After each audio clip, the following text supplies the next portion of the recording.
or are Yeah, I the other mean, three with us? no, I would say that you are part of the 6 adventurers, but for this particular adventure, only 3 of you were called or summoned. Okay. So collectively, who are you? We are known far and wide as Grundoff and Friends.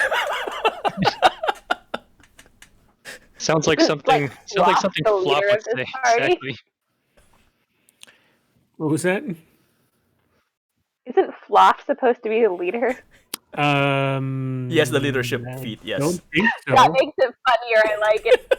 Wait, are we all short? Are you a dwarf, Nelson? Yeah, we're all Yes. short. Brought up I a think he dwarf? might be the tallest one. Oh my god! We're the shorties. Oh, okay. We're the Lala Squad! It's Lala from Final Fantasy. Oh my god. All right, call out on how tall is everyone on the character sheet. I forgot. Shit, where do I look for that again? Biography. Oh, but yeah, 4'3". 3'9". Holy Exactly shit. 5 feet. Oh, You are there the you go. tallest of us, so you must be our leader. No, that would be 5 Floff feet's not Azure Skin. bad. He's 5'11". No, actually, I think Hazark is the tallest at 6 something. Yeah. So he's our leader, but he's not here. But Fluff is the one with the leadership skills, so or feet. He's too Thinks short, he man. is. He's got to wear heels. He wants to lead. He's got these like really crazy platform shoes that make it hard to walk. Oh. He only needs a few inches. That's easy. So how are you picturing Gnarl? Just a quick run through on how you guys are thinking of your character, and obviously it can change within the next few hours, whatever. But first impressions. Am I describing all? Yeah. Or are they describing? And Okay. no, you and how do you picture? How are you gonna picture playing him, her, whatever, or him? You already made that decision on making him male. Yep. So he's got a hood that he kind of keeps over his head, covering a lot of his face. He's gonna be a. He likes smoking. Well, it's not in here, but he likes smoking cigars. Sure, you could add that in. All right. And this is gonna the particular one shot is going to be a dungeon crawl, just to let you guys know. So there's gonna be Sweet. yeah. I would say that Shiny doesn't like that you smoke because it's an indulgence, and I'm a hermit and live a monk life, monk-like life. So, Yeah, it's Alright. always annoyed Shiny. Of all the shorter group members, you're the one Shiny doesn't really like a lot. Gnarl. I don't like you. I don't like that he smokes. Okay, can he smoke fish instead? Is that better? Maybe some ham. That smells terrible. Oh my god. Hey, you guys, for the most part, again, most of you, let's see, Shiny's a hermit, so from the forest, whatever, or wherever he came from. He could be a hermit from the Kobold tribe and decided to leave for whatever reason, maybe got enlightened or whatever. But I don't want to speak for you. Actually, sorry, I'm jumping ahead. Going back to Gnarl real quick. Is there anything else you wanna call out about Gnarl or what your impression of him is, Bob? Well, he definitely lies. So if you're asking if he's, if he got rid of all of his smokes, then he probably will say yes. And he's a smuggler, so he has Oh, he's got all kinds of smokes yep. and All a lot important. of gold. Apparently, he's 16 strength because he carries around 1,500 copper. That's his workout equipment, I guess. 1,500 copper may also be the number of the reason why he has a lot of copper is probably that's as much as he can easily pilfer from people. People Right. carry copper all over the place. Yes, he is a rogue after all. Anything Some, else? Quick hands. That's it for now. Okay. Going by order, Grondolf. What's your impression of Grandolph, Nielsen? Still building him in my head, but he's. I don't know. Is his inventory everything that he has on him right now? Yep. So he doesn't have any armor on. He's a barbarian. Rage actually halves the damage, so. Okay. So basically, that's what you see is what you get, and what you're getting is this dwarf that most of the time he's running around shirtless. I think he feels that a person's worth is can be seen in their actions. So people that are lazy or just sitting around are sort of proving that they're worthless. I like to carry my PP with me. And in the smallest, I like to carry money in the smallest denomination as possible. You have to carry your little PP. Okay, that's. Or rather, I guess I'm not using the right terminology. I mean, try the smallest number of coins that have the highest worth, I guess, that I can get a hold of. Talk about being lazy. Not for any particular reason. I just think I like the idea of these are worth more in spite of the fact that they're so small. Basically, you're getting the most worth out of something in its smallest form. He's gonna like. That's why he picked us two, because we're small and we've got a lot of value. Yeah, and I think that in certain, like in times when we're not doing anything or going anywhere, he has sort of a lot of nervous energy. He's like always moving around. If he's standing up but not going anywhere, he's still sort of constantly moving. Whether he realizes or not, his feet are just constantly moving. All right. Is he by chance a partaker of cocaine? I don't think he knows what that is, but if you gave him some, he'd probably try it. It's the powder of bravery. Might be able to hook him up on. It's the powder of bravery. Oh, let me try. It's like, would you like some sugar?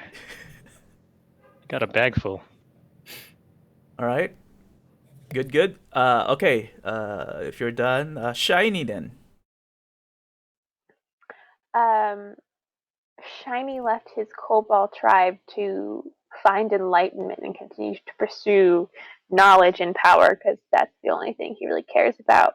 And he couldn't find enlightenment as he's meditating away, and until he was laid upon by some ne'er-do-wells, and at the moment he was dispatching them from the world, he achieved true enlightenment. Ooh. And he kept trying to get that by just meditation, but it wasn't really working. So he joined a mercenary company and keeps trying meditation, but thinks that maybe murdering things is really how he's gonna get there. Does he angry meditate? Is that angry meditate? Maybe. Clear your mind and kill. And he's blue. He wanted to be a little blue scaly lizard. Ooh. Okay. In monkish robes. Kind of, monkish robes. Monastic, not. So nothing okay. flashy. Have you decided if Shiny is male or female? A dude. He's a dude. Okay, so we have all three dudes. All right, cool. So going back to the question, what are you guys gonna call yourselves?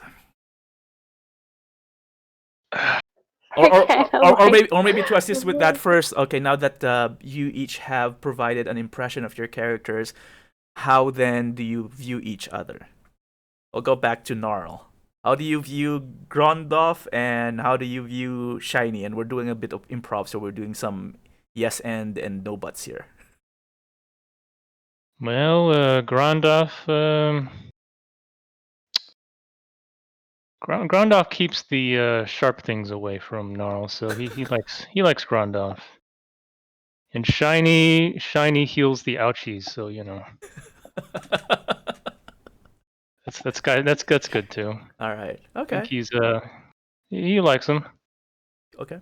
Grondolf, how do you view Gnarl and Shiny? Come You back to me. okay? All right, Shiny. How do you see Gnarl and Grundoff? I say Shiny does not like Gnarl's indulgences. You know, he likes to steal money, always has cigars. Like, that's very much against Shiny's way of life. That being said, Gnarl is very effective in, helping enlightenment be achieved by, helping murder happen. So, like, that's useful. So, like, pros and cons mixed. Um, Grandolph? Huh. That's a good question. Again, like, he's useful, I think, is how because We he's both always just ready see to the go. So, like, utility of Grondov. if Shiny ever needs anything, like, just talk to Grondok, he'll go do it. Like, it's helpful. So, would Shiny think that Grundoff is reliable? I mean, has he been reliable?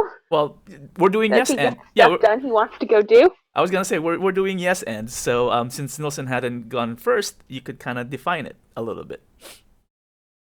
That's so the Shiny I think would say, reliable? Yeah. yeah, he's been pretty good in the past, but I wouldn't trust him with anything super important because I'm very, keeps to himself. Like, he doesn't tell anyone that murder is his way to enlightenment. He just kind of still meditates and doesn't talk to people I feel, about it. I'm starting to feel a little bit of early Saphira in Shiny.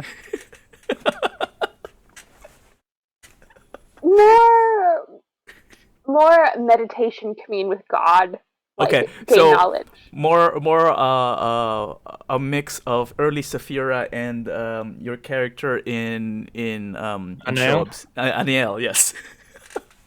I mean, is your Yes, character Seraphim's not a preachy cleric? about it because he doesn't follow God to, like, worship Oh, God. okay. He Yeah, it's Right. follows not the converting. God to get stuff from him. Like, Okay, I give gotcha. me the So at the give pearly me gates, the are like, knowledge. what can you offer me? All right. All right. Grundoff, are you ready? Probably not. Let me see. I think. Let me see. Gnarl.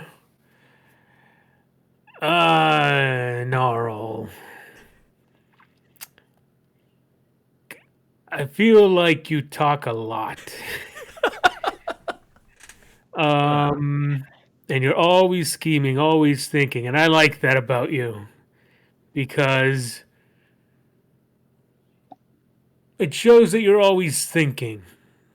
And people are always thinking. I don't know. They just give me a good vibe. It's like maybe they're not ready to act yet, but they're thinking about it, and that's action. That's in that future action. Whereas Shiny, I think maybe lives in the moment, um, and I like that too. And I think that he uh, he finds good use of my skills when I offer them, and that's what I like. It's like if I look like I'm not doing something, he keeps me honest by pushing me to go and do something for him. And okay, sometimes it's not such a nice thing, but heck, it's something to do, right? All right, that sounds good. Um, and then in general, even though you guys have your classes and assigned, how do you picture your character, their function within this group that we haven't named yet? And it could be exactly the very obvious ones that, tank and thief and whatever. But if you guys want to elaborate on that, that's fine. If you don't, that's okay too. So going back to Gnarl, what do you think your position is in this mercenary group? I guess traditional rogue role Mm-hmm. of he's pretty good with dealing death from afar, and he can kind of hold his own up close as well. Pretty sneaky if anyone needs their pockets lightened. He's the guy for the job. And you're saying that those skills are what he applies for the mercenary group, not just for himself, but in cohesion, in relative to the team itself? Like, what is it for the team? Oh yeah, like while Grondorf is like standing there all imposing, all 5 foot of him, he's gonna probably be sneaking around and doing stuff. All right, cool. Grondorf? I'm the guy that takes care of the horses. If I also recall, Grondorf has a history as a fisherman as well, or as a fisher, right? I think he's the does one. he? Is he the one that has a background as a fisher? Oh, No, I think that's shiny. Then. is it Shiny? No, No, Shiny's the Hermit. hermit. I think you're talking about maybe Hazark? Or no, not Hazark. No. Yeah, Grondorf is a fisher. His background is a he is. fisher. Oh, well, that's even more reason for Gnarl because he doesn't like fishing. but he's certainly willing to eat the fish. Where does it say that he's a fisher? At the top, right next to Dwarf. Oh, Bill. I didn't even look at that. Yeah. Fisher. Yeah, I get the fish. I fish. Yeah, I thought Yeah. it added something. That's why you have a feature called Harvest the Water. And you have a tackle thing, like a favorite tackle for fishing, Oh yeah, you got a net. and you have a net. Yep. Not that you're gonna use that, but you have a net. Yeah, there's a lot of stuff in there that I didn't really look at. I just said, "Oh, okay, that's a thing that's there." But that's fine. Yeah. So Grondorf is also the stable boy. Sure. Anything else to I add? speak with animals, so Okay. Yeah, there you go. Yeah, that works. Maybe they're seahorses. Ooh. Oh yeah, Gnarl would love that. He likes water, just not fishing. All right. And Shiny. I would say that in battle, he is the mix of like healer and damage dealer. So 'Cause war cleric. He also has some pretty potent stuff, and also crowd control because he's got like a number of things that infect a lot of people. And then outside of combat, I think he's the cook.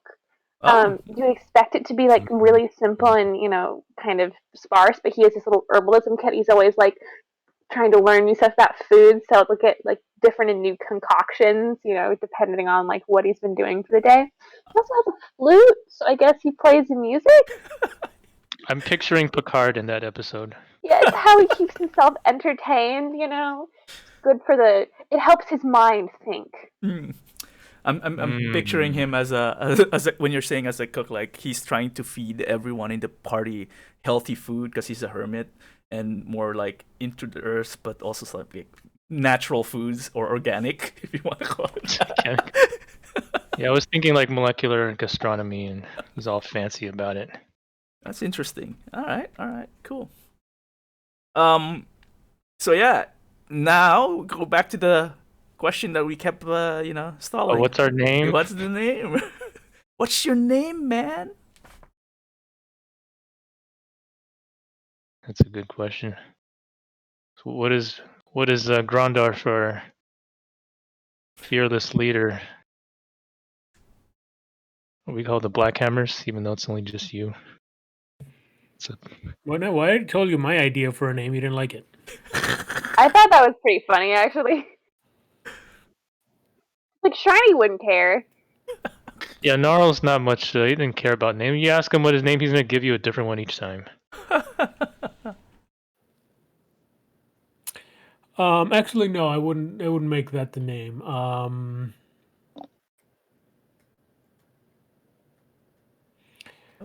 Let's see. Oh, look at that.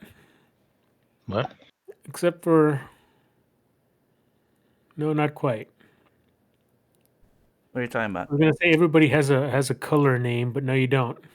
Shiny and Gnarl don't. Well, shiny is you could maybe think yellow because it's shiny. Gnarl, I don't know. Tooth hurt, maybe red because it's hurting. I don't know. Yeah, I think one time he said his tooth hurt, and that's what people started calling him. So Shiny, give me an adjective. And Gnarl, Shiny. give me a noun. What was it? Shiny. Okay. Friend. Shiny friend. The Shiny Friends. That's our name. Hey, that works. But I mean, strikes, we're like strikes fear into the hearts of your opponents. we're like the Powerpuff Girls of D&D. Except we're all guys. Okay, hold on. Let me bring this down here. Okay. The Shiny Friends. Where are my notes? Well, actually, literally, we just went from Grondoff and Friends to Shiny Friends. Which is It's- still it's just- Grondoff and Friends. It's just they're now shiny. Where are my notes? These are work notes. Oh, okay. You know what? I'm just gonna make a new set of notes here. This is Interlude. Shiny Friends. All right. Since it's already been about an hour and a half since we started, I'm just gonna summarize the first half of the story. Well, not the first half, the first third, I guess. Let's just bring in everyone here. Scene. And Ooh. all right. So the story so far is the three of you. Oh, let me lower at least my side. I don't know if it's too loud for you guys. I guess you guys. It's just right. Yeah, you guys can control your side. So a bit loud on my side. Oh, now it's back. Yeah, I don't think I can control it globally. All right. So the story so far. Your mercenary group has become well known in the area, and recently were summoned to the great library of Candlekeep by scholars, which is kind of interesting because you have never been to Candlekeep before. And while everyone in the mercenary group were invited, only the three of you were able to make it, be it because you guys wanted to or because you were ordered by Fluff or whoever, right? Only three. But regardless of the circumstance, the Grondel, I don't see the name here, Gnarl and Shiny. I need to always display your names. And Shiny. Always. Alright. Oh, and Grondel needs to be displayed name as well. There we go. So let me see here. Which ones can I skip? No. So when you've arrived to Candlekeep, for those who are not familiar with what Candlekeep is the great library in Faerun. It is on the Sword Coast as well.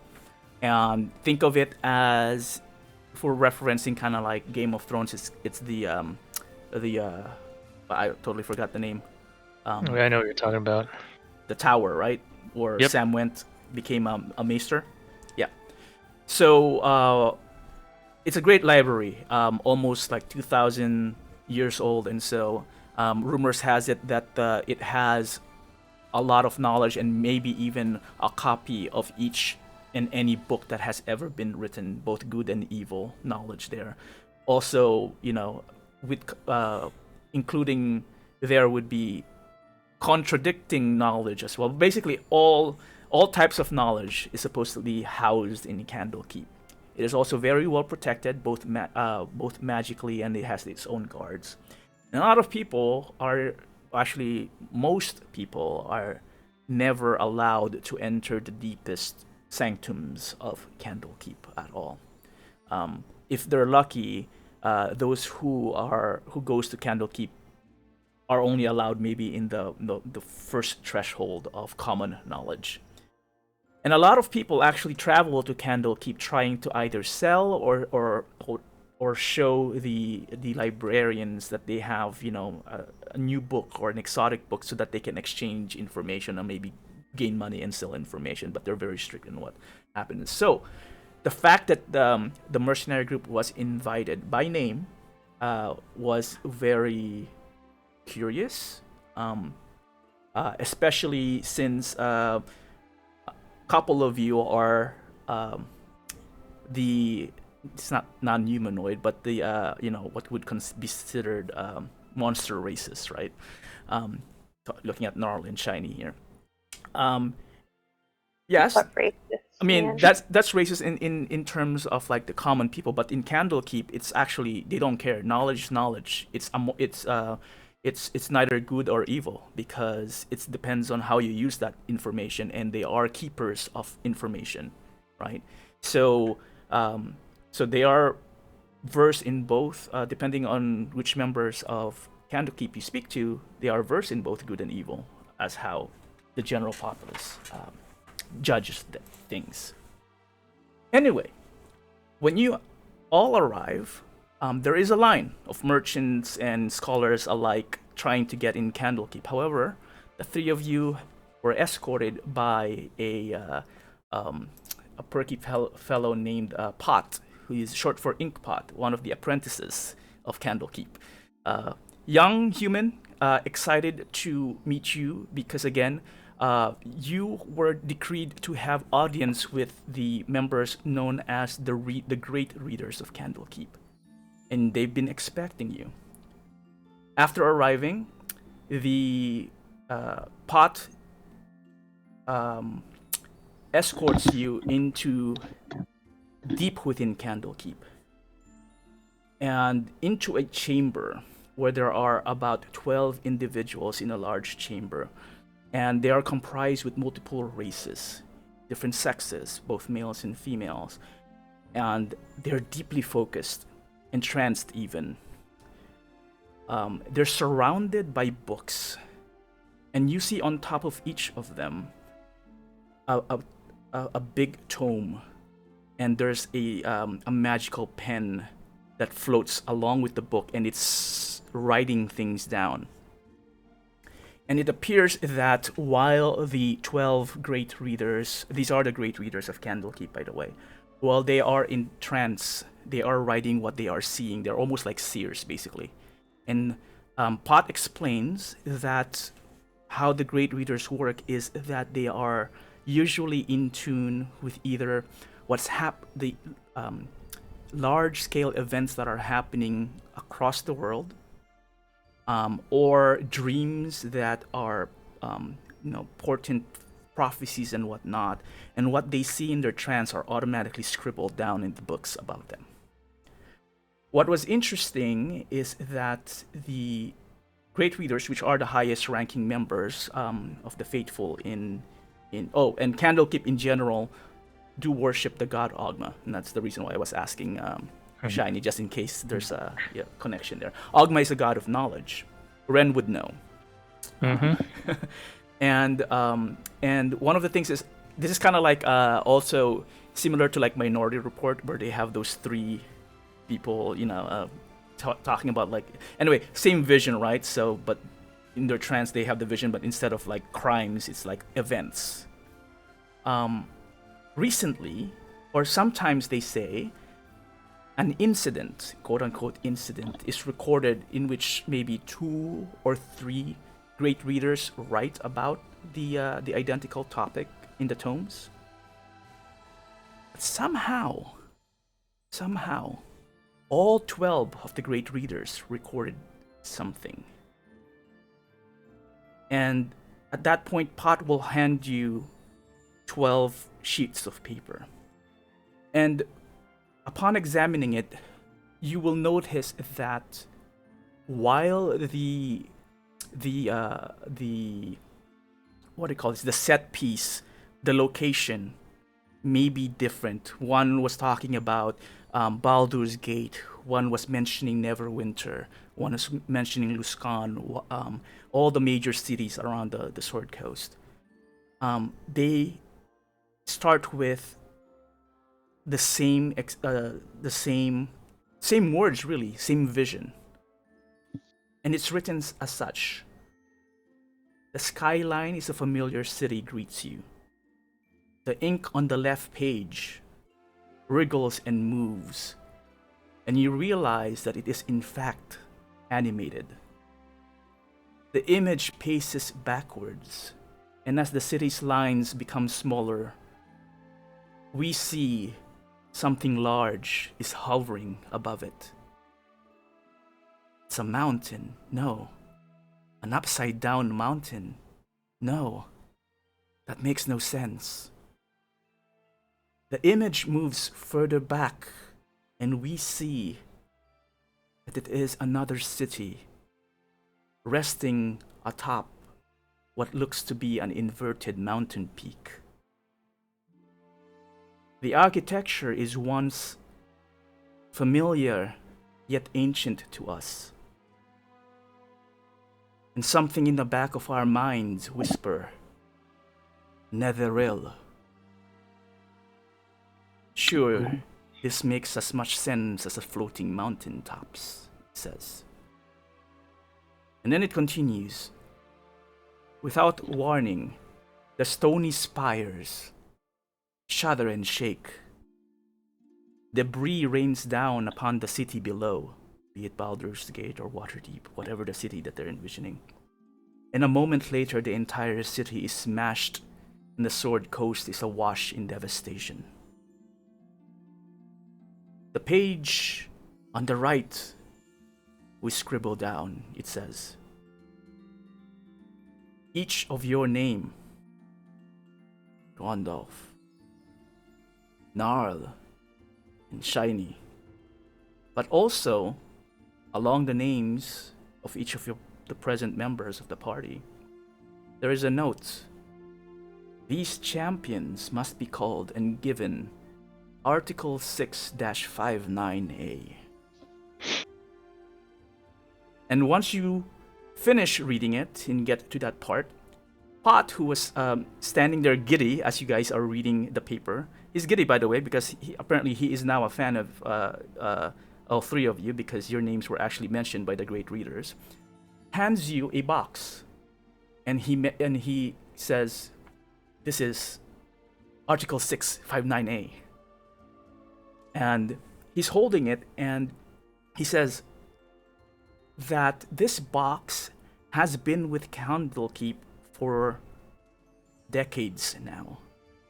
And it's been so... It's a small box. Maybe twice a cell phone size, right? Small box. Wide. And it has been filed away because it's so small and innocuous, made of wood.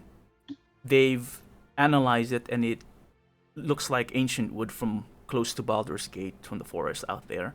But other than that, it's been magically sealed, and they've tried everything, and nothing seems to be able to open it. And this is the first time the great readers have actually referred to it. So they looked for it, and with your names, that is the reason why they summoned you. They provide it in front. They offer it to the three of you. Who will touch it? Who will receive it, rather? I grab it, Okay. and I bite it. Grondolf, the moment you touch it, the box quickly and automatically opens up without any effort, almost as if it was flimsy. And right as before you're about to bite it, Pot stops you and says, "How did you do that?" Years of skill and knowledge. And as you say that, it looks like Pot was not even paying attention to you and just starts trying to peek into the box itself. He's a human and he's taller than me, I presume. Yeah, he's taller than you. That's why he can peek over. Then I hide what's inside and look inside the box myself. As you do so, you would notice that there seems to be a couple of layers in the box, or what's inside the box. The very first one you see is a large tile, kind of like a bathroom tile. The four corners is curved. And actually, no, the first thing you notice, rather, is a symbol on the underside of the lid of the box. Grundolf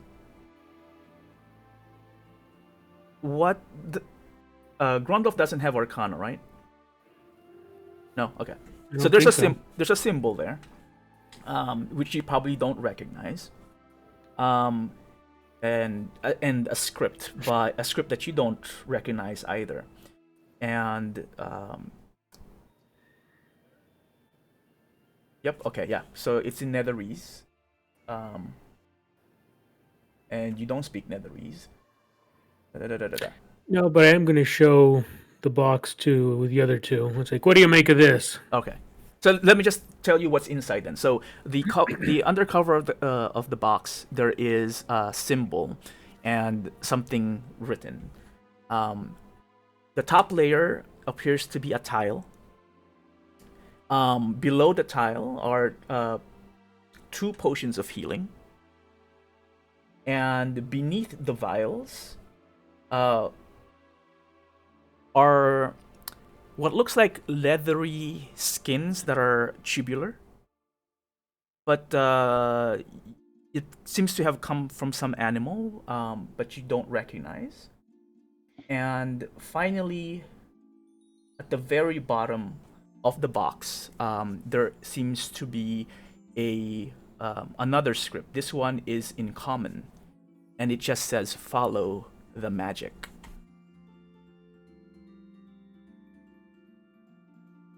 So you show this to the party. Okay. I mean, I think I showed the box to the party, and if either one of them wants to take it, I'll let them. I'm not particularly interested in anything that's written down, but I'm going to be looking at the other items. Okay. Okay, so who wants to grab the 2 potions of healing? I mean, I would have. You would have? Okay. So let me just put that in your inventory real quick. Who wants to take a look at the book while I'm doing this? Not the book, the box. Yeah, I guess we give it to yeah. Okay. So so you have the potions of healing now. All right. So once you receive the box, or shiny, without a doubt, you notice that the symbol on the cover of the box is the symbol of Mystra, goddess of magic. The words, however, while you don't understand it, it is definitely Netherese script. You recognize some of the how it's written, but not necessarily what it means, right? And you can feel when you touch the tile that it is magical. Do I know magical how?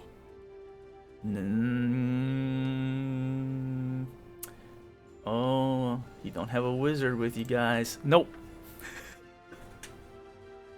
Okay. I will look at Pot and ask, does anyone here speak Netherese? And he looks at you. Why? Doesn't everyone? He says, and he looks over and asks why. I will show him the box. Okay, so basically, he would say that the script on the box reads, "Contained inside this device is the power for the lesser classes to invoke the true and full power of apparition.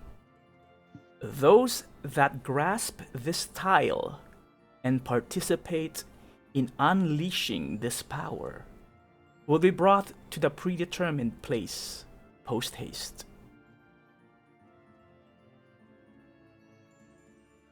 And he looks over.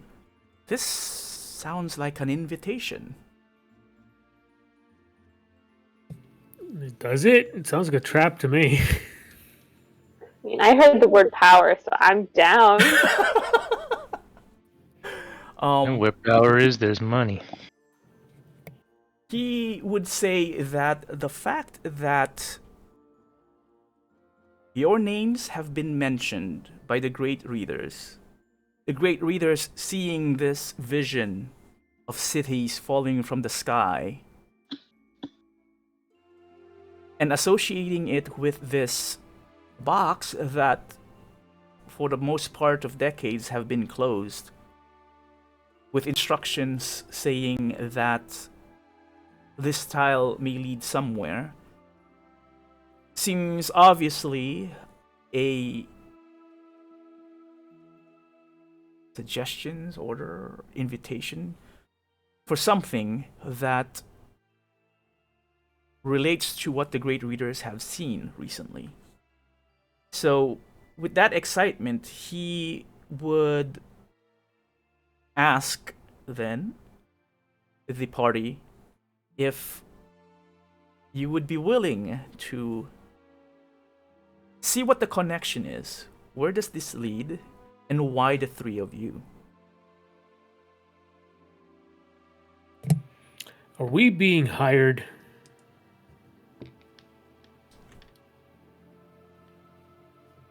He is excited. Potter's excited. He doesn't think it's more of a job per se, but the fact that you have been blessed and been being called somehow. He thinks he was in the mind that that should be reason enough. He doesn't understand why it needs to be a job. And he would say that he would love it if he could trade places with you. Okay, you got it. You do it then. He actually takes that as a joke. He becomes a bit serious as he actually asked the party then to follow him instead and leave the room, and takes you to a private room. And there is an older gentleman who Pot would debrief and saying exactly what happened in the box has been opened. And they would actually, and he would introduce himself as one of the elders in Candlekeep. And he would say, if it is money that you seek, Candlekeep would probably be able to provide, most likely, however much you think it would be worth it. But they are definitely very interested in knowing exactly what is going on and what the great readers have seen. Is it prophecy? Is it a dream? Is it something that will happen inevitably? They don't know. And you seem to be known by whoever provided this box, are either worthy or have been chosen to seek this out for some reason. Might they offer payment in the form of knowledge for those who do not value money? One would say that depending on what type of knowledge can be acquired by answering this call, you will be given privileges to research here in Candlekeep more than the normal masses, if you seek that information. I do seek it, yes. Boo! Ignoring it.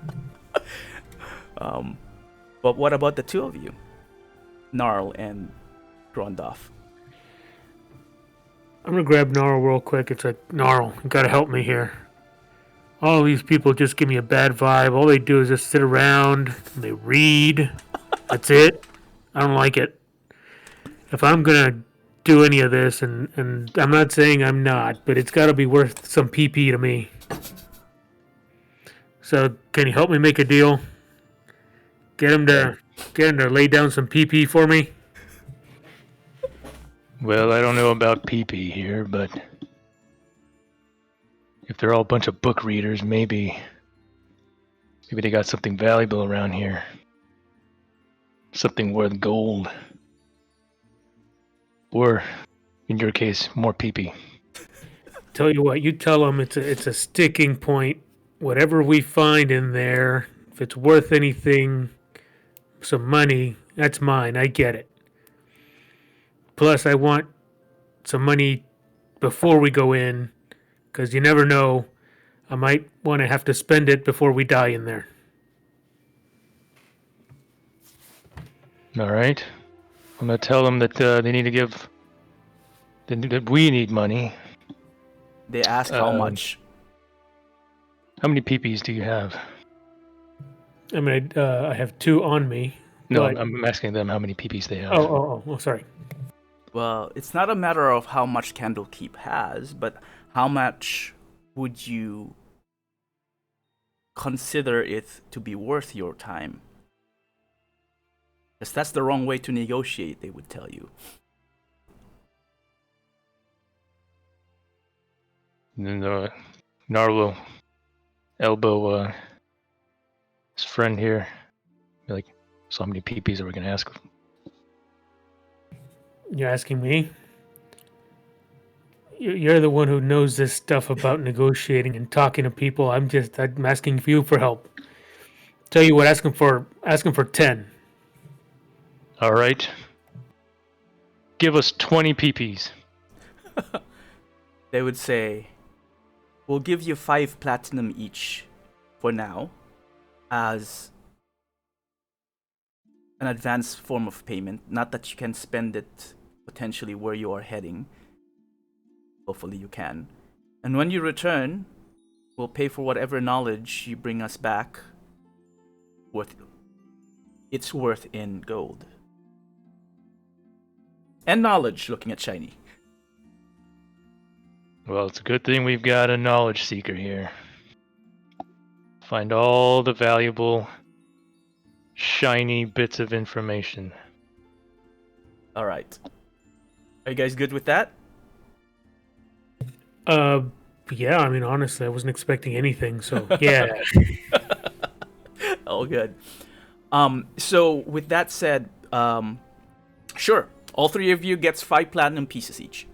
Oh yeah. I will wave away the fun and say I only seek knowledge or access. Can I kick Shiny and say I'll take your 5? No, I give it back to him. Oh. I don't like material well. Can I try to take it? I'll allow you a sleight of hand, sure. All right. Get a beat 14. Well, let's see what happens. Yeah. Hey. Roll a d5. D5. He's gonna go and shake that person's hand as they get the money back. Alright, you get 2 platinum pieces Hells yeah. as you distract them. As Gondorf tries to reach out, Shiny kind of like stops him, but Gnarl goes the other way instead and managed to pilfer 2 of the 5 platinum. Maybe not the same platinum, but managed to grab some of the coin. That said, the candle keepers will leave you in the room. And before they step out, the elder will turn around and say, I believe the tile would be the key, wherever it leads you.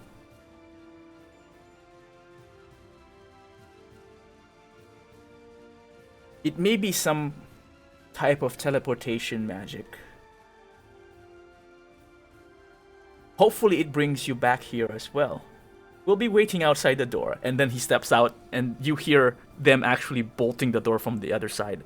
And you hear Pot yelling out, it's for our safety, don't worry. I feel like we needed more peepees. This is sounding a little bit more dangerous than I expected. Meh, what are you gonna do? Well, I can teleport us back in the event that it is necessary, but we will have to wait until tomorrow. That's why I like you, Shiny. Not just a name. Thank you. All right. So, that said, are you guys doing anything? Actually, no. What are you guys doing right now? What is there inside this room besides books? Actually, Yeah, this there- room does not have any books. This room is a very small room, almost like an alcove, but because you guys are short and small, it's still kind of spacious. It has a small, small round table that fits 4 people, and a desk on one side. This is actually also no windows, and there are candles. Sorry, a torch on one side that illuminates the room. It's for the most part unfurnished. Hmm.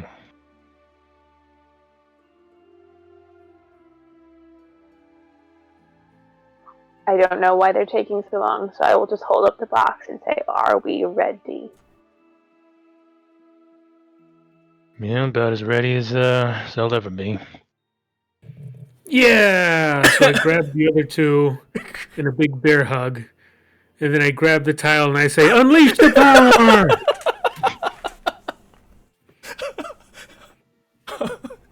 All right. Someone's been having a little too much sugar there.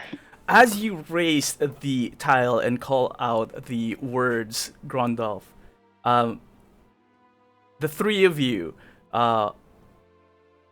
experience something new you haven't experienced before.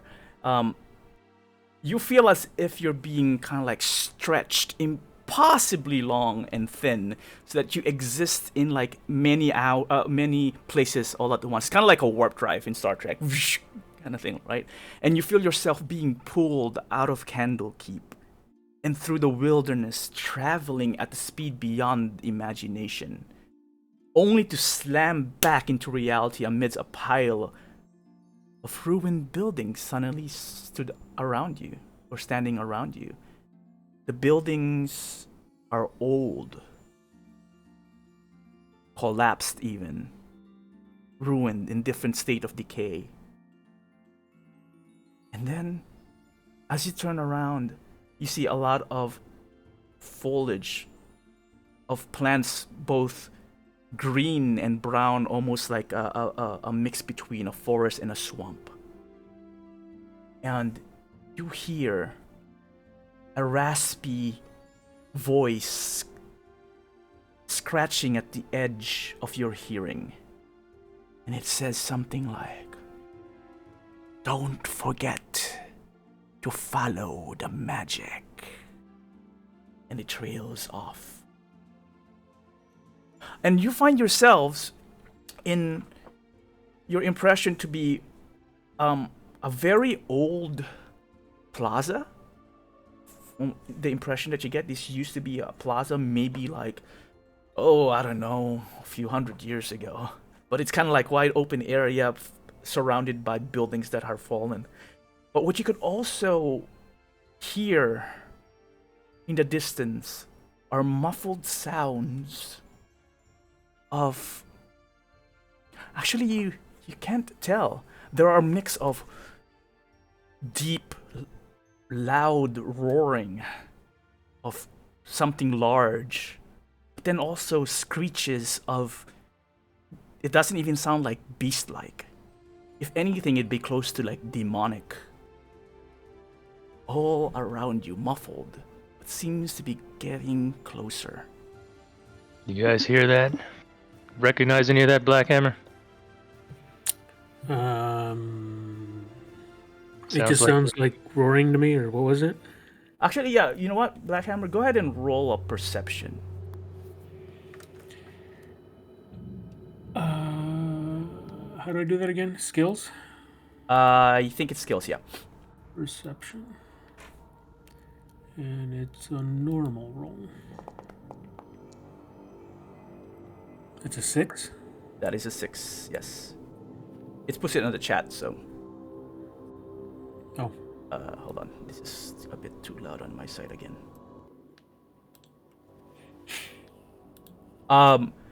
You can't tell what creatures these are, Grondolf, but definitely not the natural beasts that would inhabit like a forest or things. These are not natural beasts.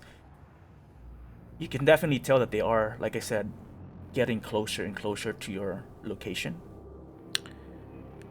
Yeah, whatever it is, better find a place to hide or ambush.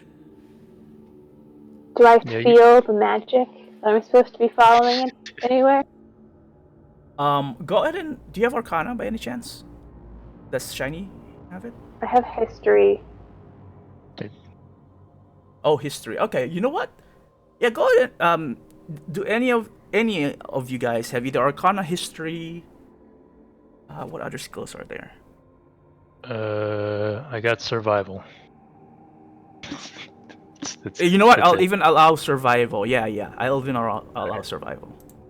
Yeah, I have survival as well. Sure. Let's do it. The results will depend on which skill you roll. God. These are some. Okay. So I see Gnarl used survival. Oh, there we go. Rondolph used survival and Shiny used history. Okay. Rondolph. Okay. So Gnarl with the survival senses. You don't discern anything new per se. Meaning that creatures coming closer is what you're hearing. They are unnatural, but you can see on the ground there's a lot of tracks in different direction on this plaza where you're standing, and they range from normal beasts like maybe what do you call this, like deers and stuff like running around, right? But also large imprints of creatures bigger than an elephant, say. You would also notice this, Grundolf. But the other thing that you'll notice as you use your survival skills and you look up, let's say it's nighttime, so it's easier, so we can use this. You look up at the constellations, and you kind of like notice that, based on what you think would be the time of day, you probably traveled from Candlekeep maybe somewhat a little bit northwards. And from because you guys have been mercenaries for a while and have traveled the Sword Coast, you would also note that maybe you are somewhere between Waterdeep and Neverwinter, I believe. I could be a bit off in my map. I think it may be between Baldur's Gate and Waterdeep, actually. That's a big span, but somewhere in that area, because it's kind of hard to triangulate itself. And as you perhaps mentioned this, Grundoff, with Shiny's history, Shiny, using that information, you could probably put yourself around perhaps the Warlock's Crypt. It is a location in Faerun in the Sword Coast that, if true, as part as history is concerned, hold on, let me bring my notes down here. A bit unorganized. You would recall that the Warlock's Crypt is a part of the Sword Coast people usually avoid because of the rumors and stories that a lot of adventurers go through here, but not a lot of adventurers return. It's one of the older locations in Faerun that was rumored that it used to be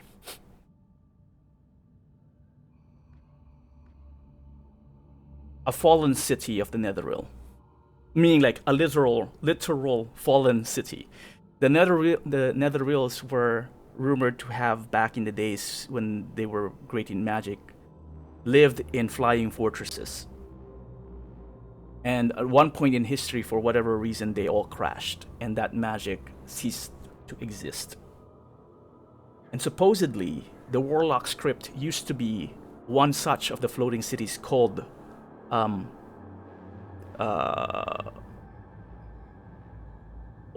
I think that's right. And when it crashed, it took whatever remaining netherese on it, they all perished.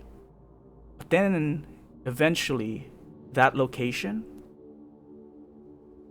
was taken over by one of the oldest liches in Faerun, named Larloch. And this is all written in history books. No one has ever seen Larloch, but no one has ever survived seeing him either. And it's said that his power is so great, being the first lich ever to discover lichdom, has the power to control any and all undead, even the intelligent ones. And it's only no one really knows what motivates him to not take over the world. But at the same time, everyone in Faerun is just happy that he never has left the Warlock's Crypt. And that is why it's called the Warlock's Crypt. They consider him to be the Warlock. But in his experimentations, and because of his being, the Warlock's Crypt has now become kind of like the habitat of dragons, demons, devils, and aberrations. And this all just came to you as, being a smart person that you are.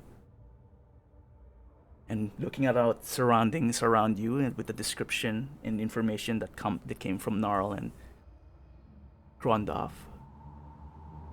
it's your best guess.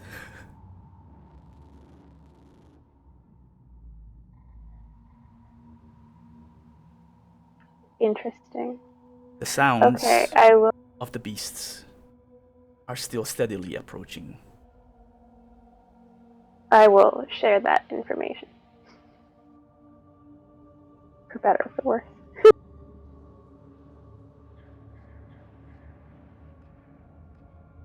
Grondov, actually, I forgot to mention, as you look at this, as you look around, you would also detect that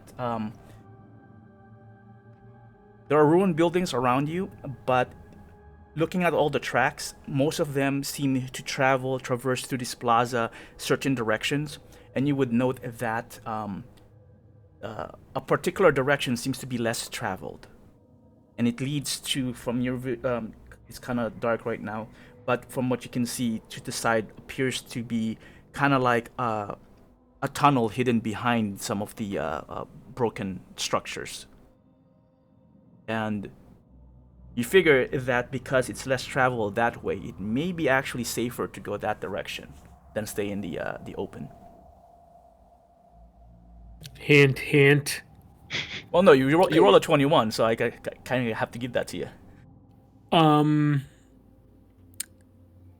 Before I do that or do anything, can I ask, does this place look like it's gone far enough back to nature that I could commune with nature, or would it still be considered, construction? No, I think it would be old enough, yeah. How does community nature work? It has been taken over back by nature for the most part, yeah. Okay. So I instantly gain knowledge of up to 3 facts of my choice with the following subjects, and then there's some subjects there. Oh, okay. Okay. I guess I want to know about influence from other planes of existence. Buildings.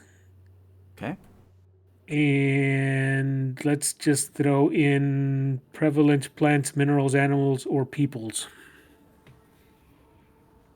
Okay. All right. So, buildings first. The buildings here have not been maintained for centuries. You can definitely tell.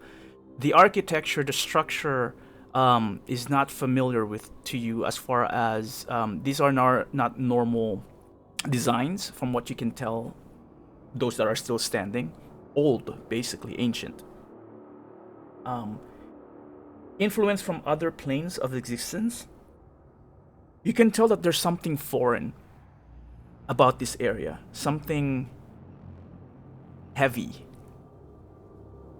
Not necessarily different plane, but almost like a very very heavy pressure of presence. Your animal instincts might kick in. You almost feel like you're being watched at this very moment by something or someone. And then prevalent plants, a lot of vines, a lot of moss, a lot of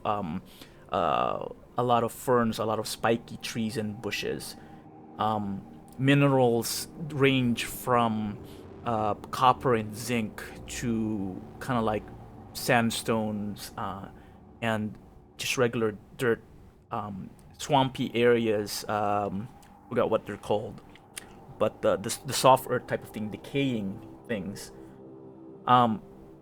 Animals, again, you definitely see a lot of like prey animals here, but at the same time, there are a number of beasts that even you do not recognize or feel what they are. They just feel foreign. They feel alien to you. And definitely no people, aside from the three of you.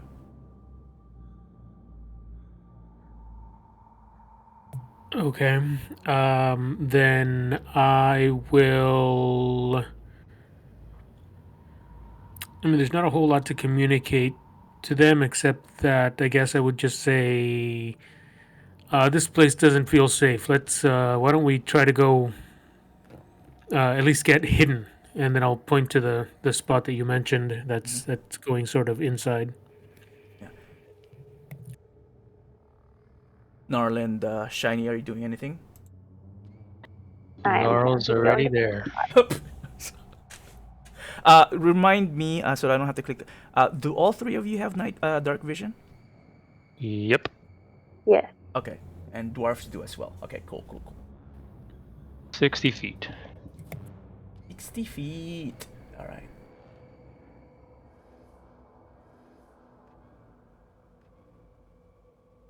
Okay, let me just check. All right.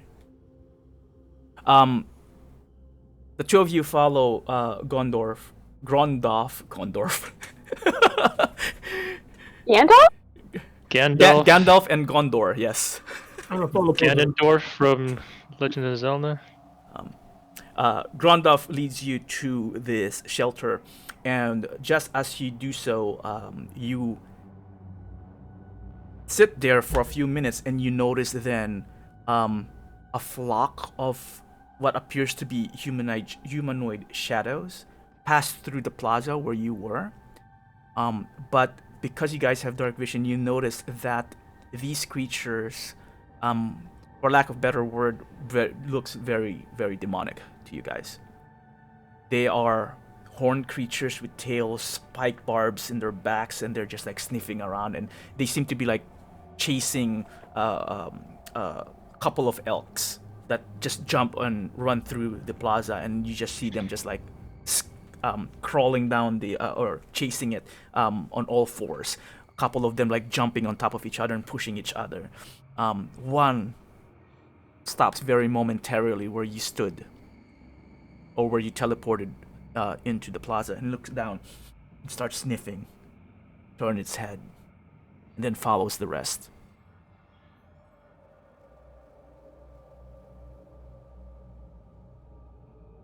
The tunnel that you guys are at seems to continue on in two different directions. Who's holding the tile right now? I guess I'm still holding on You're to still it. holding on to it. You feel it warm up now that you collected yourselves in this area. You feel it a bit warmer now than before, Gondorf. Grondorf. I'm just gonna change your name, Gondorf. Call me Black Hammer. Okay, Mr. I'm Black. just calling him Black Hammer. It's just easier. All my friends call me Black Hammer. All right, BH. Yeah. So it warms up in your hand.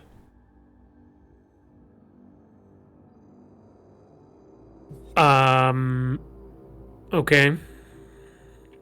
If that's my cue, then I'm just gonna hold it up and start moving it around to see if it gets warmer as I move it around.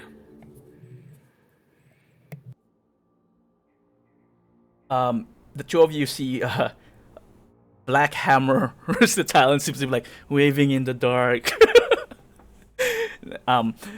It's not glowing though. It's just warm. It's just warm. Yeah, it's not Okay. visual. It's tactile sense. A temperature change. It's like a controller vibrating in your hand. No, it's just the heat though. It seems to be getting warmer as to the left compared to the right. This tile's getting warmer if I hold it over here and I show them the direction. Wonder if that means Let's anything. go over here. And we are supposed to follow the magic. That must be where the magic is.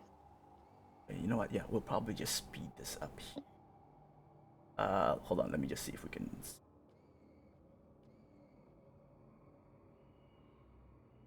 Here it is. Okay. Interest of time. Let's just say that you guys follow the trail. A few minutes pass, close to an hour now. As you guys are moving through these dark tunnels, Black Hammer ahead leading the way, you might have encountered a few, again, denizens and residents of this area, managed to avoid them. Eventually, you, Black Hammer, would lead the party to what appears to be a large building that has sunken through into the ground. And what you can see is kind of like an area underground, is a large dome. And right in front, and it's kind of like skewed to one side slightly. And you can see that right in front of you, where your tile is pointing at, is like an entrance with stone steps heading down deeper into the dome. But all that's visible in the building right now is just this dome itself. And it's about maybe 200 feet across. And the hole where the steps are is probably about maybe 4 feet across and about 7 feet high. Tall, rather. And as you approach, I assume you're approaching, or you follow, right? Yeah. Yep. Right at the entrance of this hole, the tile turns cold.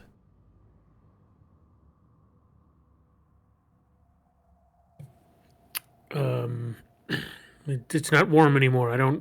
Maybe we went the wrong way. I'm gonna go the other way. It turns warm again. Okay, it's warm again. Yeah. So what you would feel is that really you're just following like the single, no, not single path, but again it opens up to a large area to this dome, right? It appears that the tile would only be warm on a certain path, but it ends at the so if you're let's say there's an imaginary path, if you're left or right of it, it's cold, and then the warmth disappears and also disappears when you get into the at the top of the stairs. So really there's just this maybe 5 foot wide area where it is warm that you've been following so far. And if you digress a bit, a few inches off of that 5 foot area, it just turns cold. I mean, am I getting the impression that the trail ends here, or that something's cutting it off? No, yeah, kind of like the trail ends because you've been following the trail, right? So while you're following it, you would have already noticed before that if you pass this invisible path or whatever, the temperature will drop. So you try to keep it in here. But now once you reach the dome area, regardless of where you go, except going backwards, the tile is cold. No, it's warm within the path, but it ends there, I guess. Okay, so I'll tell the group that. It's like, I think the trail ends here. And then I'll put the tile, like, I guess next to my skin, on my belt or something, so that if it warms up again, I'll notice. Okay. You put it on your belt. I kind of skipped some content, but at this point, then while you guys are doing this, does Shiny and Nar want to do anything, or just following Grundoff? Are there any? Oops, sorry. Does that seem to be the only sort of like magic to be followed? Like, is there anything else around? Like, any feelings? Any just like other indications of? Yeah, magic? you know what? Yeah, just to make it easy, let's just say that this is the only one. Yeah. Again, it's kind of like railroady, but again, we're also running out of time, so I'm not even sure we're gonna finish this, but we'll see. Just run all the way down there. Yell at everyone's like, "We're here, guys! We're Aggro here!" everything. Leroy Jenkins. All right, so yeah, so let's just expedite. Let's just if you guys are not doing anything like preparation or special stuff, I'll just go ahead and just jump in directly to the actual dungeon, right? Yeah, all these characters are new to us. We don't know what we should be prepping. Yeah, exactly. But again, in general, okay. So let me just see what else we can skip here. Notes. All right. So let's just say you guys follow the stairs heading down, and what you would notice is that the stairs here eventually leads to like some double doors, which you open and you enter. And the first thing that you'd notice is that this room is somewhat large and circular, and there appears to be a magical, not magical, like runes rather, written around the floor itself, inscribed on the floor. But Shiny, you would note that whatever these runes are, most of them are scratched. They're probably not magical anymore. Actually, you know what? Go ahead and roll me a history check. Yeah. All of us? No, just you, because you're the one with history. Oh.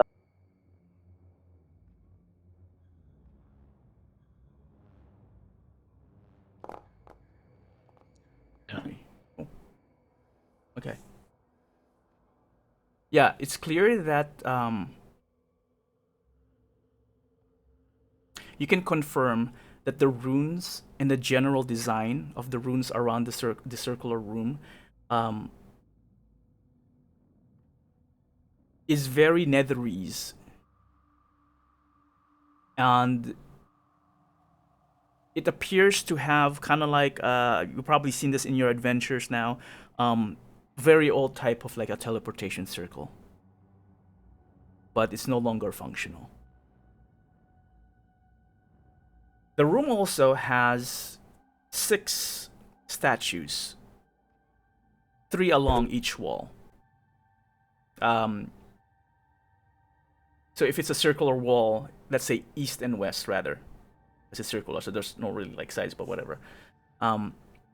And the let's double check my map here. Okay.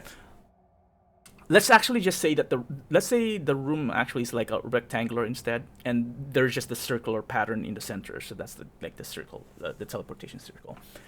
And then there are 6 statues, 3 on each side. The statue on the southeastern corner appears to have fallen and shattered. What you can tell is the statues appears to be identical. Those that are the ones that are remaining standing. And they appear to have hoods, humanoid figures with hoods drawn over their faces, and they're all standing upon piles of what looks like coins and gems. And their robes are highly detailed and chaotically patterned from what you can see from where you are at the bottom of the steps. Sounds like my kind of people.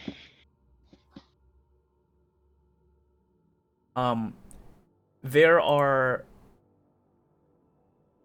what appears to be a door on the west end between the 3 statues on the western side, and double doors on the south side of the room, face where you are directly facing across this teleportation circle. I'm gonna address Blackhammer and say, "Is the tile doing anything?" The tile is not doing anything. Not a damn thing. If anything, it feels cold on your skin. But you'll probably be used to that. Probably. Right, what do you guys want to do? I guess this is where we were supposed to end up. Actually, what are we doing here again? We're just trying to find information? Knowledge. Okay. Follow the magic. Have no idea what we're doing, really. The magic has led us here and said, "Here you go.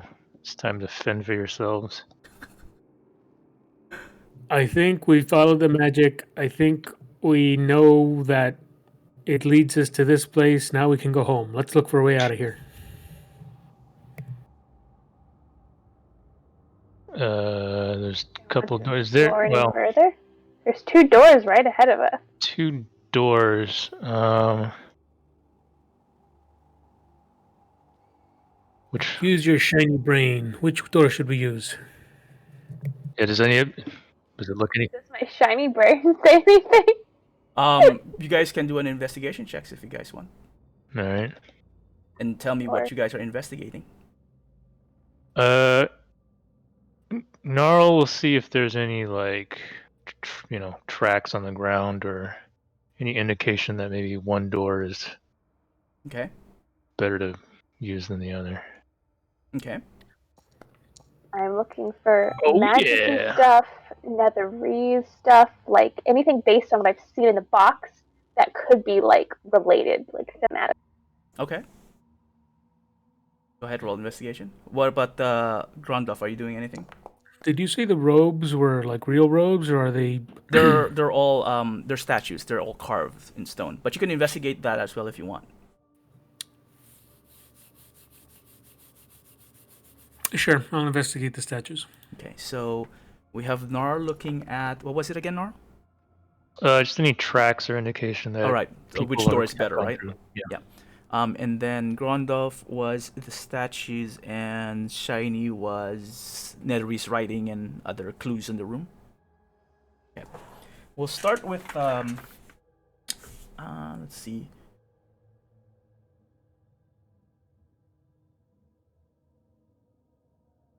Yeah.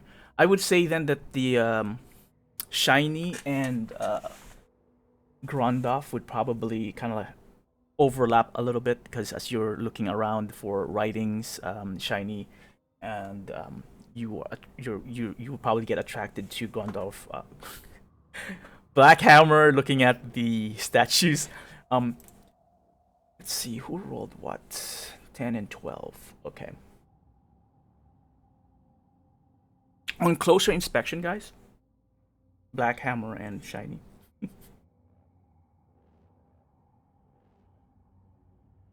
The statues appear to be, now that you approach one of the statues, what you thought were like stones and gems, now that you're closer, you recognize that the statues are actually appear to be standing on piles of bugs instead. Specifically, actually, bugs and coiled worms. So that's why they're kind of like circular and whatever. The robes are patterned with insects, with worms in various positions comprising the chaotic shapes. That's why it looks like weird patterns on them. In addition to that,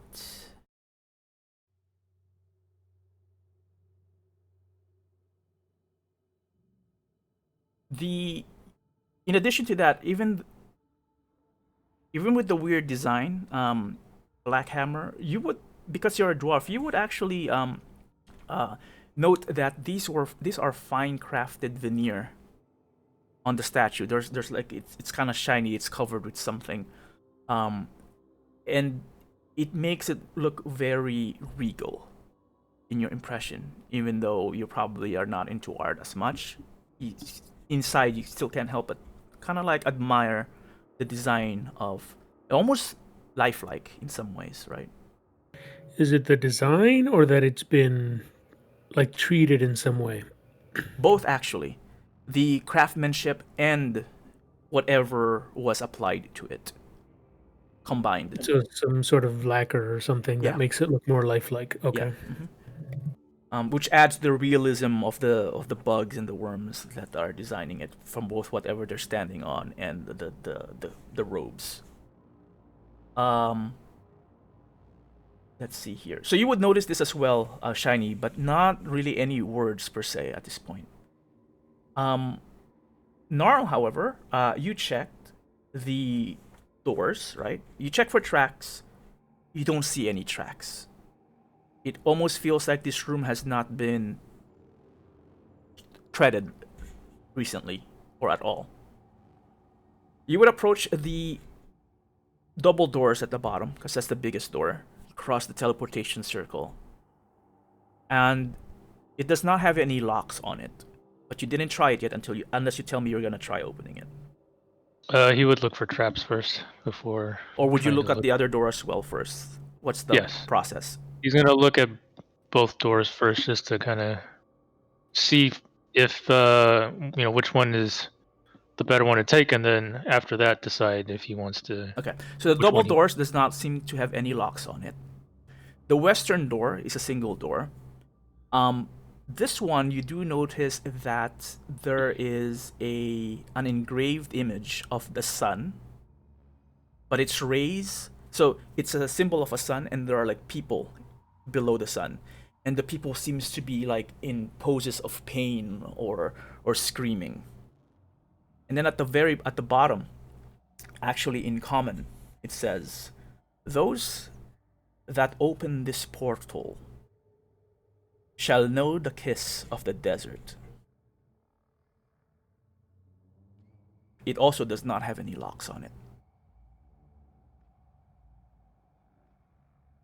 Well, I think Gnarl likes the sound of that one. He's gonna go back and check the other door. The southern door? Yeah. Okay. What about the two of you? You see Gnarl move back and forth between the two doors. Find anything? Yeah, I don't think we want the other door. Something about a desert kiss and those people. Those images. There's images of people that they don't look too happy.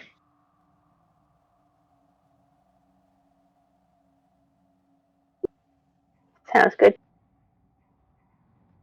Roll me an investigation as you check the southern doors for traps then. Investigation. Not bad. Yeah. It looks like a normal door. Albeit old and waterlogged a bit, moist. Probably we need a bit of pushing to open, but it doesn't look like it's trapped. All right. He will kind of attempt to open that door. All right. Give me a strength Is check. it go in or out? It's a push. Oh, it's a push. Okay, so yeah, I guess he's gonna put his however little he weighs into it. Strength check. Boom, boom, boom. That's not a good strength check. You see Gnarl, this little goblins are like, yeah! And you just see him kind of like not getting any traction as he's pushing down this through this door. Yeah, this door seems to be stuck, guys. Mind helping me, Black Hammer? So I'll laugh and I'll go, ah! I'm glad you tried it yourself instead of just making me do it for you. I'll grab his little hands and I'll put them up against the door and then I'll push with him. Okay. Roll with advantage then, Black Hammer. Strength. I could actually allow you strength or athletics if you want to add, if you're proficient in athletics. Okay. With advantage. So that's advantage, athletics with advantage? Yep. Oh, and in case you're not from, because I know you just joined it last week, If you hold Alt and then click on your skill or whatever you want to roll, that rolls with advantage automatically. If you hold Control and click, that rolls with disadvantage. So you can, like, shortcuts, basically. Okay. So I won't Alt, remember that, so it'll take me a while. Alt A for advantage, right? So C for consequence, disadvantage. So Alt and then click would roll with advantage automatically. There you go. Oh, yeah, 20. Cool. So yeah, so easy enough with Gnarl's hand on the door and Black Hammer's hand on Gnarl. Just pushes the door, and you hear this loud squeaking and creaking of the door. Ouch, as it opens up. And you can see now there is a long hallway beyond the doors. And if I'm not mistaken,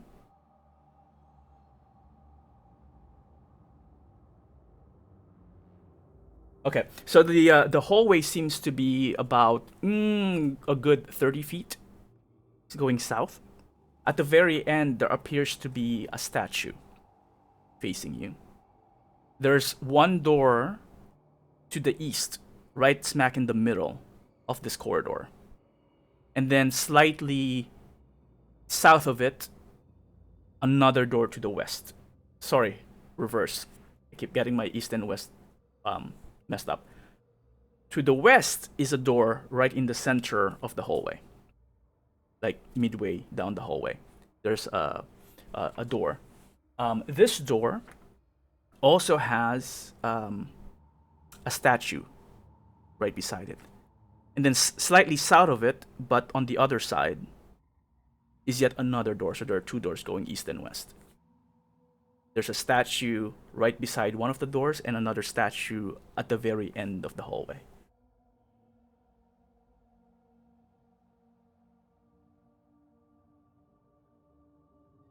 What do you guys want to do? I guess check out the doors. Is it the exact same kind of statue? You guys have to approach it to see. It's in the corridor. It's a long corridor. Yee. I approach the statue closest to the east door. Okay. Are you guys all stopping there, or Nora, are you gonna check out the other one as well? Because you said you wanna examine the other Yeah, door. Nara will check that one, and then let Shiny, Black Hammer check. yeah, and that Shiny, one. are you doing anything special? I will go and also look at the statue. Okay. So the statue seems to be no, that's the east.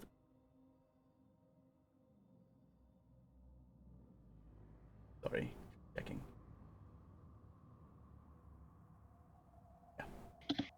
Yeah. The statue looks like a stern-looking wizard.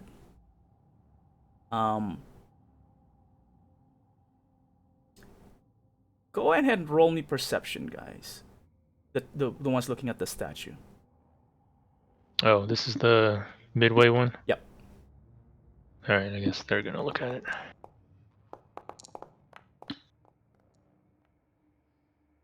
Okay.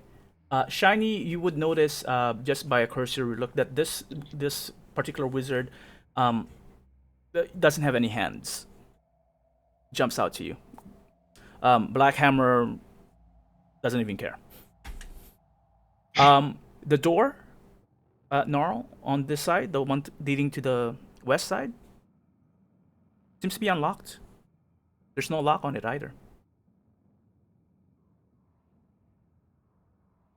All right.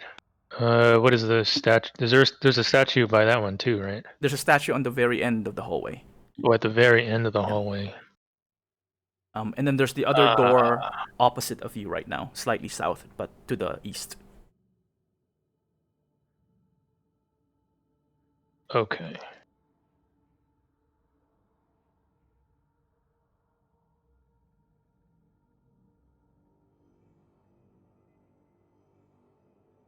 What do you guys want to do?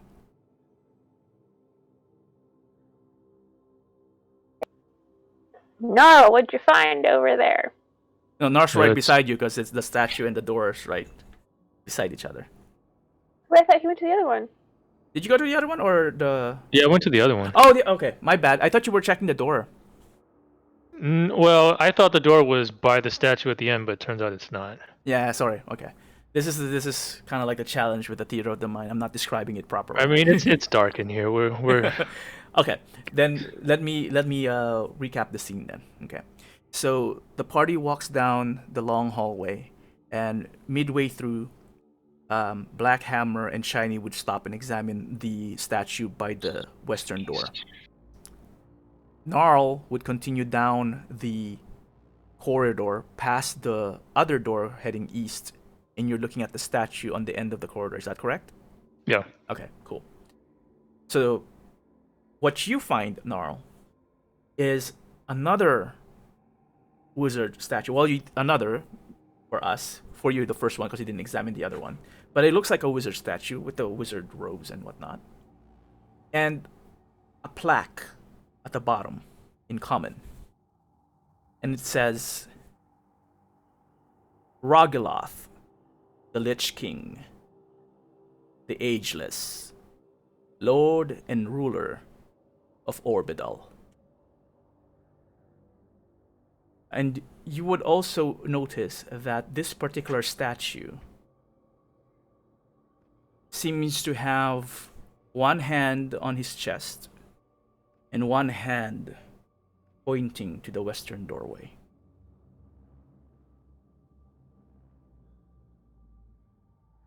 All right. Sorry, what was that? He was pointing at the door? The western doorway, yeah. Where the two of you are. Well, that one looks like is he? Can you go back to the party and kind of see what they're looking at? Sure. All right. Does the Lich King statue look the same as the stern wizard statue with no hands? Kinda, yeah. But there's no plaque for that one. The Nope. no hands. No plaque. No plaque. Well, the statue back there of some age-old Lich King is pointing at the western door. It is a Lich King, so I don't know how much we want to trust that pointy hand. Yeah, do we want to follow the Lich King? It's just very unclear what we are doing here exactly. I mean, he's magical, and we are following magic, so maybe. That is true. Or, it could be a trap and we're all going to be his playthings. Yeah, like we don't really know who summoned us here. And a bunch of nerds in a library told us to come here so that they didn't have to. So, I don't know. They were too eager to part with their peepees. That I don't trust that. We know where it took us, kind of. We know that there's some sort of lich guy here. I think that's worth 5 PP. If they want more PP, then they're gonna have to tell us specifically what they want to know.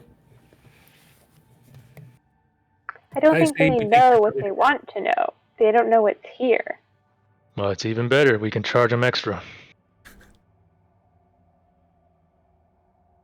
Actually, I guess, Shiny, since you're the only one who actually wants something more than just what I consider bought and paid for, what do you think that you should get out of this? I mean, I would like to figure out more knowledge about this Lich King who has been here for so long, possibly.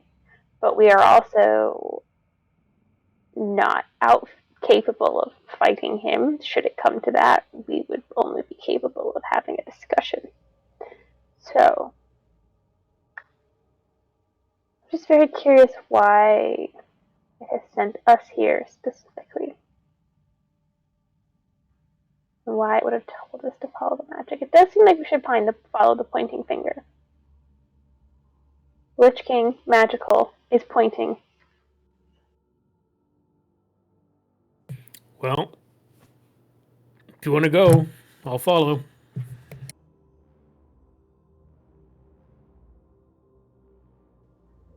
Well, what say...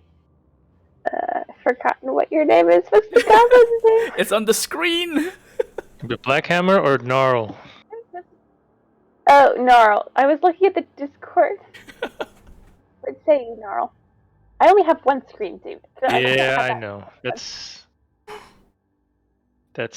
That's fair. So you kind of like put them halfway each, horizontal or vertical.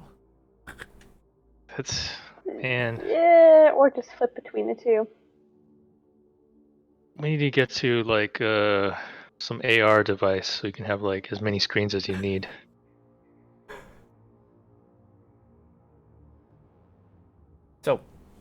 So I guess Gnarl will go check the western door for I think the western door, right, for traps. okay, so the door that you're standing in, not the other one, right? Yes. Okay. That's correct. Go ahead and roll investigation. All right. Let's see. All right, my bad. Yeah. You don't detect anything around the door frame, or on the door, or the plates beneath it, or the ceiling above it. It looks safe. This looks pretty safe, guys. He's gonna. Then Gnarl's gonna try to open the door. It actually opens pretty easily. And as you open it, Gnarl, you would note that there's another corridor leading further west. Seems quiet. As we're going deeper, is the air getting more and more stale? Yeah, actually. Cold and clammy too. All right. Gonna just make a note of that. He's Are gonna. the just real quick, Pollution, are Mhm. the bracers of defense calculated into my current AC, or is 16 without them? Let me double check. On your thingy.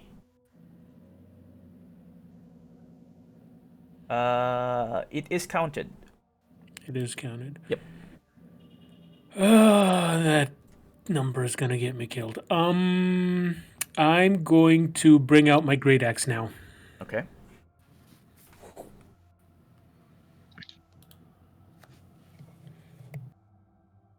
And unless somebody tells me otherwise, I'm just gonna follow behind Gnarl. Gnarl leads the Okay. way. Shiny Yeah, taking the Gnarl. rear. Eventually, what's your number? Where are we?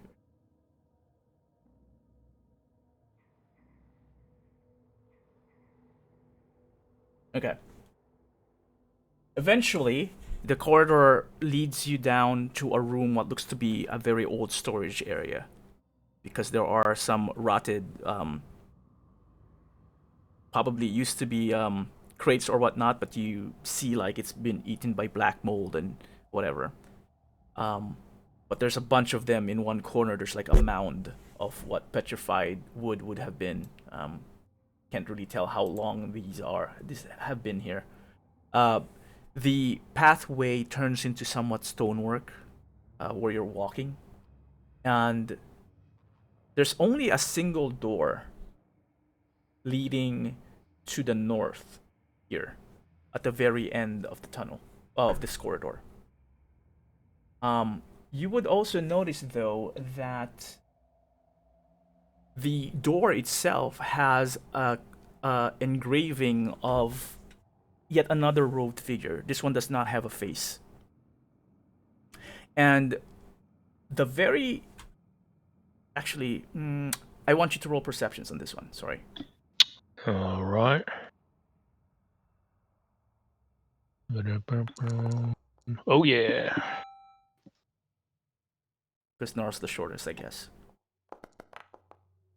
That's all Oh, of that them? was so close. Yeah, that's all of you.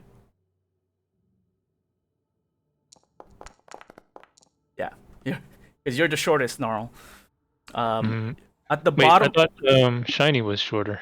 Oh, Shiny is the... Okay. I am the shortest. 3'9". Gnarl is the... okay, in the middle. I guess you're just perceptive then. At the bottom of the doorway, with the engraving of the wizard, you would notice that there are some long tubular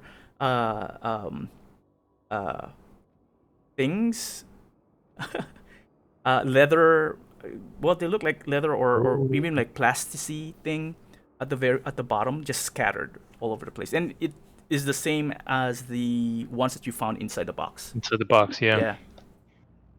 Do we still have? Did we take those? I don't think we did. I would right? say you guys have it, sure. Okay. So, from Blackhammer's perspective, if he's looking at these weird leathery bits or whatever, you said they were tubular? Yeah, tubular. Maybe leathery is the well, they are kind of leathery and thin. I think of it almost like molted snake skins. Okay, so they look like little molten snake skins to me. Yep, Oh Yeah. no. but smaller. Okay. So maybe these look like some sort of snake skin or maybe some sort of, I don't know, weird armless salamander skin. Something like that. Yeah. And they're just They're, skins. they're like something maybe they're small, like smaller than a snake. Maybe like very thick thumb fingers, right? But longer. Like some sort of worm you're getting at. Yeah, I'm something like thinking. that. Some undead worms that we've never encountered. We've never encountered. I don't know what that means. Anybody know what that means? Why are these? I mean, are these just like kind of worms you'd find on a body or something? Is this some sort of tribute to a lich god? Well, there's nothing. They don't remind me of anything I've seen in. Yeah, none of you have seen like worms at this size. They're probably just short, stubby snakes.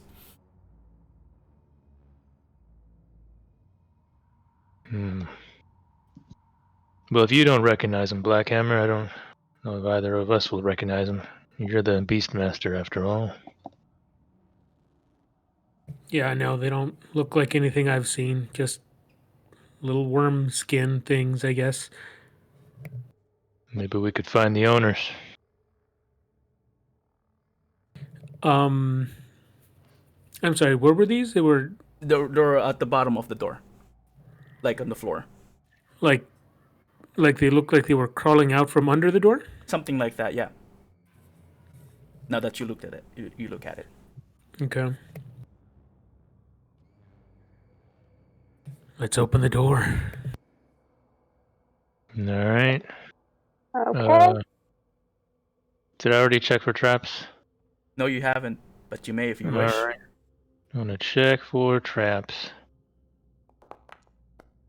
All right, not bad. Yeah, not bad. You would notice that the door is also not locked. You're seeing a pattern here. I wouldn't say that you'd notice that the door is trapped, but you do notice some arcane symbols around the door.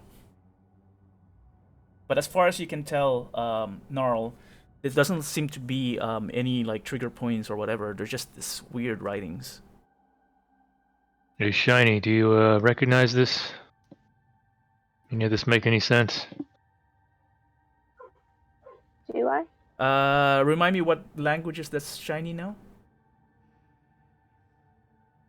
Is he the one that has? Where is it? That would be your Attribute? yeah attributes all the way. Common, Draconic, and Goblin. Okay. No, you don't understand these writings, but you definitely know that they're. Definitely. No. Actually, no. You won't be able to discern any information about it. They're just writings that you did not notice before until Gnarl pointed at it. Sorry, I don't recognize them. So Shiny's told us that she knows. He knows that this is, or that he thinks that we're in some sort of temple dedicated to this Lich King guy, right? Like he shared his knowledge about the history. Yeah, I did. What kind of race was he before he became a Lich King? Oh, history-wise, Netherese are technically in some ways human. One of the first human civilizations, really, that were able to use magic. Well, I'm out of ideas.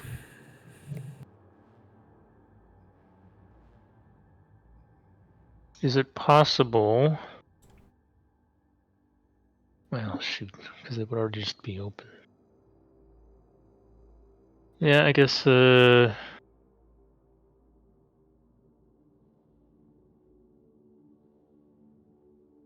Guess Gnarl's just gonna open the door. All right. You open the door, Gnarl, and the door opens as well with slight difficulty, but it does open. You notice that while the side that you're pushing, or that you guys are facing, seems to be wooden, you now notice as you push the door open that the other side seems to be made of some type of black steel. It's thick. And as you open it, now northwards, you see a very long corridor, and on this particular corridor, you see 6 what appears to be like sconces of fire, but really they're like magical fire, somewhat illuminating the walls. And below the fire, you see 6 chests, so 1 each, and the chest seems to be wrapped in chain. There's a glint in Gnarl's eyes as he sees the chest. It's like, well, there's chests and there's magic. I think this is the right way.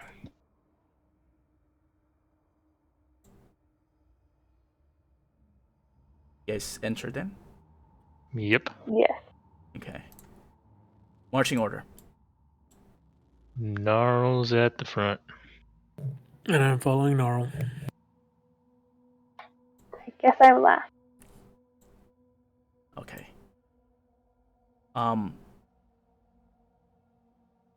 As you enter the room, actually, what are you? So you guys enter the room. So the first 2 chests, east and west, right? So the room is about maybe 20 feet wide, but it's very long corridor. There are some pillars along the way, and again, there are 6 light sources scattered, equally scattered throughout the corridor, and the chained chests are below the lights. So Nar leading the way, you enter. What are you doing? He's gonna go to the nearest chain chest and take a look. Which one, left or right? Let's say right. You know what? Maybe this one I can drag. This one we actually have a map. Ooh. Okay.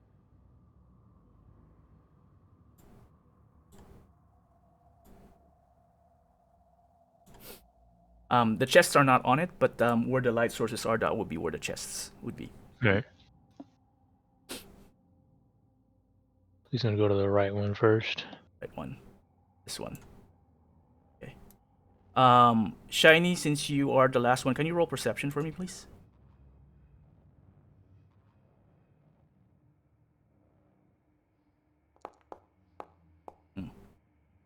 Never mind. It's all good. All right.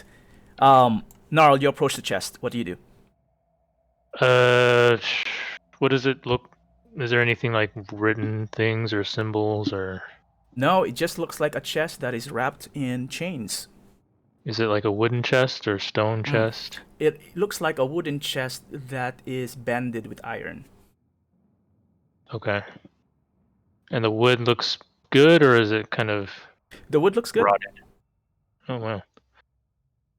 Well, whatever. Still down here. It's keeping this area. Keeping it nice and tidy. Just gonna check for traps on the chest. Okay. While Gnarl is examining the chest on the right, are you guys just watching him, or are you guys doing anything else? I'm looking for any more like netherese stuff or magical stuff. Like they said, follow the magic, and I'm like, after the tile stopped, I'm not feeling the magic. So I want to see if I can find some, or just any like you know, he's always looking for knowledge. So Sure. Yeah, gotcha. And information. Grondolf?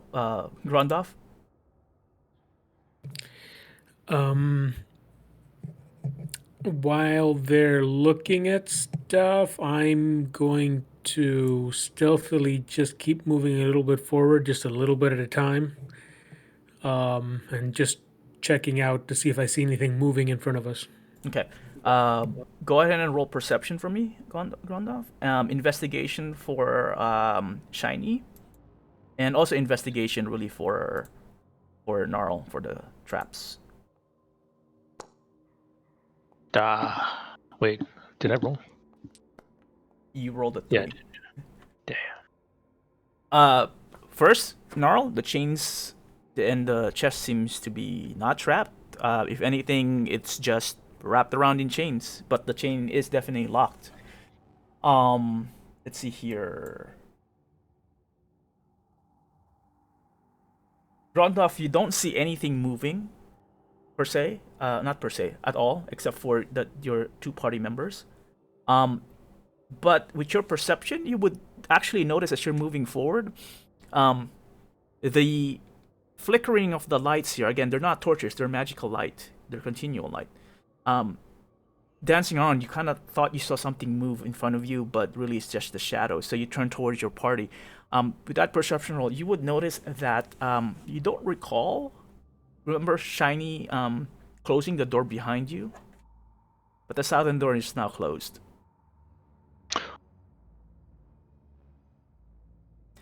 And then I'll just jump to Shiny real quick.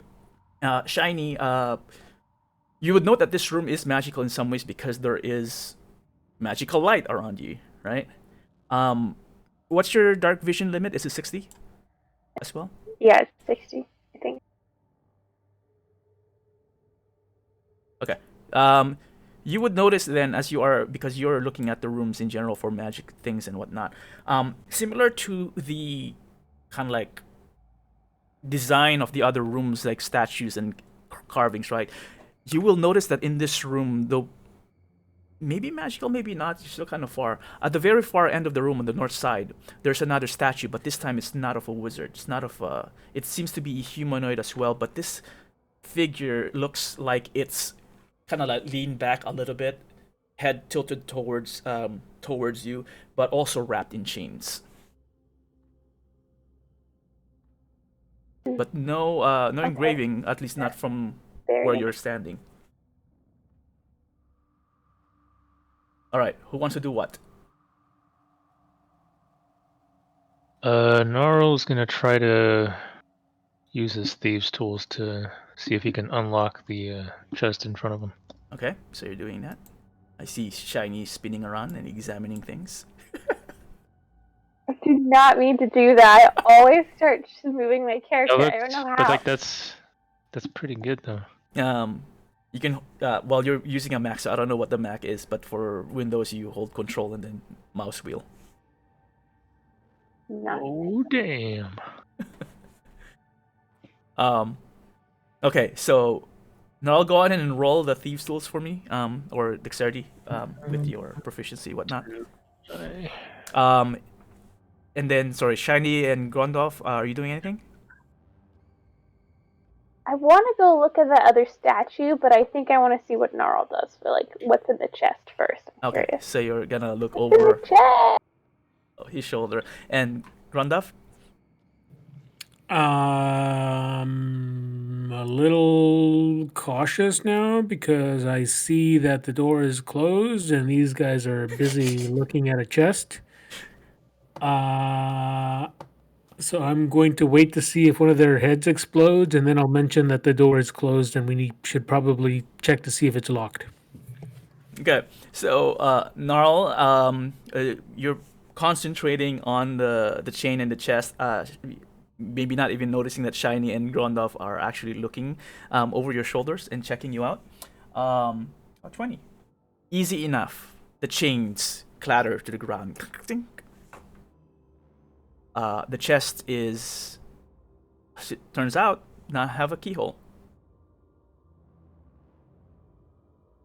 I don't like this guy.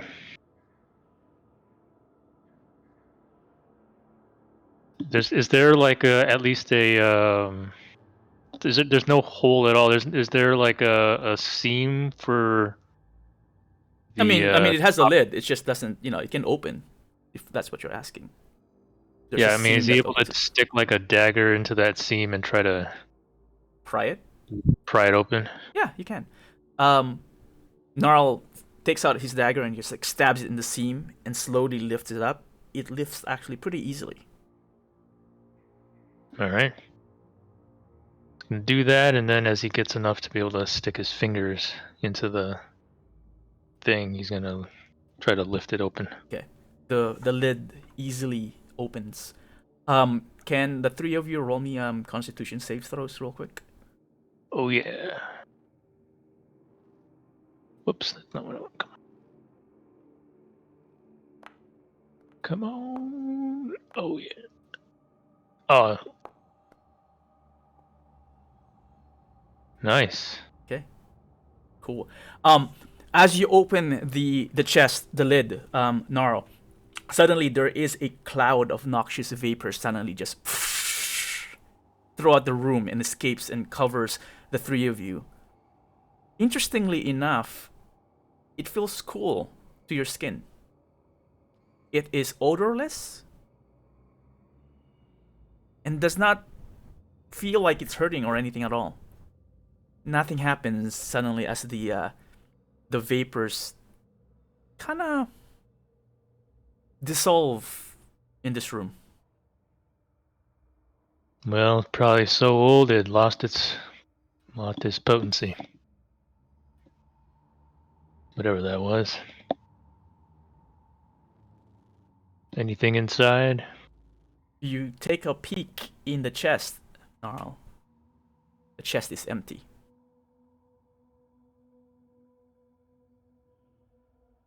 Well, do we want to do this to the remaining 5 chests, or do we want to... If when you open a locked chest and nothing is inside of it, I get suspicious. Hmm. And also notice that the door is locked behind us, even though we didn't close it. There's something weird going on here. I don't like it. Is it locked or just closed? I'm gonna go check, and I go check the door. You realize that on this other side of the door, Grundoff doesn't even have a handle. The black iron seems to lay flushed against the wall. And we pushed in to get in? Yep. And I can't make any attempt to open it then. There's like You nothing can try. to hold You can on try. to. Yeah. So you I don't know. Use your fingers to see if you can have a hold. You use your kind of like similar to what Nar did with his dagger, one of your weapons, and you try to pry it.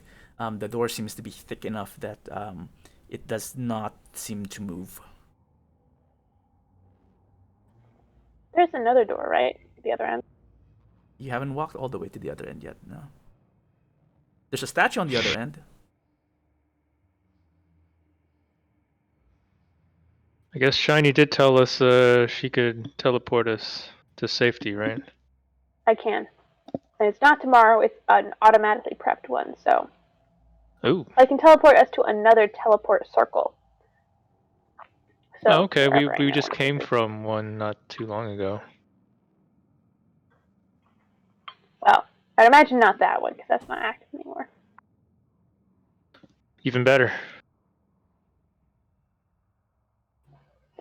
I'm curious about the statue at the end of the corridor, and I'm going to see if there's more doors.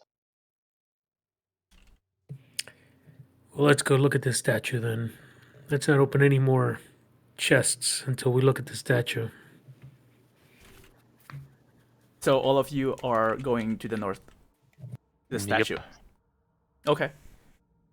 You all approach the statue at the very far end of this room, of this corridor. And the statue, like I said, as you get closer, seems to be, well, you guys are already short, but really to be taller. Reminds you about as tall as Sark, so about 6 foot tall.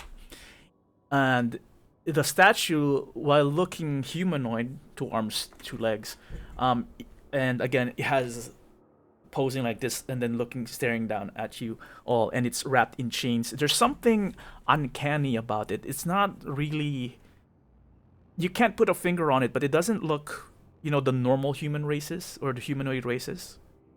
Some uncanny valley happening.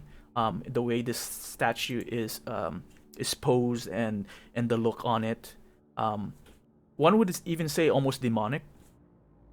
There is a writing at the very bottom in clear common. And you don't really need to stoop down because you guys are already short. It says something like, greed is unbecoming. Your trial has already begun. Well, interesting. Like this has always been etched there, or it like just appeared? Shiny looks closer and you kind of like rub it off. It seems that it's always been there. The indentation looks to be old because there are some slime that has, congealed in some of the indentations. Still don't like that, but okay. So if there's a door down here. Behind the statue is a wall.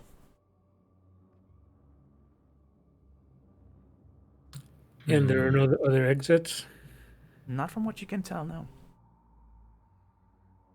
Check for any hidden thing that might activate a secret door. Go ahead and roll me another investigation for you then, Gnarl. It's a long corridor. So while Gnarl is doing that, I mean, you guys can help or do the same thing, or if you guys want to try something else. Too bad.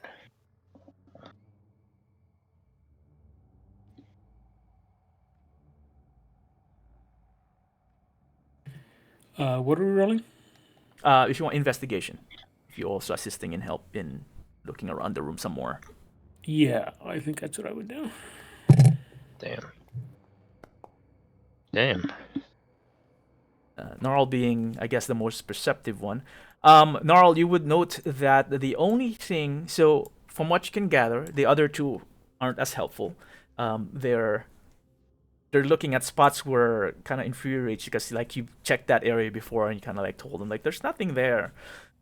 They're definitely, obviously, the door that you went in on the south side. But you definitely feel a breeze coming from the north side as well, behind the statue. See a breeze. Let me see if I can take a page out of. That was, I would say, because this is a long corridor, I would say that would have probably taken you a good 10-15 minutes before noticing that. The breeze? Yeah. Alright. Okay. You guys want to do anything else? Let me try to... Can he...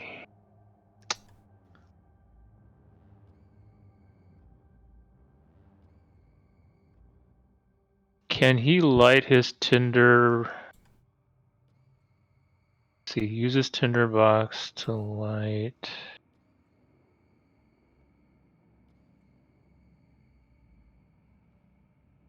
We need something flammable. Oh, he's got a torch, yeah. To light a torch and then see where the smoke of the torch goes as he puts it near the wall. Okay, sounds like Indiana Jones-ish. You light up your torch and you go behind the statue and you put down your torch. It's definitely, the breeze is definitely coming, is blowing smoke towards you. Slightly. It's blowing inward. Okay. But there's nothing, no indication of any sort of seam or door. You move the torch around? Certain parts of the wall seem to be blowing the breeze. You wouldn't really call them seams. Can he? So he's gonna knock on the walls to just kind of see if they sound different. Okay. So while you're doing that, how about the two of you? Anything? No. Barbarians don't really have a whole lot of stuff apparently, because I don't. No utility. Yeah, Oh, they okay. can't really do anything except maybe not inspire. What's the word? Cheer him on. Oh. Okay. Okay. Fair enough. Um, you knock around the. Oh, sorry, shiny. I jumped ahead. Are you doing anything else? No. Okay. No, I'm just So Gnarl, you knock around the wall, and you do hear some differences in certain areas, but they're not connected per se.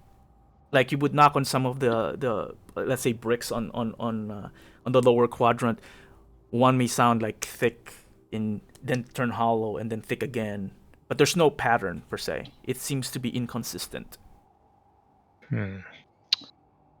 The thin ones, does it feel like it's pretty solid, or that it might be It still feels pretty solid.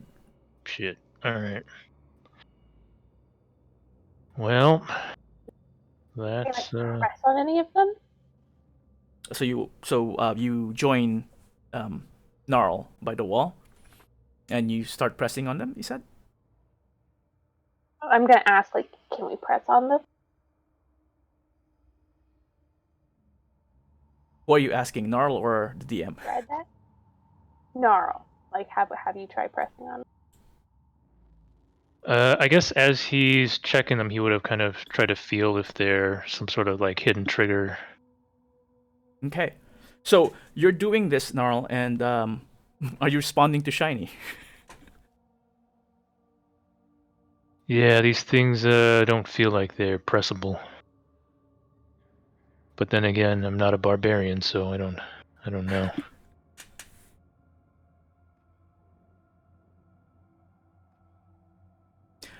The walls, yeah. As he says that, and you guys will be trying some of the bricks, I assume.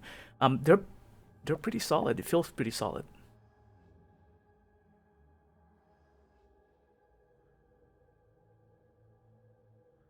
Hmm.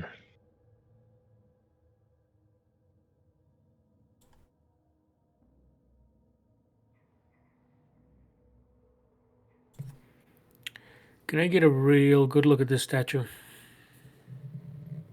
Sure. As they're doing that, you take a better look at the statue, and let's see here. Is there anything else I need to say?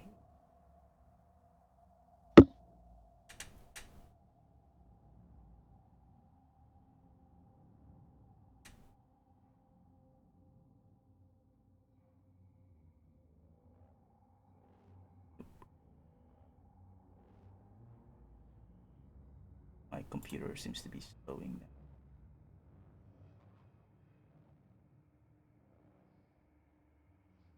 Okay, so it looks like again a muscular figure.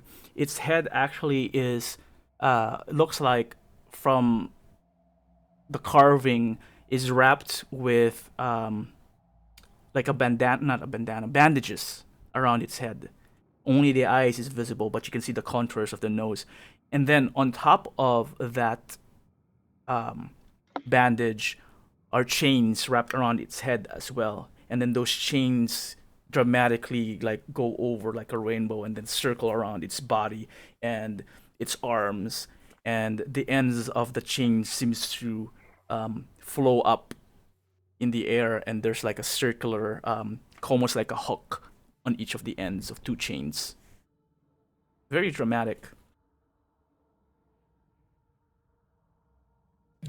But they're definitely statue bits. Like the chains aren't real. The thing isn't real. It's all made out of a single kind of material, like stone. As far as you can tell, yeah, it's made of stone. Oh, sorry. So And it'd be there are about hooks at either end on the sides. yeah. Okay, it's been about 20 minutes now.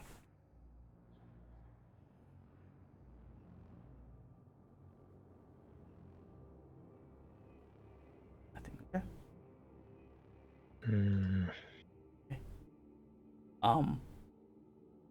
While you were still working on the wall behind the statue, Shiny and Gnarl, roll another perception checks for me.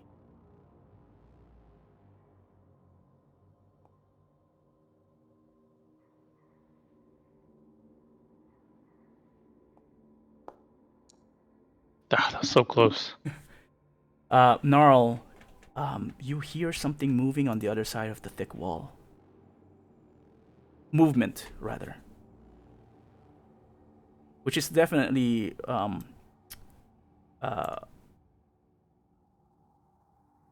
Is he able to tell if it's like footsteps or shuffling or slithering kind of? the type of movement is hard to discern with a 14. It's muffled. It's just that something is moving, and it is definitely not something you would expect since you traveled through this area. Right.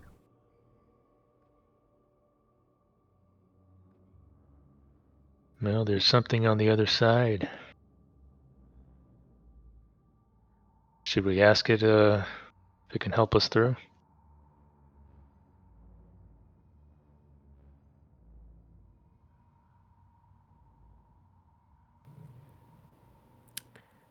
Go ahead and ask it. Well, let's hope it knows Morse code. Looking at these hooks, what do they look like they're for? Yeah, are they like meat hooks, or are they like grappling hook kind of things? Or No, they're between the two. It would be more like meat hooks, oof. large hooks at the end of the chain, and they're in the air, different No. angles. Looks like he's a fisherman too.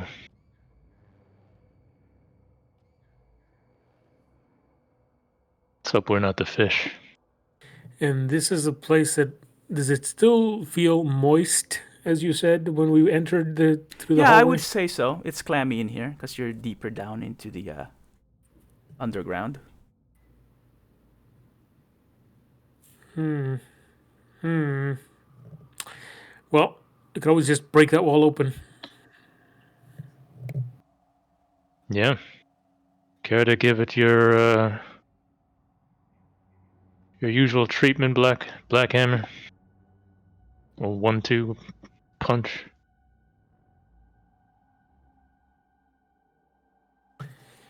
Sure, I'll give it a shot. Okay. Are you using your axe? Or something else? I'm guessing I would hit harder with axe than with my fist, so yes. Go ahead and roll me a strength.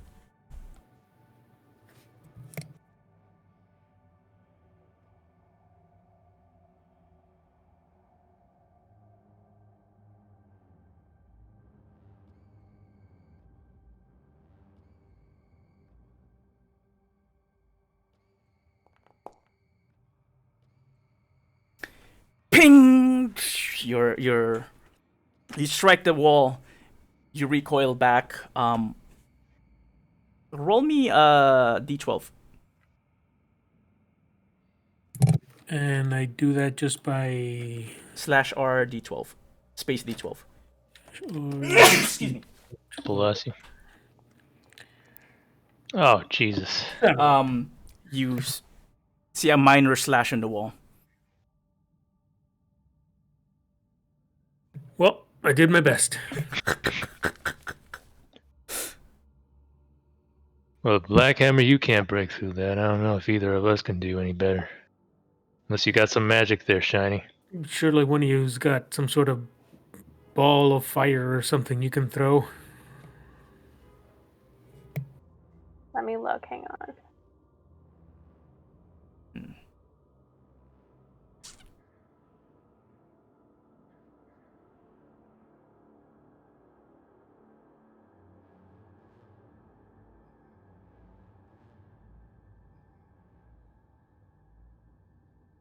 Man, I wish Anladin were here.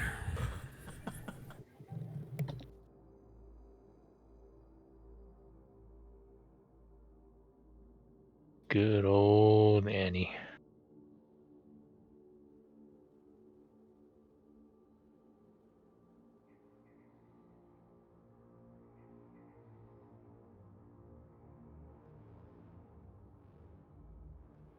She actually has some pretty good Would stuff. thaumaturgy do anything here? Probably not. Which one? Thaumaturgy? Oh, I mean, you can make an earthquake thing happen, but it's like more fluff than anything. Unless you want to Okay. yell at the creature on the other side, be like, "Hey, open this up." Open that door! I have Flame Strike, which is Ooh. a big column of fire rolls down where I want it to be. I could try that. It is a lot of damage. We would have to back up though, because it's a 10-foot radius, 40-foot high cylinder. I don't know if it Man. would suck all of the air out of the room. Like that's like when I have like everything else is like I don't think it would work. Let's see what you got. I have blade barrier, but that's like a Yeah. barrier, which was not the idea. Yeah, you got like. Ooh. Oh. Never mind. Is there a tiny opening in the wall anywhere? I mean, from the torch that Gnarl has, there seems to be something porous enough that allows some breeze to go through. An inch in diameter, specifically? Not that Oh, let's large. see if I can No. send the arcane eye through. Okay, never mind. Yeah. Can we Yes, use like stone cunning or whatever that's called to? Oh yeah, you're a dwarf. You should have that stone cunning thing. Can Right? I tell if there's anything about this wall that's special? Good point. Good point. Roll me wisdom with advantage. It's a low DC because you do have stone cunning. It should be hopefully easy.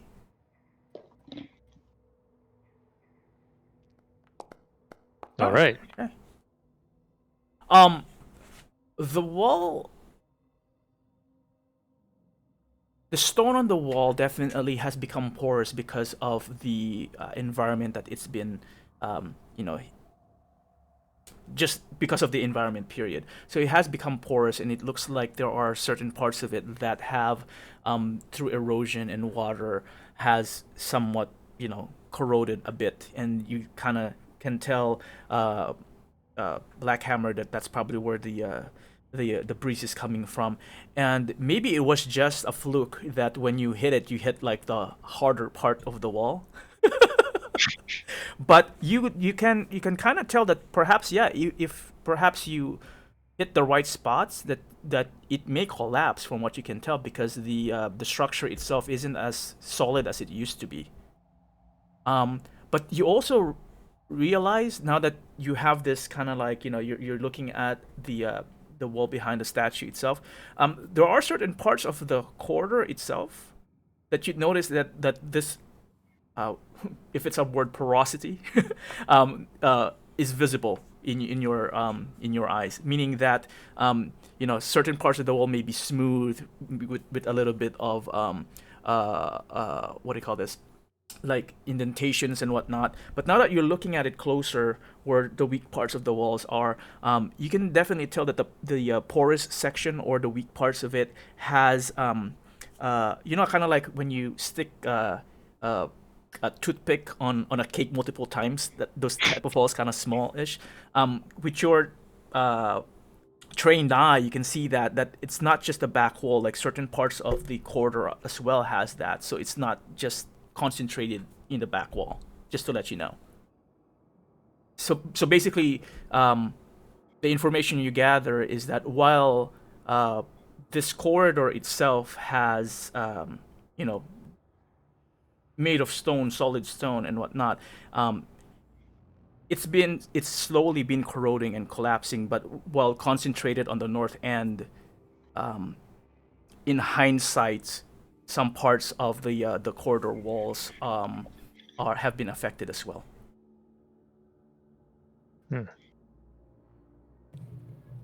All right. So I'll communicate that, being sure to exclaim that these people were amateurs. And they used the shoddiest materials. My God. So I guess let's try it again, shall we? And this time at the spot that looks a little bit weaker. Let's do your roll again then. This time with advantage, Oh, because you have examined the walls better.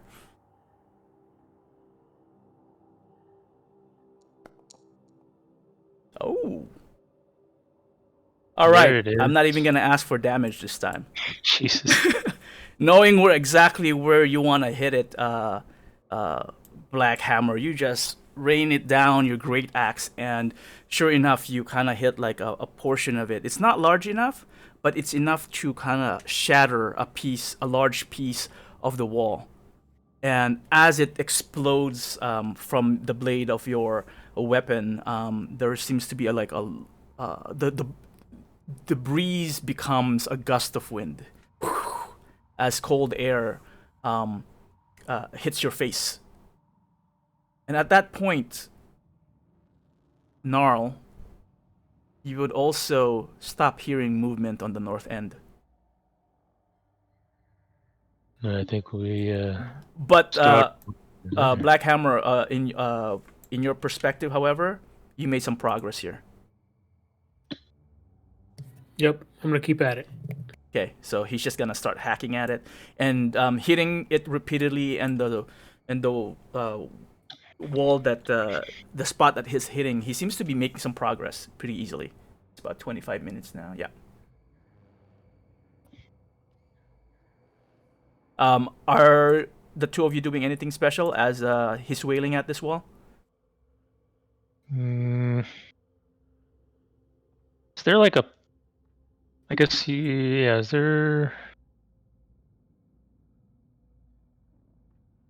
Can Gnarl put the torch somewhere by the wall to still give him like light, so we can be able to hit it, and then pull out his eye poker Uh-huh.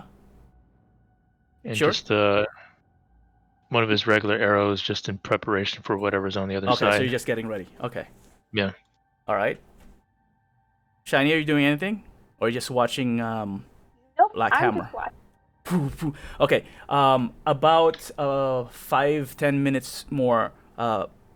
Black Hammer, you managed to etch about a good sized hole. Good thing none of you guys are tall, so you only need like a small hole, but enough to fit even you. You're the widest, perhaps, of the three. Slightly above regular waist level, so you have to climb up the wall. But there seems now to be a passage leading to the north room. I'll just say, Okay, let's go. let's just remove this section right here. Oops.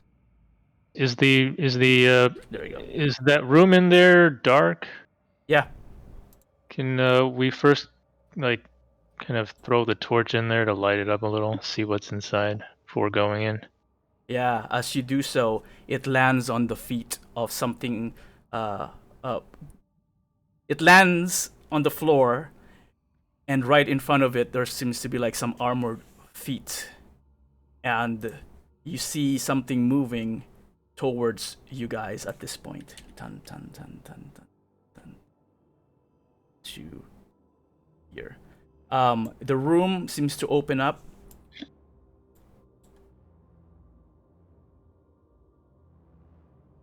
Beyond it, as you threw the torch, and yeah, you see from the hole 3 figures in the shadows. Well, you guys have dark visions. 3 figures, armored figures. I think some of you can see them.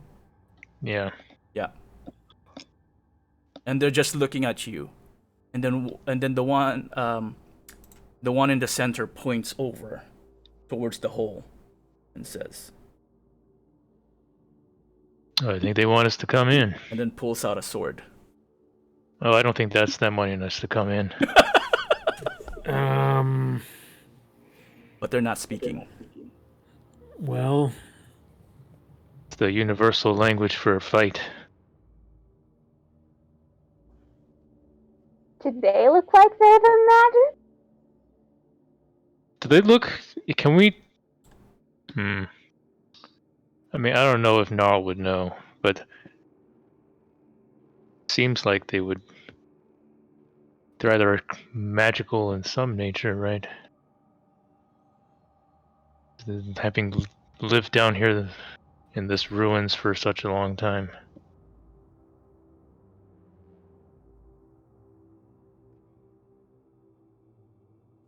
well, we can't go back because there's no way out that door, I don't think, although I didn't try hacking it.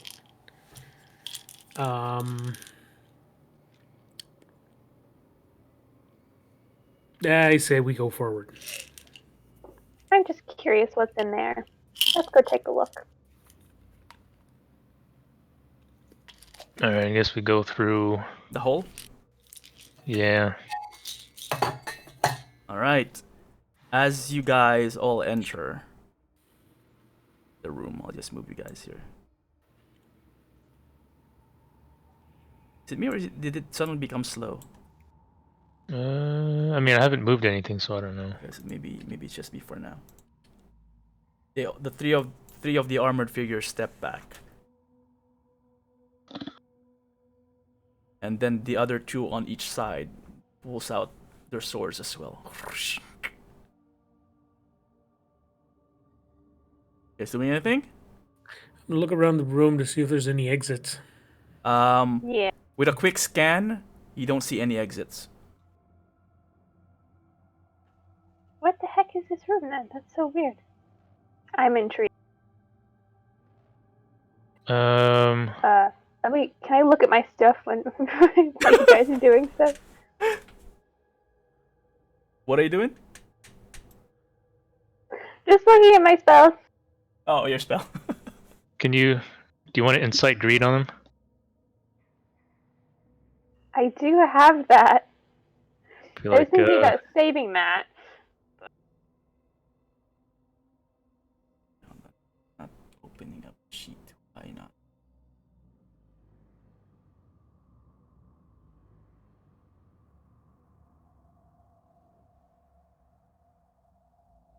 They're all weapons. Here we go. Let's put it up here. Okay, so no one's doing anything? I didn't save. All I right. was kind of waiting for the other two to do something because I don't know. Okay. Then in that case, if no one's doing anything, the three of them slowly starts approaching, and I would ask everyone to roll initiative. Well then. Well then.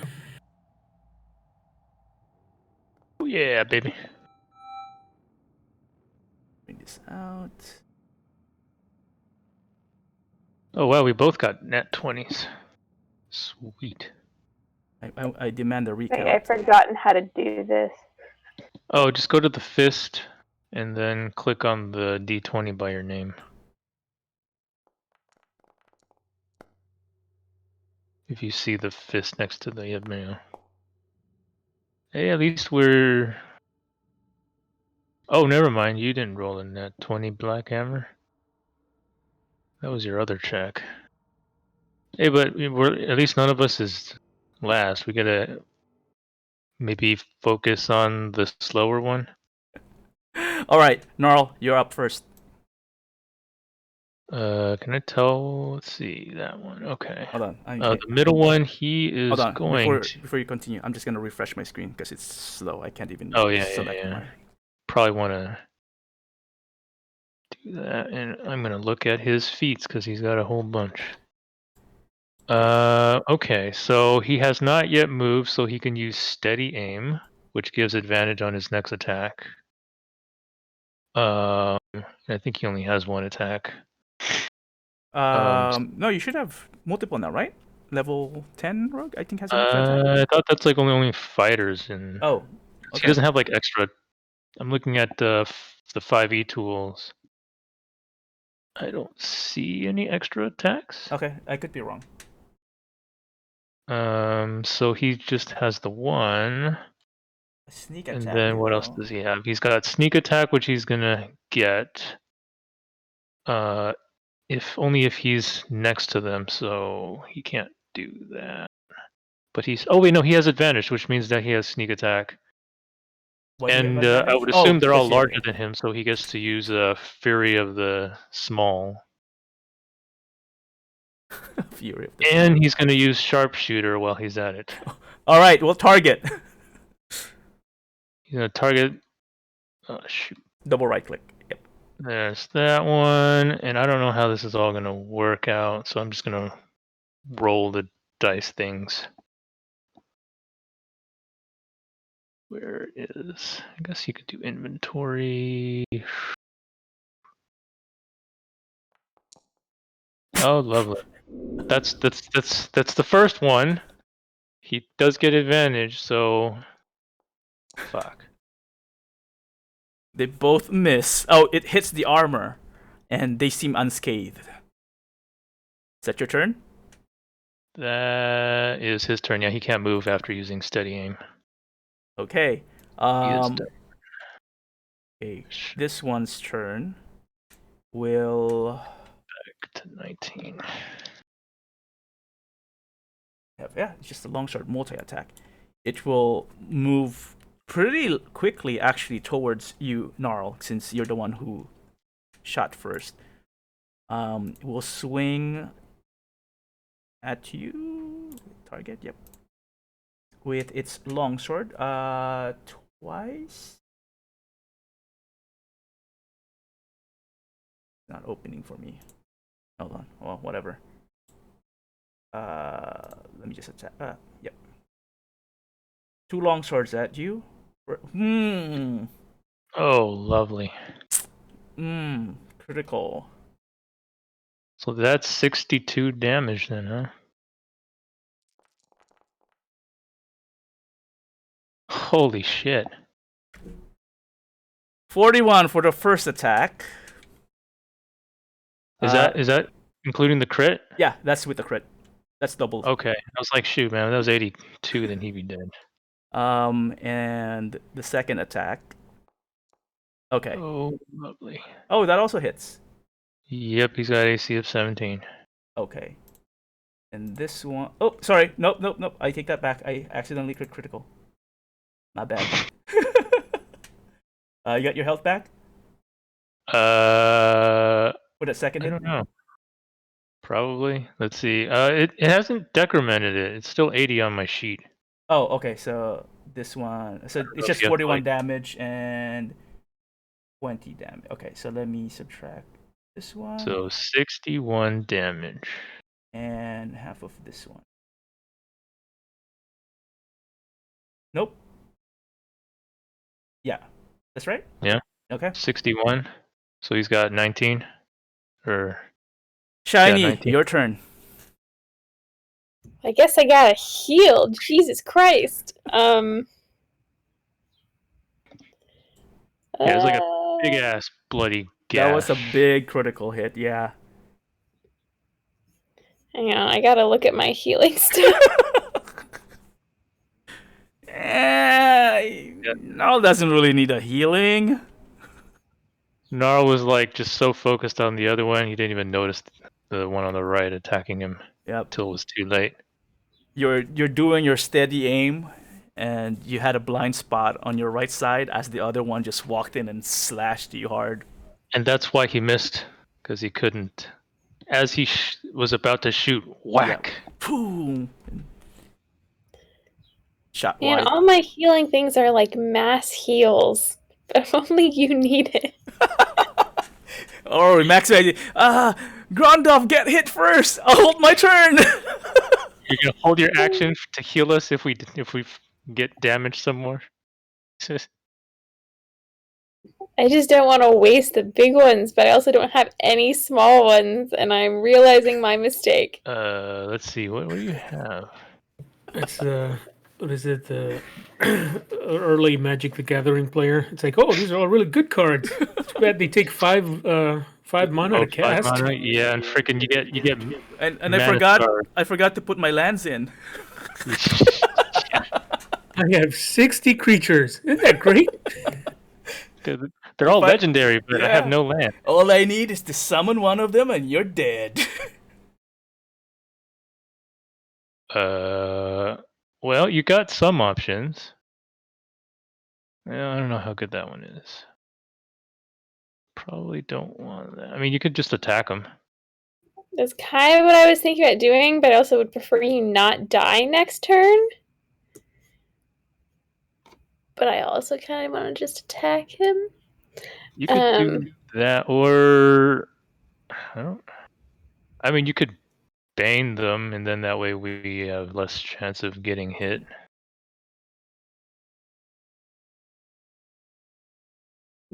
That is true. 'Cause I feel like that's better than Shield of Faith, because there's 3 of them. Yeah. Okay, well, I'm going to use my bonus action to cast Spiritual Weapon.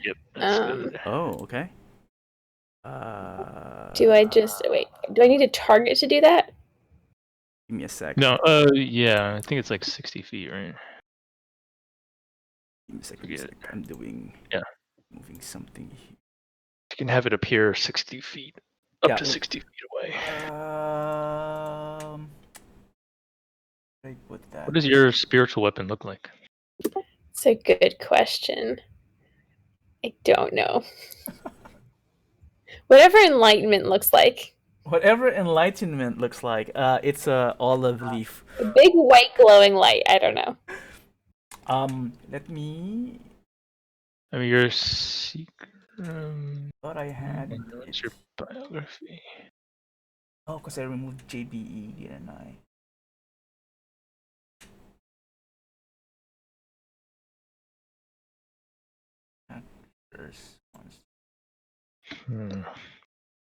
What's your deity? Bakab. The Uncaring. Yeah, Bakab. What is the Uncaring, Lord of all magic? Oh man, I think I deleted my spiritual weapons, so Oh shit. So I think what we'll do is. Oh wait, no, I take that back. I'll just put. Where do you want it? Ping it. I'm gonna do it on this dude, but like towards this end. Yeah, ping it. Hold and click. So I can see it. Hold what and click? On the map, just click and hold. There you go. Oh, there you go. Oh shit! Look at that hammer. Okay, and then I am gonna cast Bane. It won't let me do that. Oh, you have to target them, I think, right? Double right click or target the creature first. Creatures. It's all of them, right? Do I have to target Yeah, so all you of gotta them? target each of them, yeah. Yep. So what you can do is you can click on the bull's eye on the left side, on the left panel, right? Okay. Right, but it won't let me do multiple ones at the same time. I'll only do one. It should Oh, allow really? you. Try holding shift. Oh, there we go. Okay. Yep, and then cast Bane. Let's see. Succeeds, fails, succeeds. So this Pretty one cool. failed. Let me put. Shit, man, they some charismatic death knights. There you go. The frightened is baned. All right. Huh.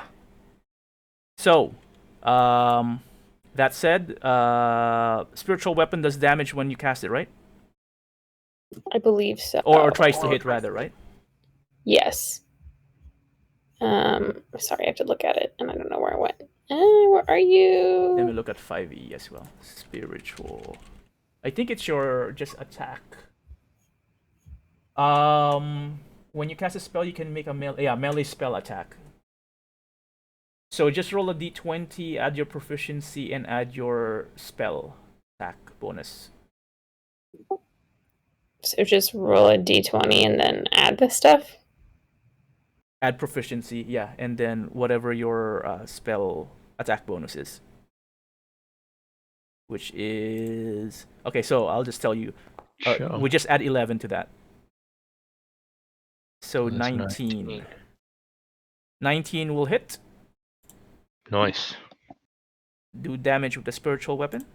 It's a d8, right?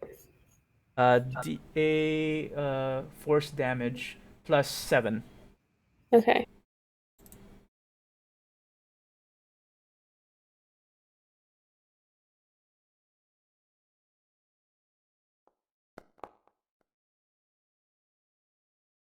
All right. Plus 7? Oh, you didn't put the plus 7. I was gonna say, like, Oh, how could no. it be a 3 if it's a plus 7? Okay, so 10 points of damage. Got it. All right. That's good. As your spiritual weapon bears down on the... Okay, I'll let it go. We messed it up because you can't technically cast 2 spells. Oh. It's a bonus action. Yeah, but there's that stupid 5e rule for that. Is Bane a cantrip or not? No, it's Yeah. not. Level 1. Level 1. We'll let it go. That's fine. Okay. Yeah. Sorry. Nope, all good. I also forgot. All right, is that your turn? You are now concentrating. Yes, I'm concentrating. Okay. Oh done? dear.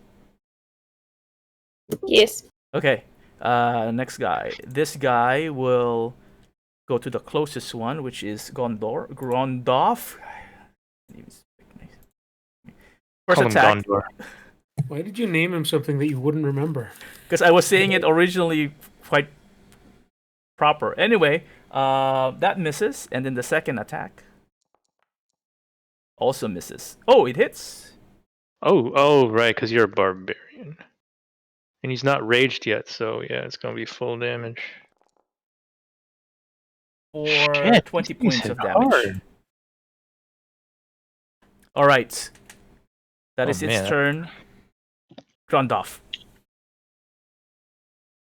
I thought that on physical defense, that wouldn't hit. On physical defense? What do you call it? Because I always get confused. but when the attack is equal to my defense, it's supposed to miss, isn't it? Nope. If it's equal, it succeeds. Same thing with DC. If you hit the DC, you succeed. Because I feel like in the past we've enforced that if it's equal, it misses. Because I've missed a bunch of times like that. Nope. We're doing Roll20 automation and Foundry automation, so it automatically tells us if it hits or misses. Okay. All I'm saying is I'm gonna go back and look at some stuff. And I'm gonna be very angry. Okay.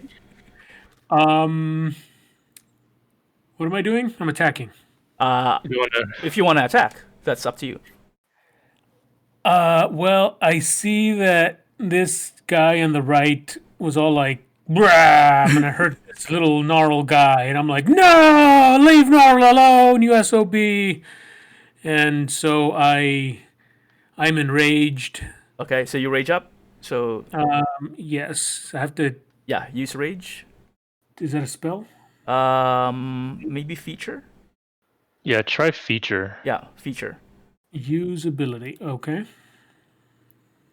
Oh, damn. Am I enraged? I guess, yeah.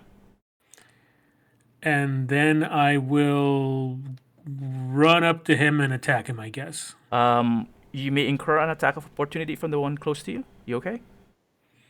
Damn it. See, this is what I get for rolling up another character while I'm looking at a new one. I thought I didn't do that. Yeah, one of them has mobility or something that does not incur attack of opportunity. I forget who. Berserk might be. Oh, yeah, probably. Well then, You're on your own, Gnarl! yes, I'm gonna do it because I'm pissed off. You're gonna move? Yeah. Okay, so it will try to hit you because it does have a reaction. Targeting Black Hammer with one regular attack. Ah! Oh shit! They're rolling naturals. God damn! How many? Well, Well, the good news is you've got half. yeah, right? it You're will be big half. now. Jesus. Half of that. Oh, wrong one here.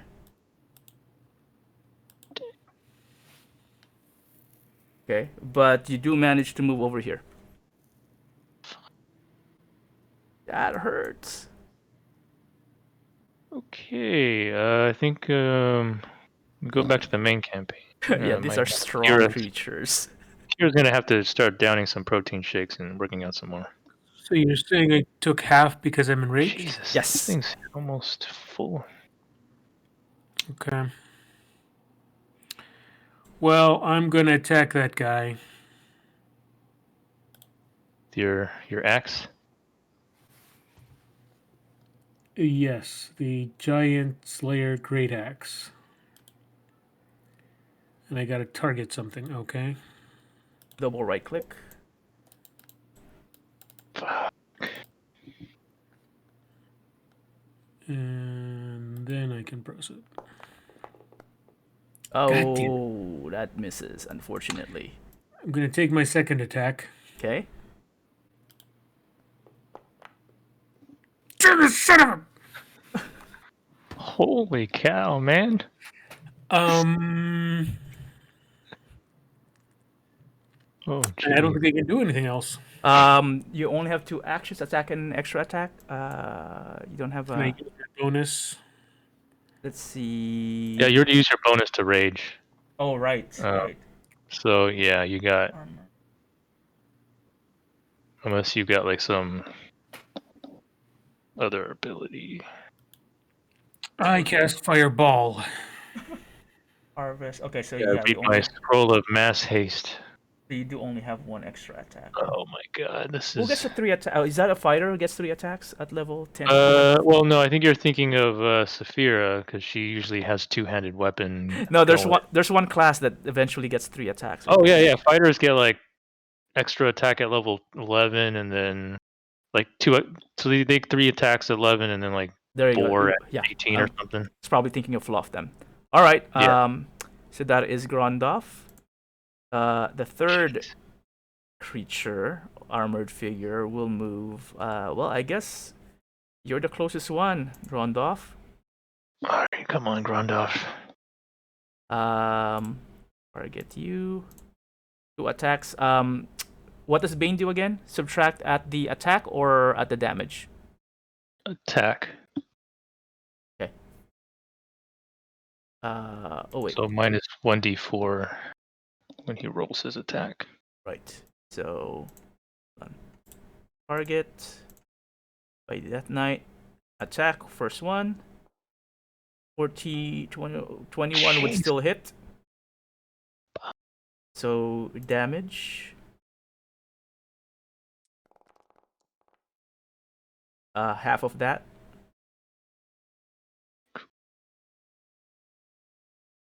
And then the second attack. Oh my god. Would still hit. Half of that.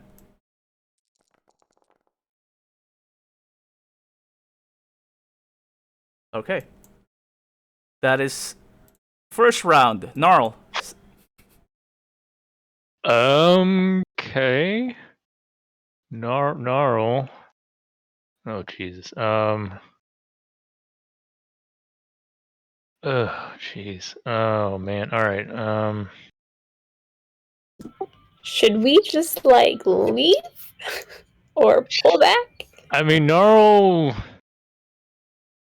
wants to hightail it out of there, but there's nowhere for us to go. Fall Unless back, wanna you do a dumbasses! Fall back. Well, I have the teleportation. We'd have to like leave. Is the problem? Wait. Oh, because that thing takes a while to charge up, right? Or is it an It action? says prepared in a minute. Oh, yeah. Yeah, so that's 10 rounds. Yeah, it's a long time. Okay, what Gnarl's gonna do, he's still shaking off the blows from the other attack. He's gonna use a bonus action to disengage Okay. from the Death Knight. Oh yeah, that's a wall. He's gotta do it this way. 1, 2, 3,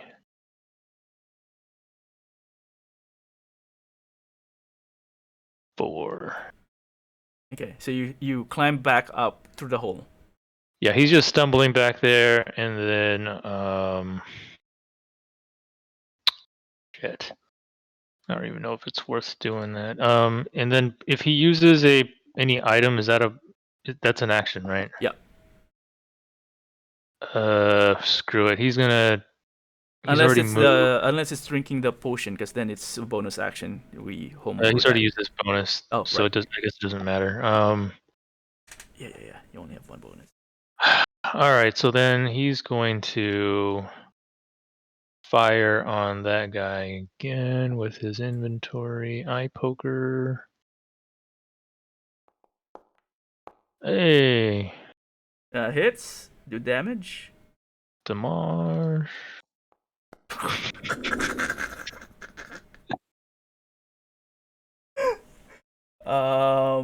This time it hits him somewhere where it tickles him for 6 damage.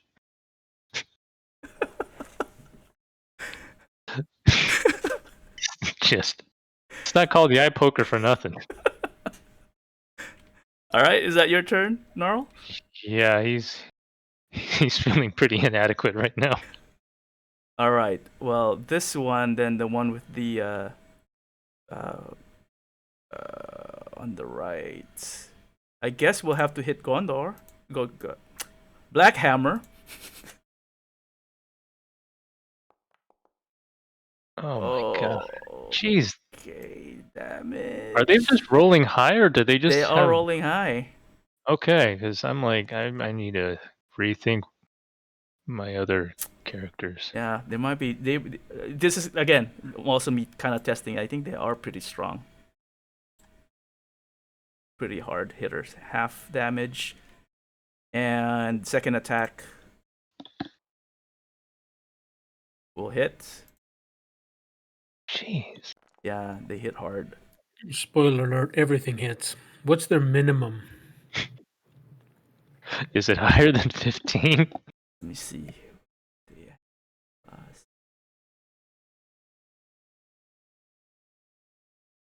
It's a surprise.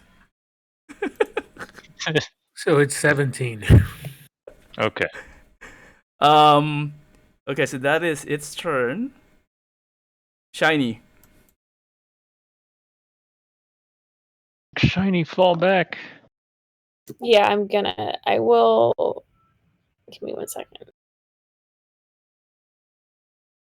I will move back. I can move myself. I forgot. You're targeting yourself. Crap, hang on.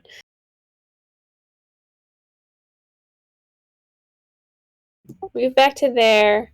And then I'm going to cast... Where did it go? Prayer of Healing. Do I have to target and then cast that? Like, target... 6 creatures. Yeah, target 6 creatures. Well, I'm only going to target 2.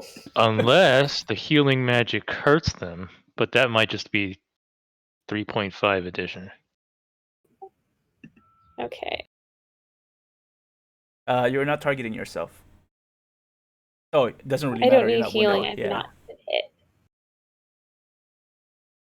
But it makes you shiny, right? Okay, now I just hit healing? I guess let's try it out. Let's try, yeah. I've never seen that happen in action. Is it just 5? Oh, wow. That was a lot crappier than I thought it was going to be. It's 2d8. You didn't upcast or anything like that? Yeah. No, I just straight cast it. 2d8 plus your is 3. Yeah. That's it. I mean, on average, it's 11, so it's like a little bit below average. Okay, well, I'm gonna do my spiritual weapon again. Yes. Same dude, 1d8, and then what did we add? 1d8 plus 7? 7, yeah. So, Yep. ooh, Yeah. 15. You're doing some damage. Well, you gotta try hitting it first. Oh, no. Oh crap. 1d20 right. plus proficiency plus 7. So 11. So 1d20 plus 11. So plus 11. Oh, you So hit. 19 You plus totally 11. hit. That will Yeah, hit. you got Yeah, and then the damage was 8 plus 7, so 15. 15. Yeah. All right. See, Oh. you're DPSing right there. You're actually the damage dealer. No, I need to heal. I mean, these twigs that I'm shooting at him don't seem to be doing much. Okay, the next one. This one. Will follow. Well, I guess they're just gonna surround. Oh, Jesus. Black He's a hammer. pincushion right now. Just gonna This one will attack. Oh my god. I mean, That's the This- third natural 20. if Ow. this were a piñata at a birthday party, they'd have the candy by now. That's Half of how that. many? How much? How bad is Black Hammer looking right now? Pretty bad. And then the second attack Holy fuck! misses. Oh wow. Okay, the feast and famine kind of deal here. Oh man. All right, Grundoff, your turn. Do you have like a whirlwind attack somehow? Remember me as I was, and rename the company to Gondorf and Friends. Continue to attack. Oh, which one? Make sure you target the right one. Same one, the right one, with Okay. a little hammer floating above him. Jeez. At this point, because if I try to move now, at this Yeah, point, I'm you're- going to hit Yeah, defeat. probably not gonna be. Yeah. God, this is just like Bernhard in the hatchery. I'm going to do it again. Oh, okay. Oh, there you go. Jeez, you had to roll a... Damn, that means they have some pretty high... That actually hits. Yeah, that hits. Do damage. I just click on damage. Hold on. And normal, I guess. Yeah. All right, 16 points. Take it. Making sure I have it. Oh, there's a saving throw. For whom? No, it just says the Death Knight succeeds with a 21 saving throw. I guess your weapon has some ability. Interesting. But they're not giants, so I don't Oh, know so I guess why. it doesn't really. Oh, I guess it's just... Yeah, it's not smart enough. Okay, got it. They sure hit like giants. Any bonus action or movement?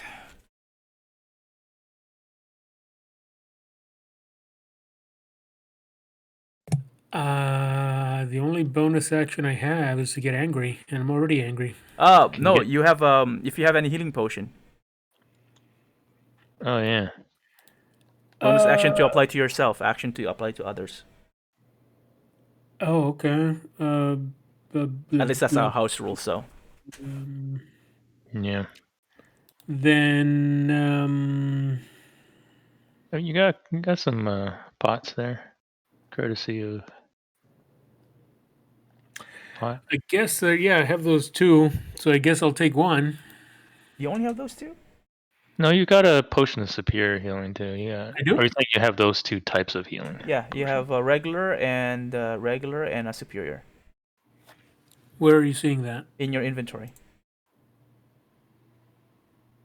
Is there some sort of hidden panel that I'm not seeing here? No, I mean, I'm seeing it. it even shows up in the on your menu if you click on your character. Potion of superior healing. Under inventory. Under consumables, if you're looking at your character sheet.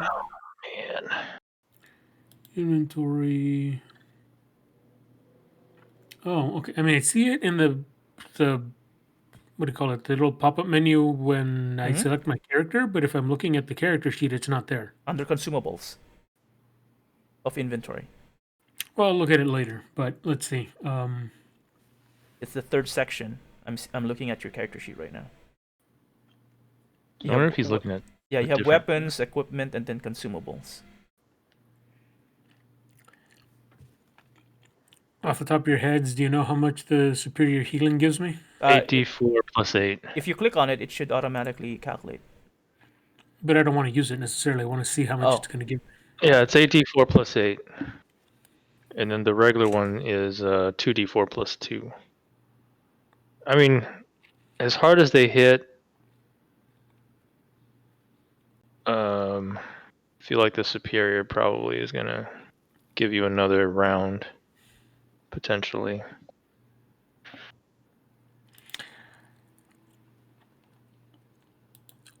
Okay. Target yourself. Using the heat. Whoops. Double right click double? won't work. Click on the. You can right click on your token, and there should be the target shows up. Right click on my token. And there's on the left side. Is there a target symbol? Oh, I see. Yeah, there you go. And then select healing. Yep. Critical hit. Sweet. Oh, geez, that is a lot. All right, 33 to you. Oops. Hold on. That was a mistake on my part. Can you get angrier for like quarter damage? Not that I can see. Damn. I can make it easier for them to hit me. It messed up on my side because you also have the Death Knight targeted. Oh, I accidentally healed him, so I had to take that back. how do I untarget them? You target again. Double right click again. There you go. All right. So I think That's your turn, right? Yep. Okay, third Death Knight will go on top of Rondolph and target you and swing at you minus. Nope. So roll. It's baned, so 1d4 minus 3, so miss, right? Hopefully. 14 misses, right? 14 misses, yeah. All right, next attack. 11, 20. Roll same thing. Press up. That is 18. Hit anyway. 18 will hit.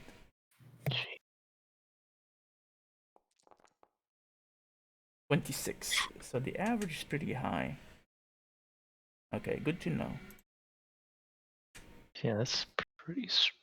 Pretty strong, yeah. They're pretty strong. Good to know. Against 3 of level. So tier 3 characters again against. Okay, it's pretty strong. Okay, got it. Gnarl, your turn. All right, Gnarl has regained his composure a bit. I'll go 1. He's gonna. Oops. See that his allies are focusing on that. He can't use steady aim, so he's just gonna use his normal attack with eye poker. And he hits. So I don't know if damage includes sneak attack. It does not, so you have to click sneak attack separately, I think. So go ahead and do damage first. Hey, that's good. And then sneak attack. I guess it's a feature. Where are you? Damage. Oh yeah, that's what we want. All right. Anything else? That is it for now. Okay, so that one did some good damage. This one, this knight stumbles backward a little bit, but recovers slightly. You see it slightly limping now, Rondolph, as you're the closest one. Is that your turn, Gnarl? You have any bonuses? Yeah, that's his turn. Oh, not even drinking anything, huh? Nope. I mean, that one hit, he's just like, screw it, we gotta kill these things. All right. Well, they will go back and focus on Grondov. Come on. 18 will hit, but also half damage. Jeez. And second attack. Ooh, Oh my goodness. half damage. I mean, it's... I think I did that wrong, but whatever. I messed something up. I didn't target Grondov for the first half damage. Okay, there we go. Okay, that is its attack. Shiny. Okay, is Bane actually doing very much good based on how they're rolling? Well, I only don't- only one is affected by Bane, and it did Right. save one hit. I think it's not so good based on the fact that our barbarian is Yeah, bare it does not chest. seem very useful. Because, like, so, it's like that's concentration, so I'm trying to figure out, like, Yeah, I mean, you might as well just like a shield or, like, casting something else. I feel like they hits their attack rolls have been so high. Any sort of like AC based thing is just going to be useless It's right now. true. Okay, so I'm gonna drop Bane, and I'm gonna try and cast Banishment. Oh, Yes. Which one has not really been hit yet? The one either on of the the two. left. Yeah. Okay, I'm gonna cast it on this one. Target it. Yeah, it's targeted. Okay. Banishment. That's an Ares playbook move. Yeah. Oh, it succeeded with a 28. Oh, are you kidding me? Seriously? Well, I tried. For my bonus action, I will attack with my spiritual weapon. Yay! Maybe we can kill that one. Okay, so 1d20 plus 11 will hit. Yep, do damage. Plus 7. Come Plus seven. on. Also, question. Yeah. Oh god. Does this count as a weapon attack?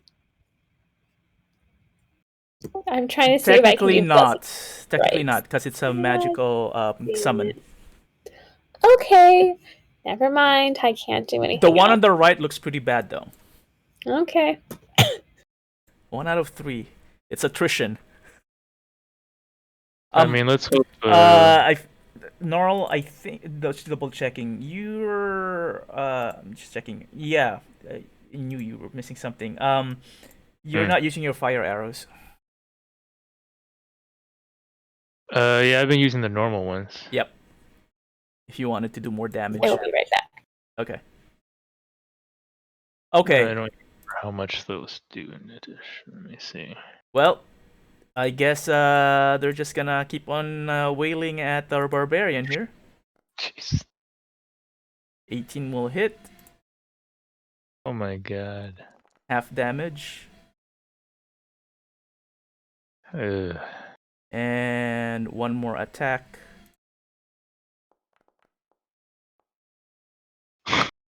16 just hits.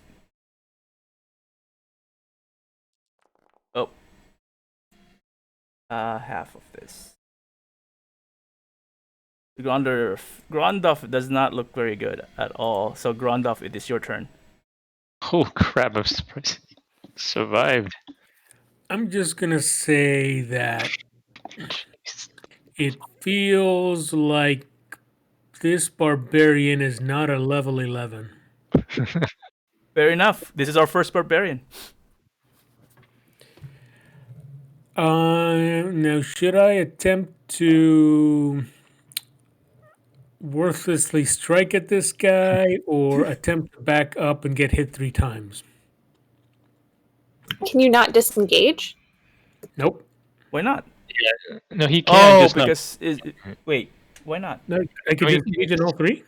I think you can, right? Yeah, Based on disengages for everything. It's Yeah. one whole round. Oh, I thought it was like for one creature. No, you're probably thinking withdraw from like 2.5 or 3.5 or whatever. Then I'm going to disengage then because I didn't realize I could do that. And then I'm going to back out away from them and towards the group. Hey, you guys, what did you tell me? You see Grondov just rush back. Where do you want to go?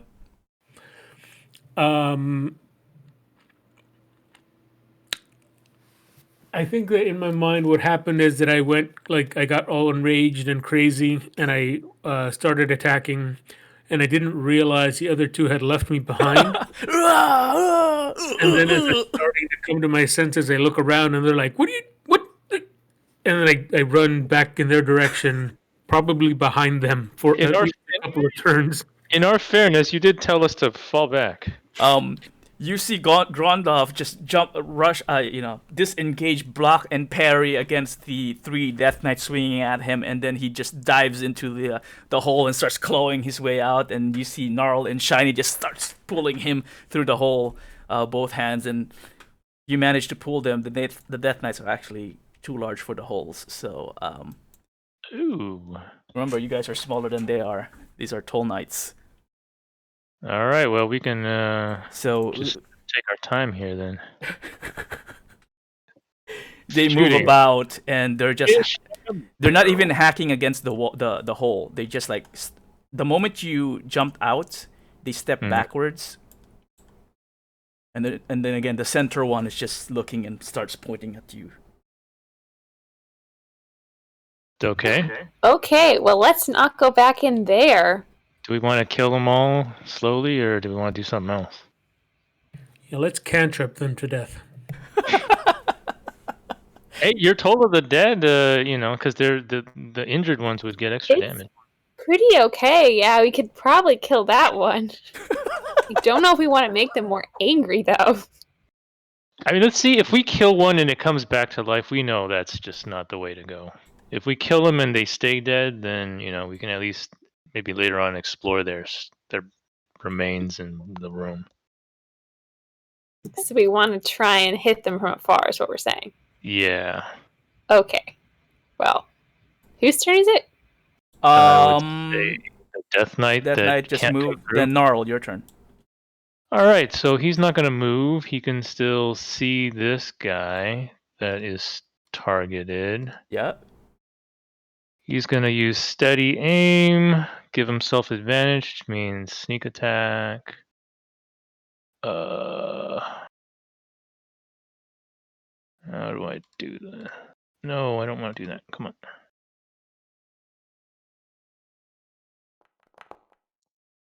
Jesus. How do you attack with advantage? You hold Alt.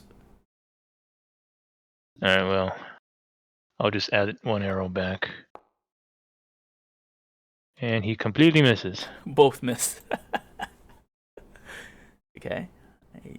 And mind you, these are Death Knights without shields, by the way. So you're saying we got to be more powerful than the other one. Again, okay. I'm just checking, an average level 10-ish. Okay, not ready for Drachnian. Okay, that's good to know. These are 3 Rachnians? Interesting. All right. Yeah, that's all Gnarl can do. Okay. His turn. That Knight's turn.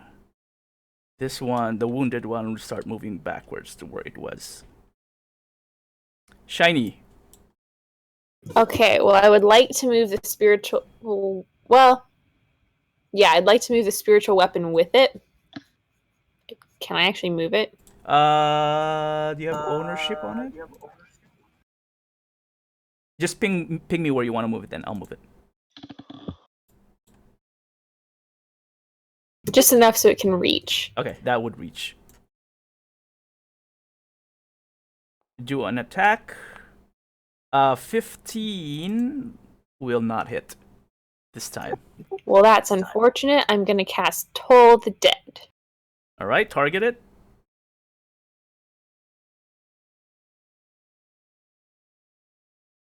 Oh, you added blinded on it. Sorry. No, on yourself, rather. Oh. I don't know why, but... Well, okay. I'm not. You're blinded by your own shininess. Oh, there it is. DC 15, so I guess does blue have to roll? Do I? Yeah, do I press any of these buttons? Do Or do you just roll? do damage. I think it will automatically. Yeah. That's I also good. get an extra D8 because of the thing. But it saves, so does it do half or full? Or No, it's all or nothing. Damn it! These things are it's like all or nothing. insane. Wait, do I still get the extra D8 though? I don't know what your thing looks Blessed like. strikes?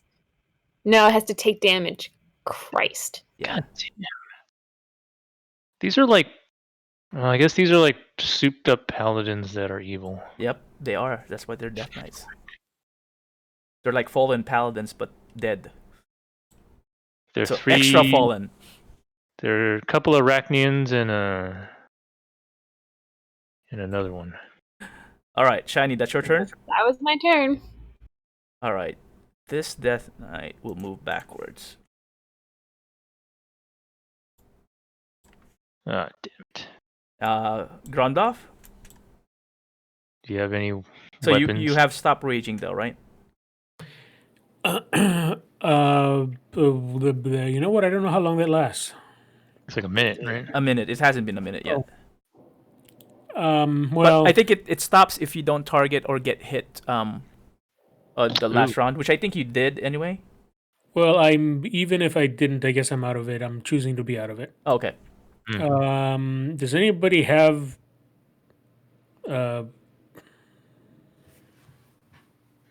What? bow and arrow? Range. Oh, range weapon. You have a javelin, right? Yeah, but I have to throw it and then it's done. Oh, I gotcha. want something I can use multiple times. I thought the lightning one doesn't come back to you. It does not return. I have a crossbow. Oh, I'll take it if you're not going to use it, because otherwise I'm not doing anything. I'm going to be trying to do Toll the Dead. yeah. So, go for it. Okay, so I, as a bonus action, take the bow or whatever.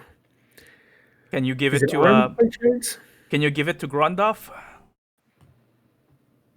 Oh, how do I do that? Character sheet. Trade. Yeah.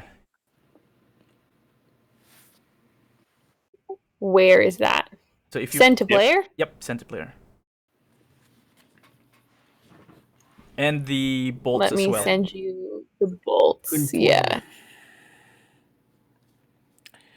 Oh, and I know why I couldn't see all that other stuff. Because I had selected to see only the equipped things. Mm, Yes, and I wasn't seeing all the other stuff. Got it. You had it filtered. I guess so. I didn't know that. Okay, so now I got it.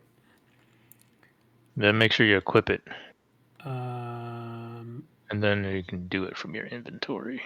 And there should be cold arrows as opposed to just regular. Well, there's both, but. so I do that from my inventory, do I? You can do Yes. it from there or from the special menu. Special menu. If you right click on it, select your ammunition because you want to do a regular yeah. or. Oh, it like auto equipped? I Yeah, it guess. did. Yeah. It auto equipped it. So edit the light crossbow. Or from the menu, right click on it so it opens up the light crossbow. Edit item, okay. And then under resource consumption, it says ammunition. Where's that? You have the light crossbow details, right? I've got the little pop-up window with it. Yeah. Are you on the details tab? On the what? Details tab. Oh, detail. Okay, details. Yep. And then the first section, weapon usage. The last one is resource consumption. It says ammunition. Yep, ammunition. The second drop down, select which type of weapon you want to use. Or which.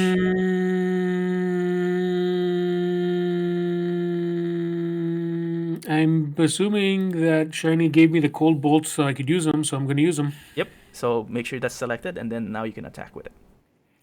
Oh, that's it? Yep, that's it. have Because to it just save it. pulls the ammunition from. Yeah, you don't need to save it. So make sure you target. So I target him by double-clicking him. Yep. And he's the only one I can see, I think, so... Okay. Yep. And then- then I'm going to select it. Inventory and attack. That hits. Nice. Do damage. Damage. Normal. 6 points of damage. Take that, you SOB! And I can I do it again? I have a second attack, right? Oh yeah, how? You know have what? the Yeah, same- just do it. Just do it. Technically, you need to load it and whatever, but yeah. Yeah, you need the feet. But that's fine. Just do it. Okay, sure. Nope, didn't work anyway. Nope, that. You dry fire it. All right, that's your turn. Let me see. Yeah, my guy doesn't do anything except stand there and get hit. So yeah, I'm done. Okay, this one would go back to the center. All right, Gnarl, you doing anything? Yes, steady aim for advantage. Let's see, let's see if this works this time. God, It damn hits. it. It hits. Oh, it did. Yeah. Sweet. All right, so normal hit for that, and then feature sneak attack.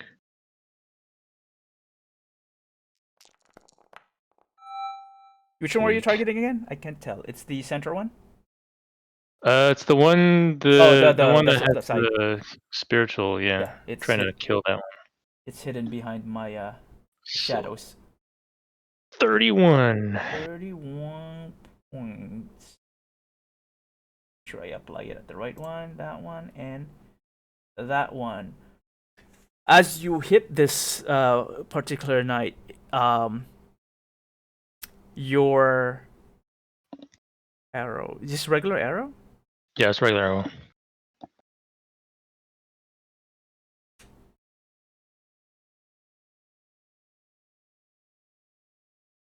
Oh, no, I guess that's fine. Yeah. I was reading the wrong sheet. I thought it was like magical arrows, magical items only. Well, whatever. Yeah.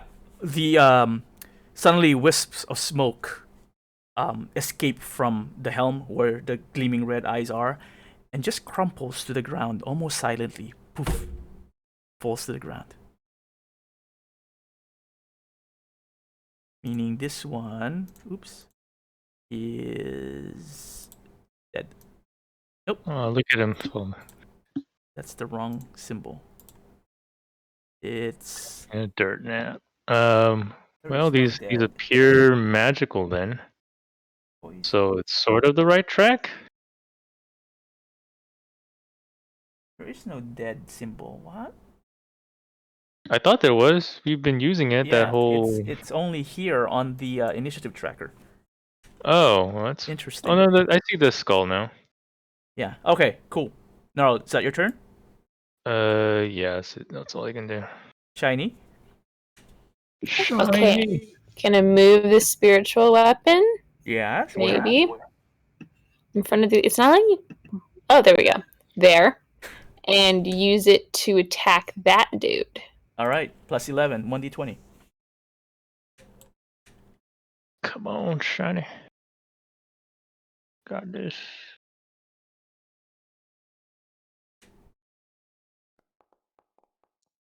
All right, yeah, that should hit. 22 will hit. Yeah. Do damage. Plus 7. All right, 10 damage. 10 damage. And then I'm casting Toll the Dead because he's damaged. Yeah. All right, let's hope he rolls low for his wisdom save or whatever save it is. Oh, was I supposed to do that? Oh, No, that's fine. It succeeds though. that's annoying. I like it says I fun injured. Huh? I don't know what that means. Where does it say that? Oh, I fun. Oh, if uninjured. Oh, if Uninjured. I fun injured. That's like, what is I fun injured? Wait, why did it say if uninjured though? Because if uninjured, you take no damage. Yeah. It succeeded, so yeah, I guess regardless, it succeeded. So. Oh, it's because that's if uninjured. It should be 3d12 that it's rolling. I mean, I know it didn't hit, but it's rolling the wrong thing. We'll figure it out if it actually hits. No, we Right. just re-roll a damage die. That's my turn. That is your turn. I mean, I feel like every time you're hitting it with that hammer, it's making a bell sound anyways. Okay. These And I guess guys it's the Death Knight turn. actually, we'll just stand there. Whew, we figured out this puzzle. Black Hammer. So they just reset. They went back to their place, and they are just pointing at the hole.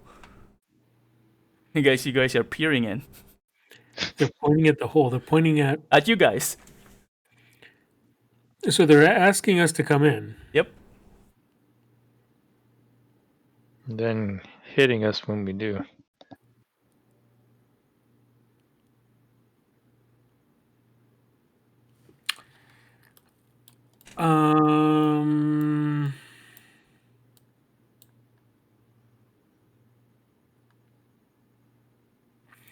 Thinking back, were those chests attached to the ground, or were they just enveloped in chains? Just enveloped in chains, wrapped in chains. I mean, they're still there, just -1.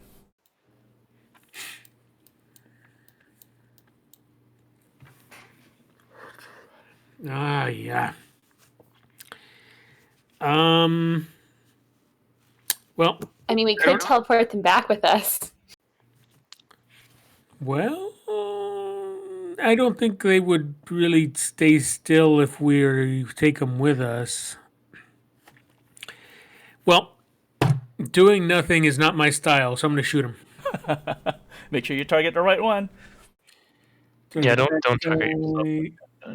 And light crossbow again. Oh my god!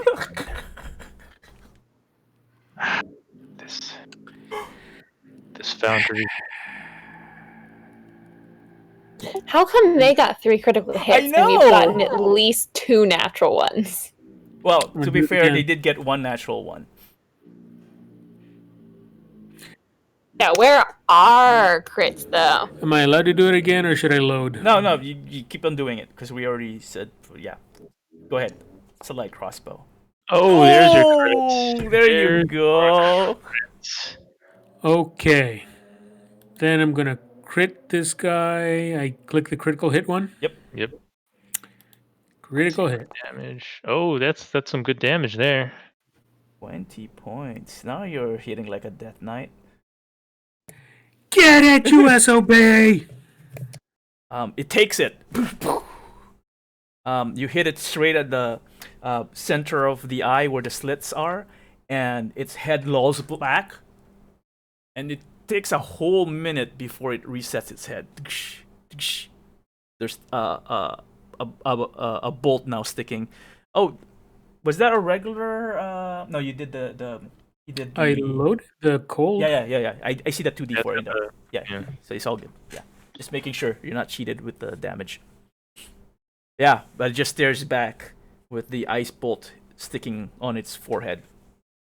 They're not saying anything. Okay, that is your turn, right, Black Hammer? Do you have another attack?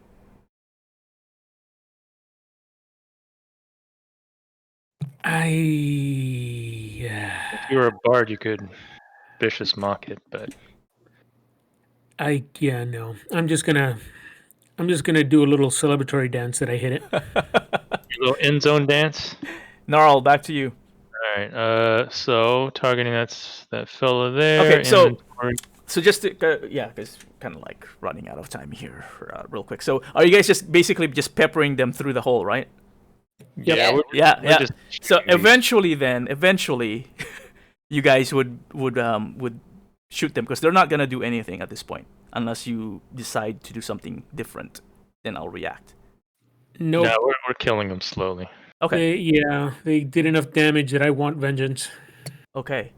So let's say, on average, you guys are hitting them. I'm just calculating how long this would take. Okay. So after amount of time, whatever the calculation is, I'll just delete this part. You manage to kind of like in video games, cheese the the AI. We're exploiting the game If, design. if it lets you do it, that's not on you. Yep, exactly. And one by one, I would say then. Actually, I don't even care about you guys using your ammo. And let's see, what are you doing? Why are you concentrating, Shiny? Oh, the spiritual weapon. Which no, that's not it. No, that's not No, it was on banishment. Oh, I wonder why which it. didn't work. But I don't think it took it away when it didn't work. Okay, so let's just end combat. That should clear everyone. All right, so after a few minutes of like just blinking at these creatures one by one, they all fall down, and what remains are basically a lump. Could you on give me the... a second? Yeah.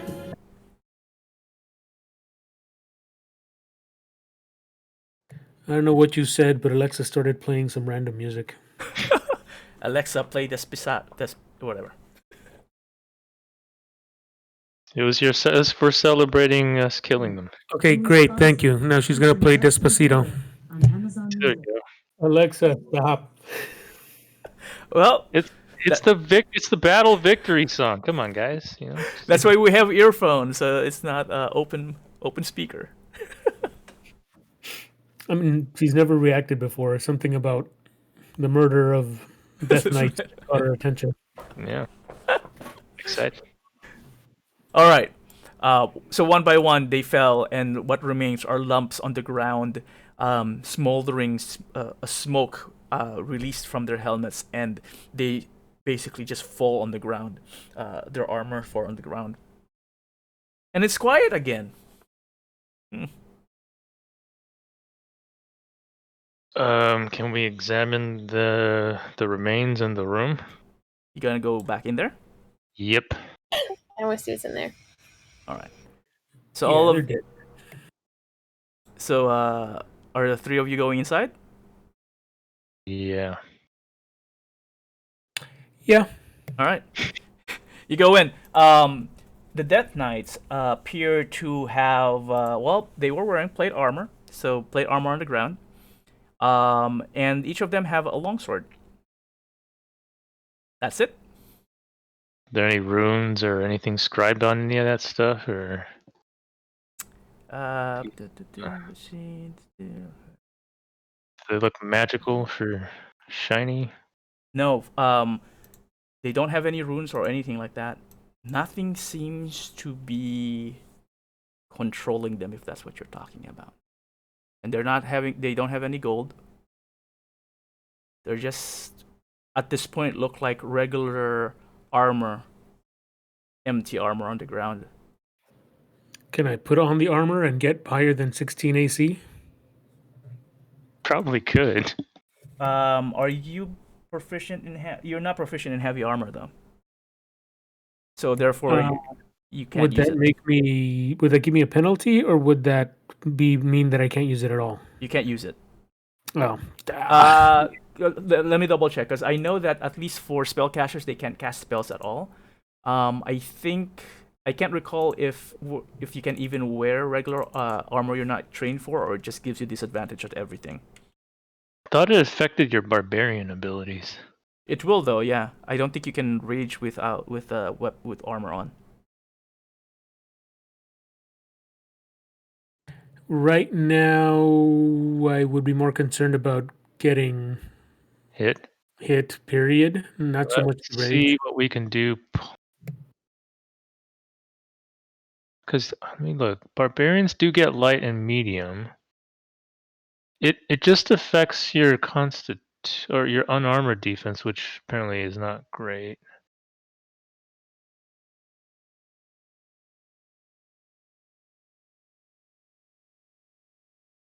Maybe it's just that. Because Do you think it'll come up? What? Since we're low on time, do you think it's Oh. going to come up, or should I just let it go? Let's let it go for now. Doesn't really Okay. matter. Yeah. That's fine. The first barbarian I also created, so apparently this build is not a good one. It's not what I would have chosen. No. I mean the rage, the bear totem rage is good if the damage were less or he had a lot more hit points. I think if there were any way to avoid getting hit in the first place. Yeah. yeah, that would be better than just Taking it to taking it. Yeah. yeah. Increase by 1. That's a hit point.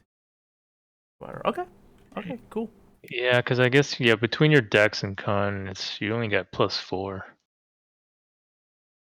and you have no armor. So you got the bracer defense, but it's not. It wasn't enough.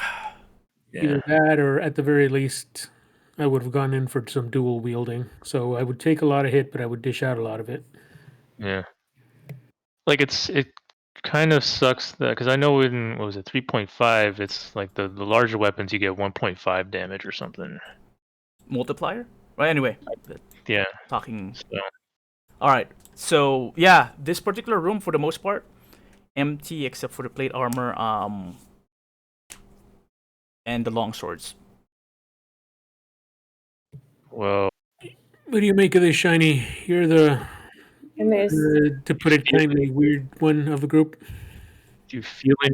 Do I sense anything with my weird senses? Yeah, is your weird sense tingling? Do you have detect magic or anything? Since we're What's my following, shiny sense? I do think I have detect magic. it's like a ritual, But right? there's magic all around us. I'm not sure if that's very helpful. Alright. I mean, as a a smart person of the arcane history, I suppose. Well, as a cleric, you would know about liches as well. I mean, usually a lich's lair is magical in its essence, and it can control the undead within its area, right, of its influence. And it also will have wardings and contingencies within its lair, so it could be anything. Things that it will allow and not allow within its lair. You would know that. So, not really. Damn it. Not clear as to why we're called here still. Yeah, we're Yeah. not sure what we're gonna be doing here. Like I said, there'll be plot holes in this one shot. I just wanted to get through it, so it's not working as well as the campaign. Oh, Nelson is talking to his agent. He's trying to get another deal. He's sensing this pilot may not get picked up. Yeah, we need to recast everyone. Game of Thrones style. Yep. No, Big Bang Theory style, man. Wait, did they recast Big Bang Theory, people?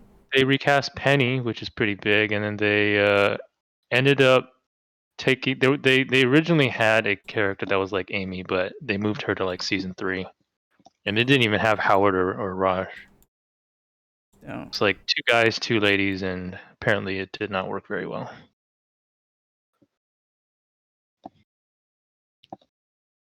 Just for Game of Thrones, they shot the whole pilot with like a different cast, and it was terrible. Oh, and wow. they completely scrapped the whole thing, rewrote it, recast it, reshot it, Oh wow. Yeah, that's even worse. and it cost, I'm sure, a hell of a lot of money What was that? for Game of Thrones.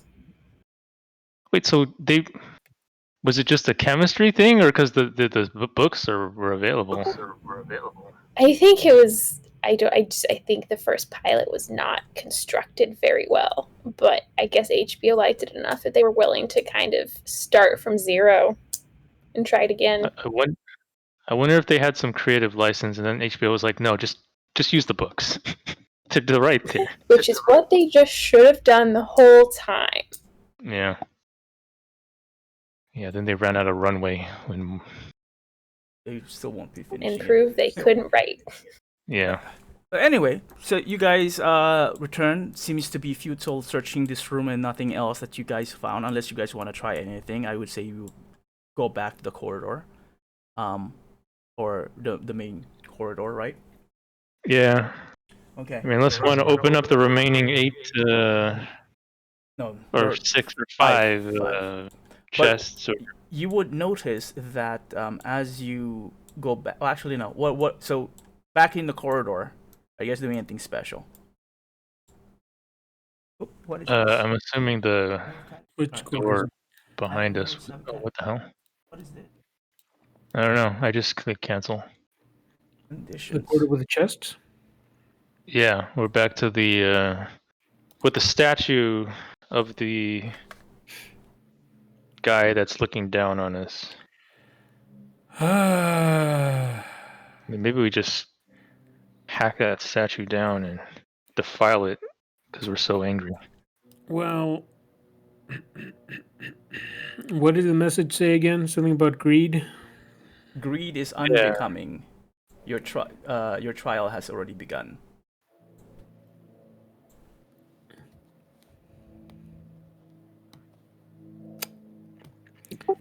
I mean, if this is some sort of trial, we definitely did not do it very well. I mean,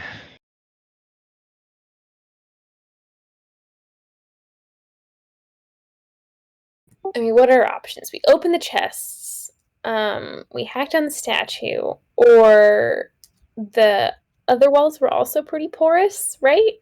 There are So we certain could parts on the walls, yeah.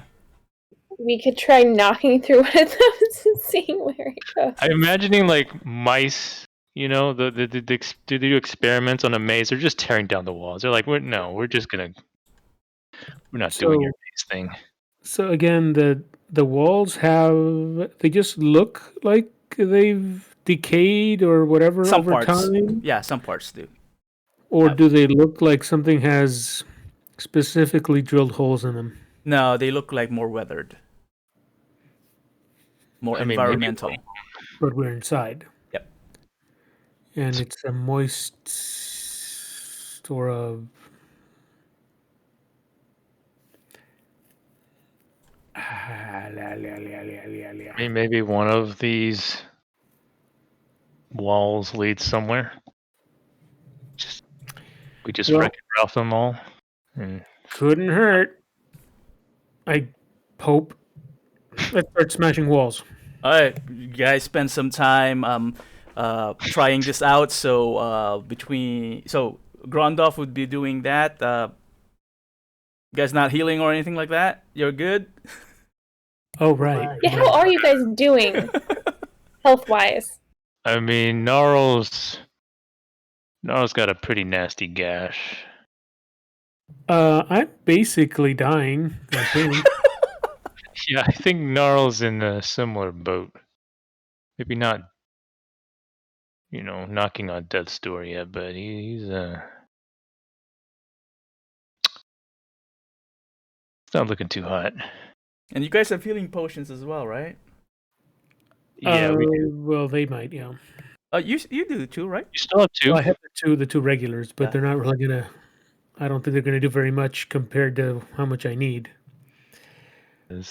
I'm just gonna say I'm glad I got out of there in time because one more hit would have definitely done me in. I think. Okay, hang on, sir. I'm checking my healing spells, and I will cast one of them once I figure out which one is Do you better. have like any healing things, like Valakos' healer's kit kind of thing? I don't think so. Let me double check. I have a potion of greater healing. That's it. Damn. Okay. Well, Gnarl's gonna drink one of his regular ones. Actually, I'm not gonna do it from there. I'm gonna do it from here.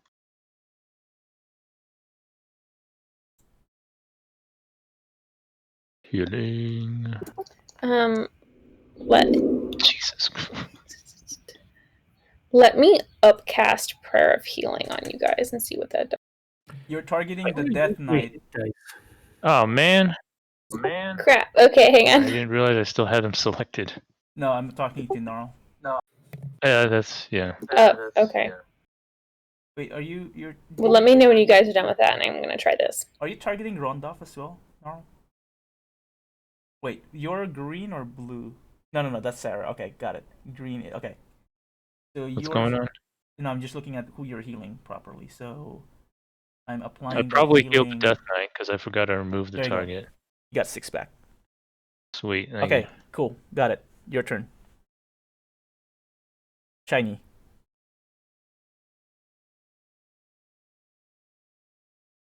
I mean, I Goes on healing. feel like...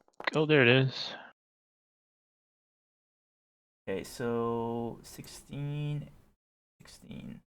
Plus, does that include my spell ability Oh, wait. modifier? My spell casting ability modifier is not Great. 3. What is it? It's a... Was the attack modifier? It should be +7. Oh, actually, No, that's your save. Your mod is only +3. Oh, okay. Fine. Yeah. yeah. Attack modifier. Yeah, attack mod is 7, but that's not your wisdom modifier because it's so prayer of healing says Oh, it's wisdom. Okay. yeah. So is that right? So 42 and 49, 49 for Gnarl, 42 on Grondov? 42. Where is that coming from? No, Grondov. Because Oh, you're talking about like our hit points right now? yeah, it's a +16 for both of you. Yeah, that's fine. That's Okay, fine. I okay, thought okay, you okay. healed that much. I'm like, damn, man, that would have been pretty nice. No, I think... Is there a quick way to tell how much life I've got left? Yeah, just go to your... 42 is what it says. Okay, so that's I think that's right. Sounds about Okay, so right. how are Yeah. you guys looking? Are you, is that I mean, Gnarl feels better. It's like the gash is... The gash has sealed up. Yeah, it's a big ass scab now. How do I use my hit dice? I have to take a short rest. Short rest, yeah. How long is the short rest? About an hour. I think I need to lie down for like an hour, guys. I lost a lot of blood. Yeah, that sounds pretty good idea. sure? I mean, I think I'm gonna have Gnarl do the same. I'm not gonna do that, so I'll just be aware of stuff and maybe like investigating some more if I All right. can. Go ahead and because you've investigated the room already, do it with advantage this time. Shiny, that's because you're gonna take the whole hour to investigate while the other two rest. All right, let me check something. And then the two of you guys can just roll your hit dice. As many as you want. Well, as many as you have. 2. All right. 3. Ooh, okay. I like that.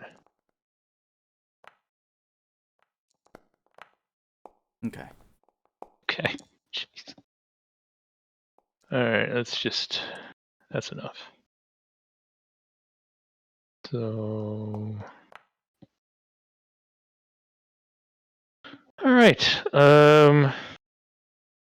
Gnarl is looking Better? almost 100%. Like, he's got 1 extra hit point. I don't want to. I feel like that's not going to matter.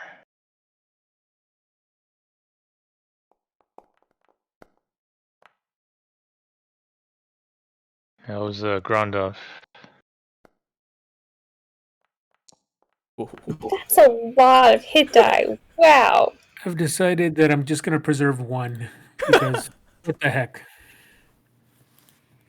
Damn. So is he looking pretty sharp now?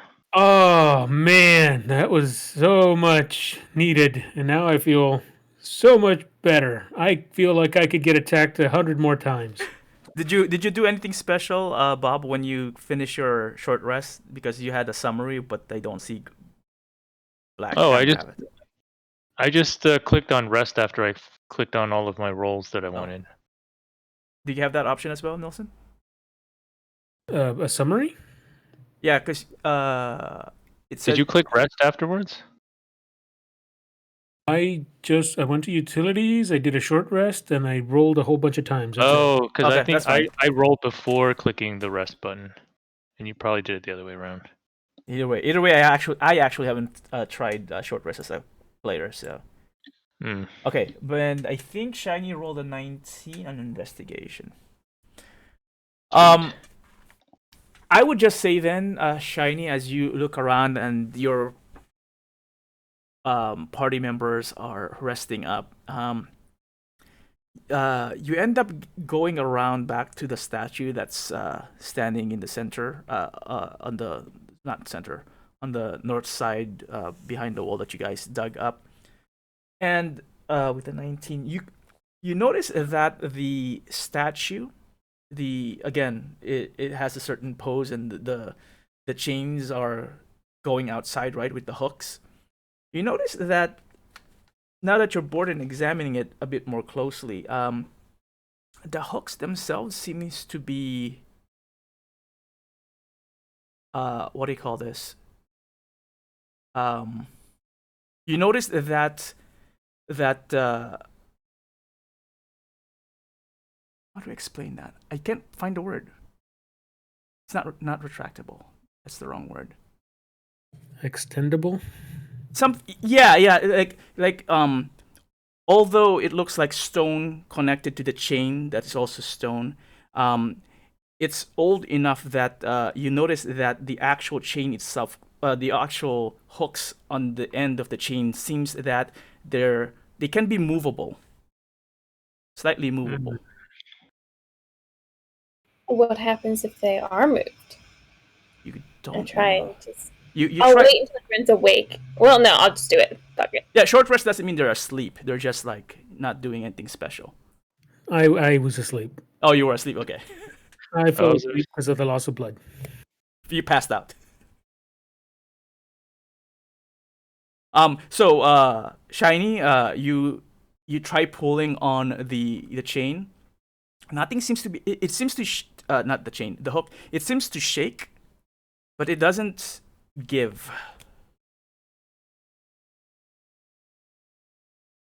Well, when they get up from their rest, they'll be like, "Look at this thing I have discovered, Strongman. See if you can do something, please."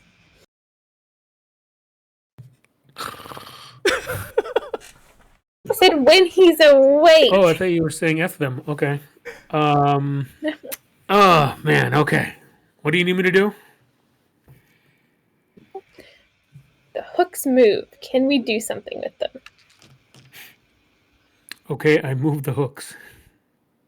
They seem to, with your weight and strength, Black Hammer, you do manage to kind of like maneuver them a bit. They seem to, they appear to be able to be pulled towards you, kind of like move up and down slightly, but nothing happens. Wait, are the hooks on the ceiling? No. Like- So the statue again is a figure, right? In a particular pose, and there's a chain wrapped around its head, and the chain kind of like flies out towards its arms, wrapping around its arms, and then the two ends go outwards like in the air, and then there are hooks on the very end. It seems like there's something you can hook them onto. Like a hook on the ceiling, or a hook on the wall, or somewhere like... Is there somewhere to go with them? I mean, do they look sturdy enough to bear any weight? They look so, yeah. But there's nowhere we can like attach them, or How like, heavy are how those close they chests? can go. Are we?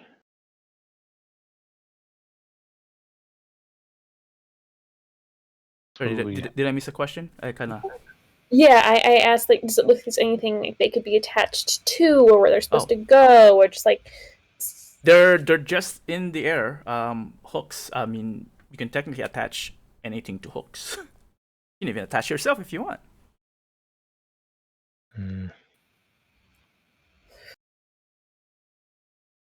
the chains are basically just suspended in the air because they're made of stone, right? And then the hooks on the very end.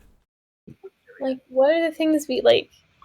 Like, are we meant to weigh? Like, put the chests on? And Like, the chests, we can try to hang on them ourselves. We can. well, let's just try everything. Yes. So what do you want to try first? Uh, I guess ourselves, because we're both right there. Yeah. In the same So can we even jump that high? No, it's not that high.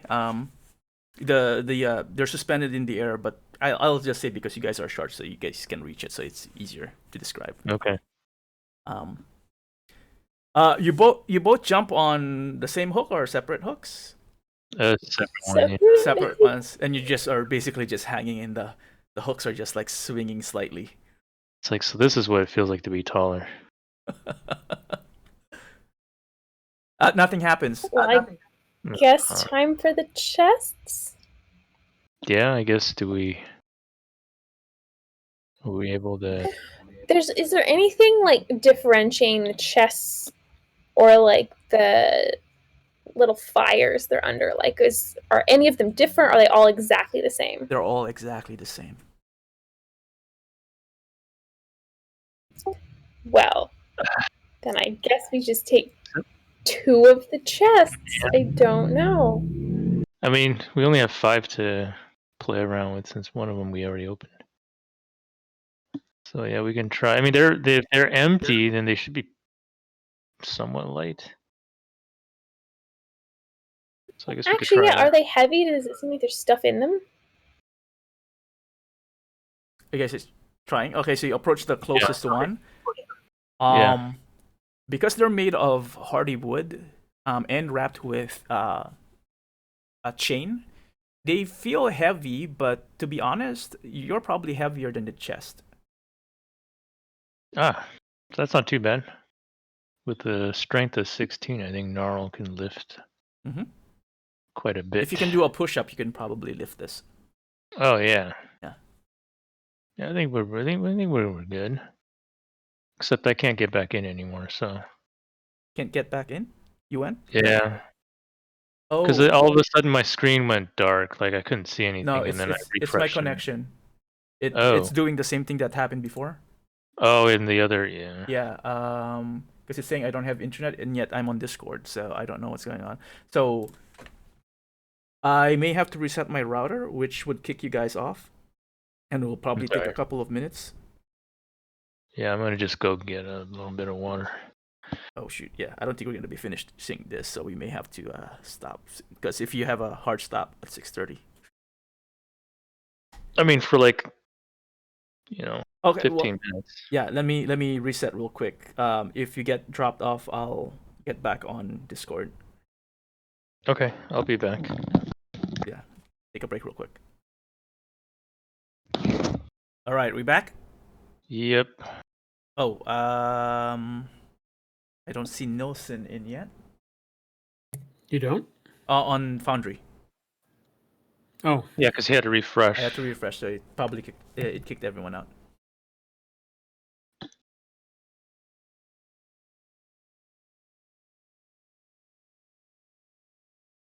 Yeah, there's something weird with Spectrum in that my modem says it's connected to the internet, but the router stops routing certain applications, not even all of them, right? Disconnects. Yeah, so yeah. I was on Discord, but I can check on my status on my computer. It says I'm not connected to the internet for whatever reason. Well, I see that too on our end. Like sometimes I'll not have internet, but other people in the house will. Yeah. And vice versa. And it's like, and the connection's strong. Exactly. It says just some people just don't. Yeah. So I don't know if it's a modem thing or a router thing. Who provided the router for you? I bought it. Yeah, I bought mine as well. My understanding is that all of these companies are jackasses. So if you don't buy the router directly from them, sometimes it's not fully supported. And they will, effectively, it won't work 100%. So sometimes you got to look at their website to see what routers are actually supported by them. Otherwise, you get stuff like that. Yeah, but here's the weird thing though, right? Resetting the router doesn't fix it, but resetting the modem does. I know. Got me there. Yeah, which is weird. Anyway, so Shiny and Gnarl have decided to check out the chests. Mm-hmm. What are you doing? We're gonna try to hook them onto the statue hooks. Okay. Grondolf, are you doing anything? As you see the two of your party members basically start trying to carry a chest to the statue. I'm going to help them do it because they look small and weak to me. Amazingly enough, as also surprised the your other two party members, the chests are pretty light. I mean, all they have is that weird gas in it. So they're not even. Yeah, the two of them were not even struggling. Is basically what I wanted to say. Oh, well then let them do it. I'm not gonna do anything. Yep. As you watch Shiny and Gnarl basically heave one of the chests over their heads and hooked it to one of the hooks. And even though the chest is pretty light, the hook bends forward and pulls and slowly lowers with the chest onto the ground, and you see an actual chain connected between the hook and the stone chain. As you hear something turning somewhere, like clicking, click, click, click, click, click, click, click, click, click, click, click.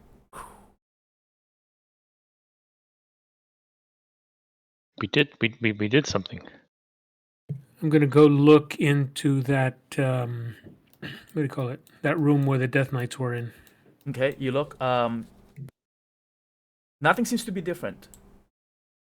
How about the southern door? Is it still closed? It is still closed, yeah. Damn it. But that's one hook. Oh, that's one hook. You only did one chest, is what I heard. Yeah, let's do another one. Let's do another one. You do it. Yeah. Maybe another one. The other side, and same thing. Click, click, click, click, click, click, click, click, click. Poof. And as that happens, behind you, you hear them carrying the chest black hammer.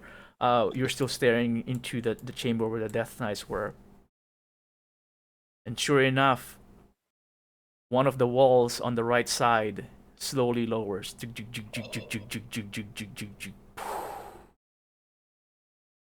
There's a door over here. Now. Let's go in the door. Let's go. Do we want to? Is it? Oh, okay, let's go in there. Okay, so let's see, that would be no.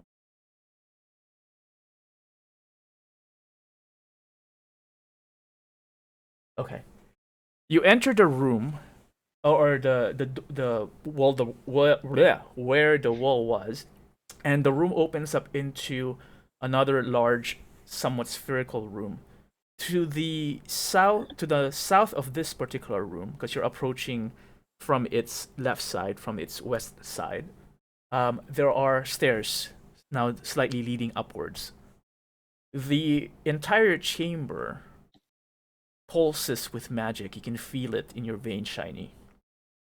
There are 3 pools of liquids on the north, the southwest, and east of this room. And the liquid in there actually is more jelly-like. And they are, from the north one is green, the right side is blue, and the southwest side is red.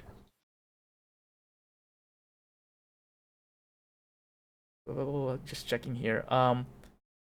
You approach the different, as you enter, you can smell some acrid odor coming from the different pools, right? So the blue one smells a little bit like electricity, like I'm losing my words today. Like ozone type of smell. Does ozone have smell, or is it more of a feel? No, ozone has a smell, right? Ozone's got a smell, yeah. You can. There's a smell. Yes. Yeah. So it smells like ozone type of thing. The green pool smells like cranberries and Swedish. It's not Swedish, sweetish. It smells like Swedish meatballs. Got it. I can't describe things right now. I blame the vaccine. It's eating my brain. It's one of the side effects they don't tell you I about. know. And the red one smells like acid. Mm. So one smells like cranberries, one smells like acid, and one smells like ozone. Yep. And then there's again stairs on the south side leading slightly upwards to a double set of doors.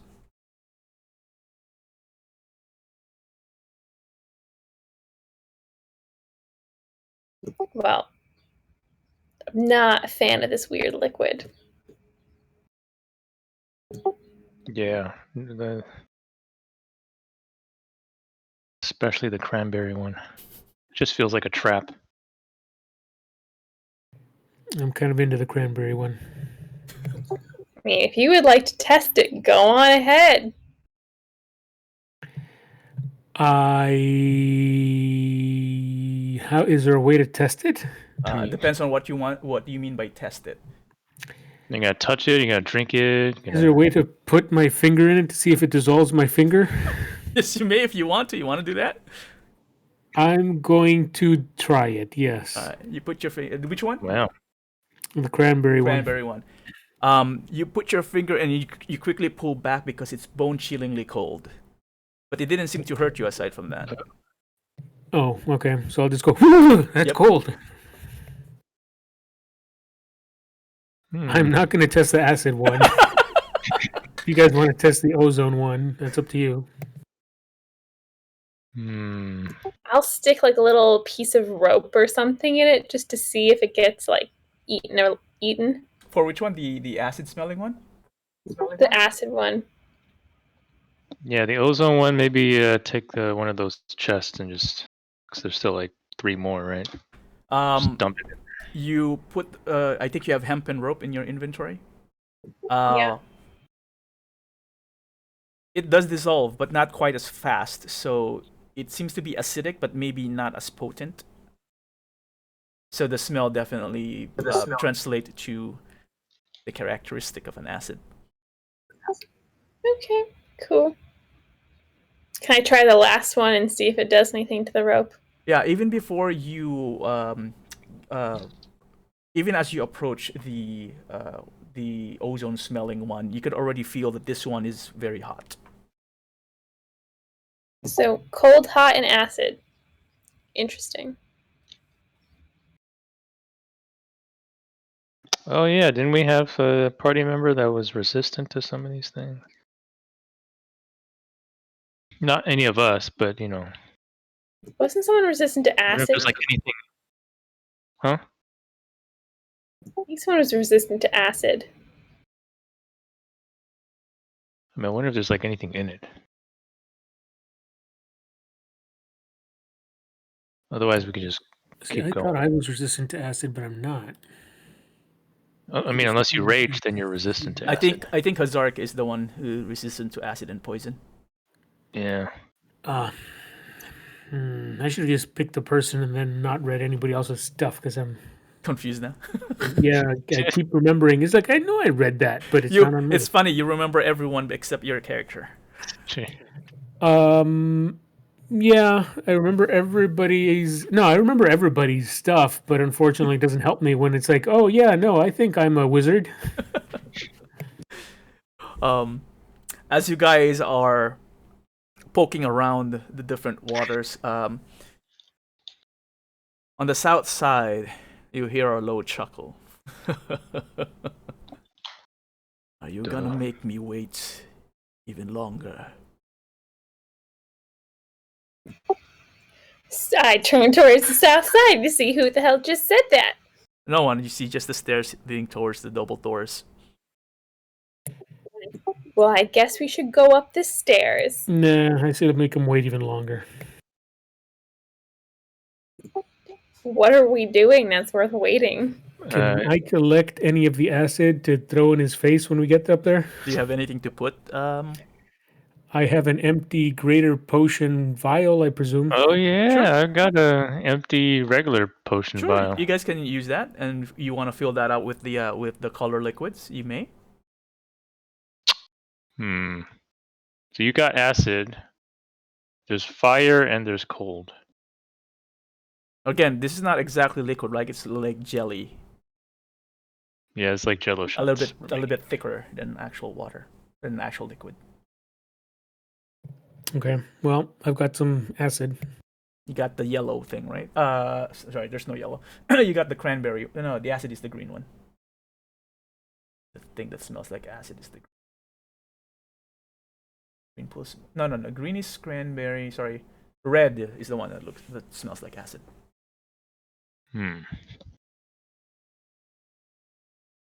Wait, what? The red one is the acid one? That smells like acid. Yeah, the blue one smells like ozone. The green one smells like cranberry, and the red one smells like acid. Totally makes sense. It does, doesn't it? Yeah, they got to work on their product line. I don't like it. Yeah. Now are we ready to go upstairs? Yes, sir. Sir. Who's leading the way? I Me, guess the you're tiny leading one. the way? The tiniest Sure. one. The smallest one goes up the stairs. Go in order of bravery. So first is Shiny. Followed by? I presume Gnarl. Yeah, Gnarl's pretty brave. Okay.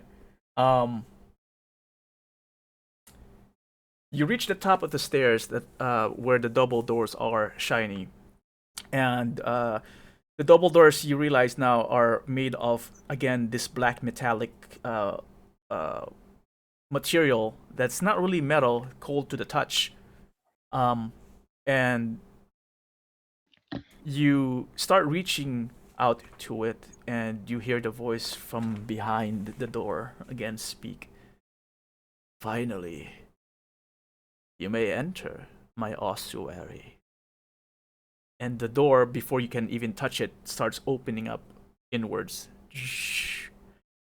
And what you see before you is a large room with shelves on each side of the walls filled with books and scrolls and paper.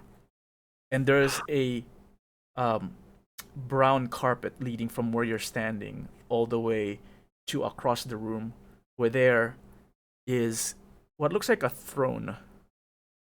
And on the throne there sitting is a robed figure with a hood on its head. The robes look similar to the statues that you've seen in the entrance. Around this figure, floating around, are books and pamphlets and stones circling around it, just hovering or orbiting the creature or this person. And it lifts its right hand, and you see from its sleeves a skeletal hand beckoning you closer.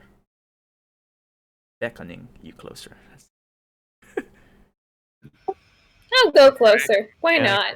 Guess. I mean, Gnarl's just looking at all the money that's flying around. It's not really money. Did I say money? No, you didn't say money, but the speakers wanted this stuff, and he's thinking of how much he's gonna sell this all for when we go back. There's a good maybe 40 feet distance between the door and the throne. And as you guys approach, you look on the sides, and now you also notice that the shelves also have a mix of arcane trophies from different chains wrapped around chalices, skeletal remains of big creatures and small creatures, vials that are just floating in the air. As you keep on getting closer and closer until the creature stops you by extending its hand and say, I was losing hope that you would all find me here in my lair. I did not think that the cerulean corridor would stump adventurers such as yourselves, but that is what the trials were for. Says. And as it does so, it extends, it sits up straight, and you can see a skeleton basically, a skull, and on one eye glowing green and the other eye glowing red. And he says, "Welcome to Orbital.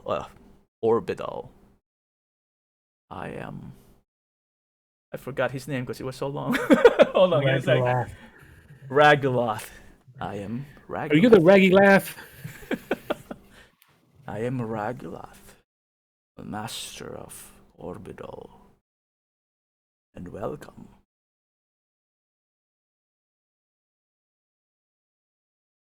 How have you found my place so far?"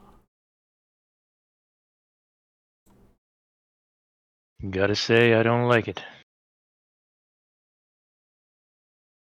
It has been intriguing. But I like this room. He kind of inwardly chuckles. You don't know if he's chuckling because of what you said or something in his mind. But then he stops and says, "Perhaps we're wondering why you were summoned here by me." Yep. Well, that is fair to know. You see, I have invited certain adventurers in my lair a few times. Every time I am free from Larloch's influence, and I sense that he has left again for at least a brief moment. You are not the first, nor perhaps, hopefully, although I hoped that you would be the last. And I would ask a favor, perhaps, from those who are worthy enough to see me. Perhaps assist in freeing me from Larloch. I don't think you are worthy. Barely scratch those death knights. But I'm still willing to let you try. After all, the only other option is I may just play with you. Do we know who's Larloch? Out of character, do we know who that is? Yeah, Larloch, from history again, is the oldest Lich in the world. He's the Lich. Wait, so who's this dude? We don't I just thought he was a Lich. Yeah, this is Yeah. also a Lich. He's the Lich. Rogaloth is the Lich King. Is Ageless Larloch? ruler of Orbital. Larloch is the guy that controls all of the undead, right? Yeah, who can control all the undead. And Okay. what you're gathering is that, from what Rogaloth just said, that Larloch also controlled him. Why should we let you go? Or why should we try to let you go? Because I wish to be free.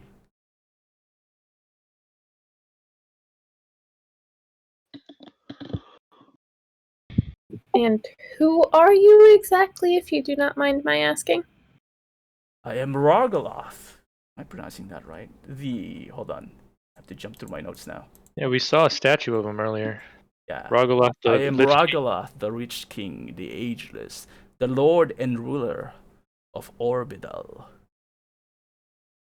That is who I am. However, being the Lich King of Orbital appears to mean nothing when it comes to Larloch. As with anything here, in what they have, I assume called now the Warlock's Crypt, I am not the only Lich here. But all of us have been under the rule of Larloch for centuries now. And in that time, Larloch, once in a while, every so often leaves us alone and releases us just to entertain him to see what we do for fun.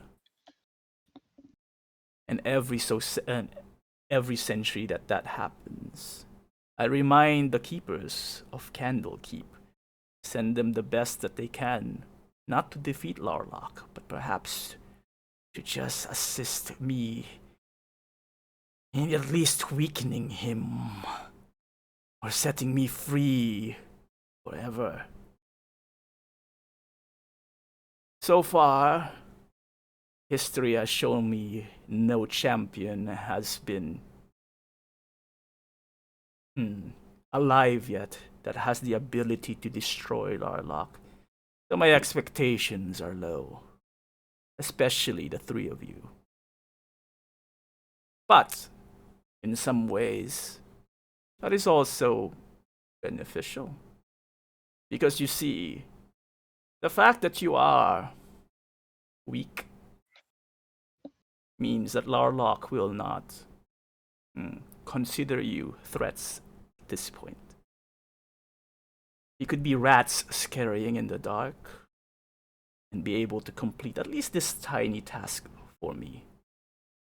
And in return, I will give you riches, perhaps power or knowledge, whatever you seek that I can provide. And, of course, your lives.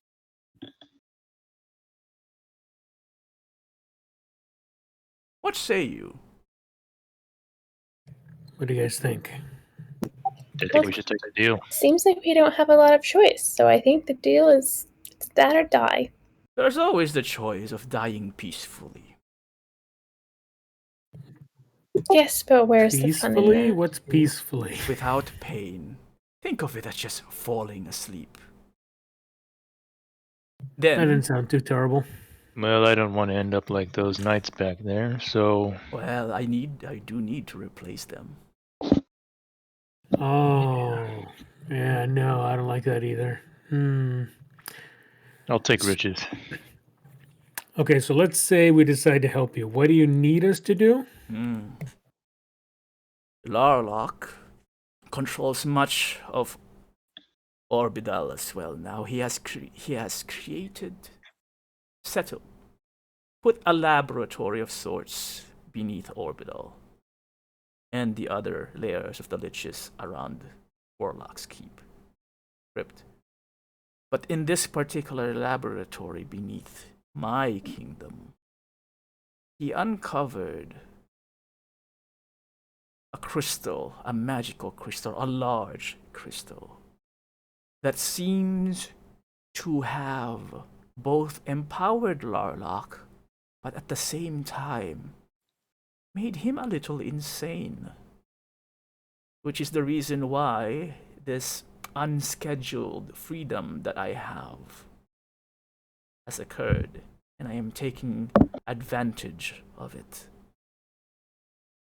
I want you, if you are capable of doing so, to go down to this laboratory where I am warded against and I cannot enter, and somehow either bury, destroy, or rid of this crystal for me and remove its powers from Orbital. If you do it quick enough, then we will avoid Larloch's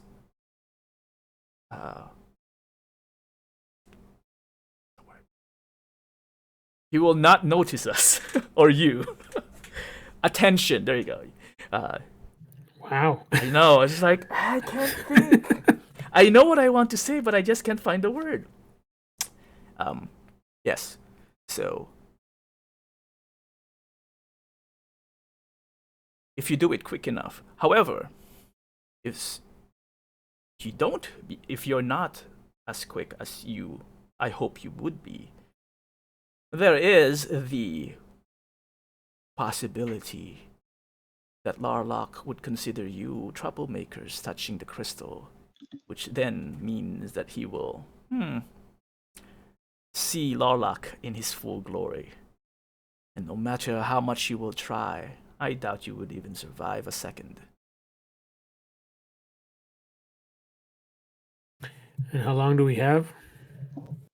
Perhaps 5 minutes?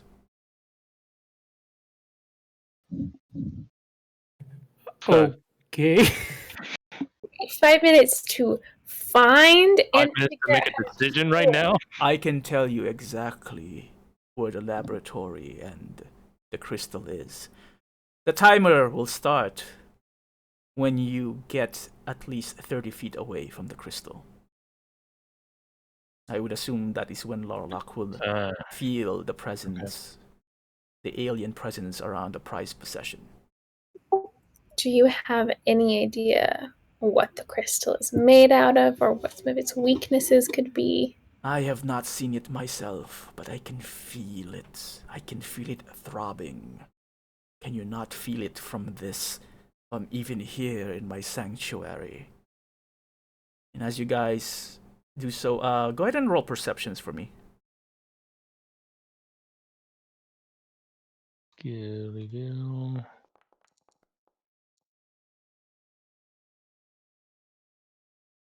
Bleh. Shiny. Shit. Hammer's like, mm-mm. Grondov heard 5 minutes. He was like, "Fuck this shit." I'm looking for exits because nope, 5 minutes not gonna happen.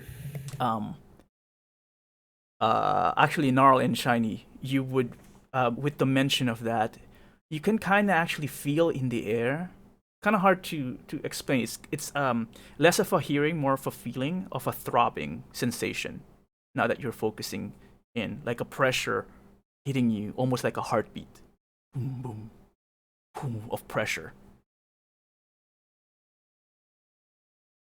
And Yeah, I don't like this. Regaloth would say, that pulsating sensation is driving even me mad. Now, I am not fully evil as you may think I am. There is still a benefit for destroying this crystal, not just for me. For I believe that if Larloch keeps the crystal and is influenced by it, then his eyes may shift and be influenced as well to affect the other civilized world. He has been satisfied doing his experiments within the realm of the Warlock Crypt for eons now. But the crystal itself seems to be influencing his mind in that of Larloch. And so, doing this minor errand for me might in some way save your world.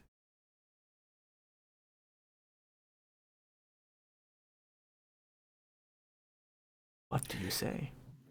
I'm not buying any of it, but I'm looking at the other two, see what they're how they're reacting. Well, I don't really like this pulsating feeling that I'm experiencing right now, so just for that, I want to destroy this thing.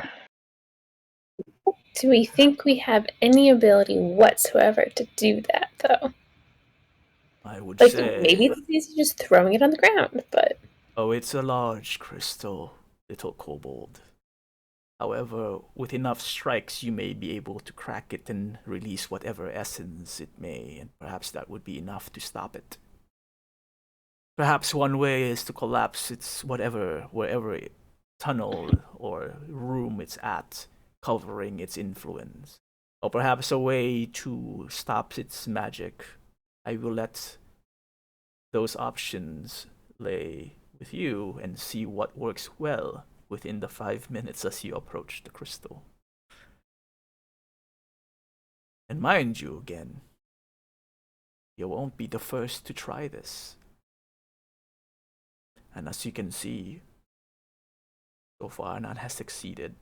But maybe the three of you can. And with that said, too, just in case you are successful, as I have offered those previous who have approached me before you, what would each of you wish to gain that I can guarantee should you succeed? Goblin, what do you wish for? What would you wish for? Your most valuable item. I cannot give you my phylactery for obvious reasons. Assuming you know what that is, a little goblin such as you. The magical legendary item is not outside my ability to offer. You may have it. Dwarf.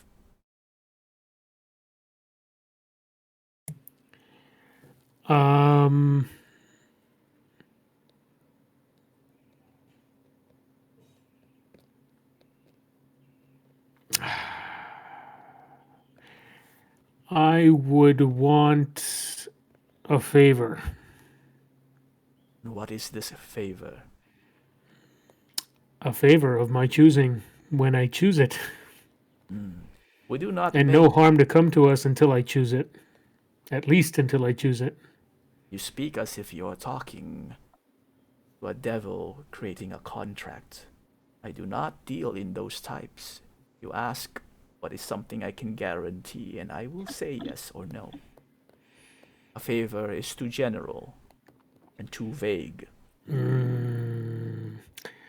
However, if you cannot decide, I have a single ring of wish that I can offer you as well. Okay, that sounds good to me. And kobold. I am seeking enlightenment, so any magical knowledge or power relating to that. You can always become my subject and stay here in my ossuary with all the knowledge that is available. I seek a more meditative environment. There is no other meditative location than the lair of a lich. You can spend eternity here together. That is not exactly the kind of meditation I had in mind. Thank you. Well, I would say it a different way. If you are immortal and you have all the time in your hands, you can learn so much more as I have. I can give you the gift of undeath.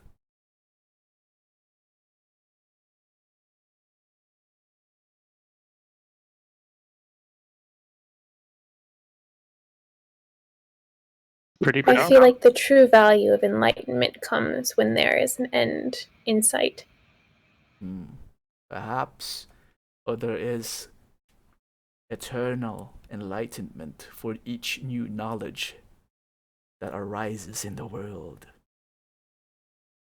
Imagine so many information, knowledge, and magic that you will never see once you pass. Yes, but all I must do is achieve enlightenment in that one moment. That will be enough. Very well. If that is not what you seek, what else can I give you? Something substantial, something that I can offer should you succeed. Powerful magic is always good. Powerful magic. Of what type? What does he mean by what type? I guess, like, what are you seeking? Like, powerful magic for destruction, or knowledgeable books of something as a specific topic, or something. I guess it means like what's power to you. Yeah. Is it? Right. I don't know this character well enough to do things. I want to be a dragonborn, silver dragonborn, reincarnated as a this. We're gonna isekai you into the main campaign.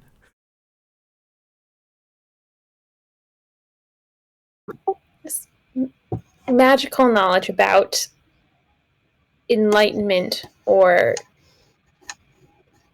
just peace. Very well, says. But we cannot linger here for more or longer. I can teleport you quickly to the place of the laboratory.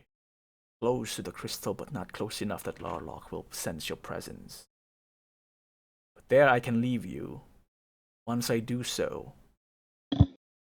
you may never return here unless you wish my ire. If you succeed, and as guaranteed by my name, you will get your treasures and the knowledge that you seek. By fleeing a different way, and I will show you such. From the crystal room, from the laboratory, there should be tunnels leading southwards. If you do it quick enough before Larloch arrives, you should find your way outside the Warlock's crypt. And outside the orbital, specifically, you should then be able to use your teleportation magic once more without dying. Wait, to clarify, does it mean my teleport spell, or is the tile going to work again? Any teleport magic, basically. So we couldn't have done it in here no matter what. Yeah. Well, you could have tried. Could have burned a spell slot right there. Alright, it's good. Alright. Okay, I guess we're stuck now. I guess this is what we're doing. Anyone have a plan? Let's stay just outside of the perimeter where it can sense us and then just shoot arrows at it. Yeah, I we think can. he'll feel that. Would he sense damage to the crystal or just us? Would who sense what? Larloch. Larloch? Yeah.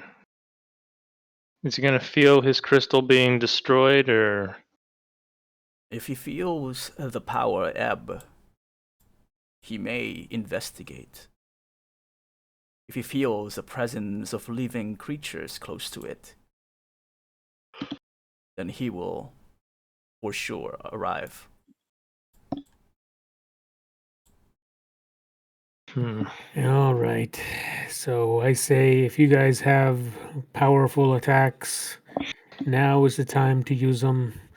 We destroy the crystal, and as a last resort, if your stuff isn't in an area of effect that's going to kill me, then I can go in there also and smash it. That's as good a plan as I can come up with. Yeah. I mean, this thing isn't moving, right? So we're not gonna need to roll attacks, or do we need to roll an attack each time? It's a pretty large crystal. I doubt we're gonna just be like missing it left and right. Just gotta go hit it with our best shot. Best shot. Exactly. That's the music that plays when we're attacking.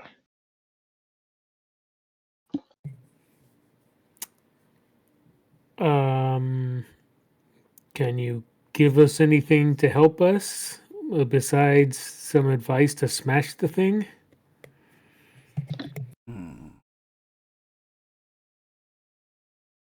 Sometimes I like my allies to, I guess, remain a little while longer. Like Rooster here, says, as Rogoloth reaches to his side and unclips a jeweled wand from his belt and tosses it to, I guess, Blackhammer, Doesn't really care if you can use it or not, but it's a wand. I think you can. There's no magic item use. Rooster, he calls towards the wand, was an elf bard that once found his way here some time ago. Wonderful stories. Not very good at staying alive, I'm afraid. I think he had contracted a bad case of wild magic at some point, because his spells were never quite right. I'm all too happy to assist the correct champions. You may have the skills to be here for certain. And let's not fool ourselves. You're not so skilled that Larloch has found it necessary to investigate firsthand what a living mortal is doing within these halls. He allows me to toy my toys, but he does like to witness the truly special ones, which fortunately you are not. So go on then. Keep Rooster company for now. Keep whatever else you find in that horrid laboratory if you do. But this is the most I can part, at least for now, since I already agreed certain gifts that may assist you, and I'd rather not lose them without using your own skills. Just be wary that whatever you take, if you decide to do so, anything in that laboratory does not impede your escape. He does so, and let me just grab the stats real quick. Rooster is actually a wand of wonders. Ooh, fancy. So let me. How much longer are we gonna go? Up to you guys. I mean, I need a the end. 15-minute break at some So point. I also need that time. Yeah, but it's also past the hard stop for you, Bob. So I don't know if you guys want Well, to that's continue. why I need the 15 minutes. Okay. All right. Why don't you just do a 15-minute break? Because I don't think we're it's gonna be that long left, unless you guys make it so. Since we can't predict, I say we take 15 minutes Sure. unless Sarah really wants to finish now. It's fine. Okay. Okay. All right, I'll be back in 15 then. Okay. Yep, I'll be back in 15. Bringing us back real quick. All right then. Where were we? You were still in the ossuary, Mm-hmm. and I think everyone has agreed with at least an idea of what they're gonna get if you guys succeed. Ragaloff would look over at the party one more time and say, "Are you all prepared then?"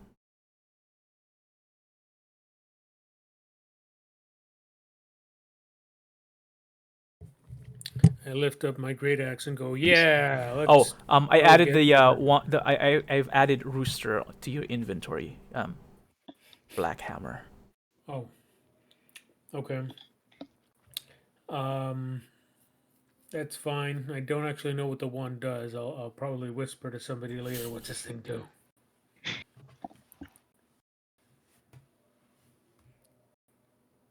Okay. So with that, I remind you, once you destroy the crystal, run as far as you can before Larloch arrives. South, then through the tunnels, find your way out. If there are no other questions, I will prepare to send you off to the laboratory. Very well. He raises one of his hands, and one of the floating stones around his head goes towards his hands and shoots towards the party, and it swirls around very quickly around you, forming a dazzling light around your vision, and it circles and circles, and you hear Ragaloth's voice seeming to start fading from the distance, and he says, "I hope you succeed. I really hope you do." In the next moment, the light disappears and darkness envelops you. And then a split second right afterwards, you open your eyes again, and now you find yourselves in a small alcove, in a single room.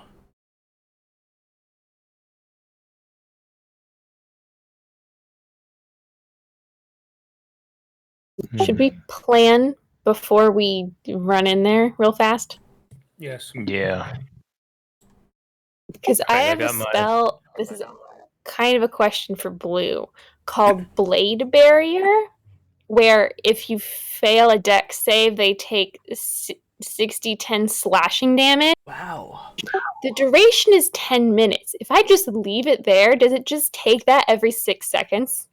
Let's take a look. You create a vertical wall of whirling razor-sharp blades. The wall appears within range and lasts for the I duration. mean, I feel like that would just do it. Can make a straight wall I would hope 200 so. feet long. 20. Okay, so that's the size. That's so much damage. The wall provides 3/4 cover to creatures behind, so like I say, hides you. Faces difficult terrain. When a creature enters the wall area for the first time or starts its turn there, the creature must make a dex save. On a failed day. Yeah, so what was the question? Because it does take the damage. If I just put it there and it lasts 10 minutes, does it do that damage every 6 seconds? Because that's a turn. Only if they enter it for the first time or if they start their turn in the wall. It would be starting its turn in the wall since it's not a moving crystal, I'm assuming. God, No, with the creature. You mean you're targeting the crystal? Yeah. That's a good question. You can try it. Watch, it's gonna be a And golem that moves around. In your head, you think you can, right? It's like you said, it's gonna be a wall. Okay. It's gonna be a razor sharp wall, and it's gonna start hitting things. Eventually. Okay. Well, I guess we start with that, and then if it doesn't work, we try other things. I have a couple, like I have a big flame strike that can just smack it with fire damage, and then like a couple other like attack spells, but that's it. Maybe banish it at the end if you can. I don't know. It's only temporary though, right? It only lasts for a minute though, unless it's from a different plane. Yeah. And I don't think you You can know what we use forgot to banishment for a ask? creature. Oh, for an object. It only does creatures, I think. Because objects don't have wisdoms or whatever. Doesn't get affected. Yeah, but because that's probably more damage than either of us can, anyone else can do. But Black Hammer had a question. Or a comment.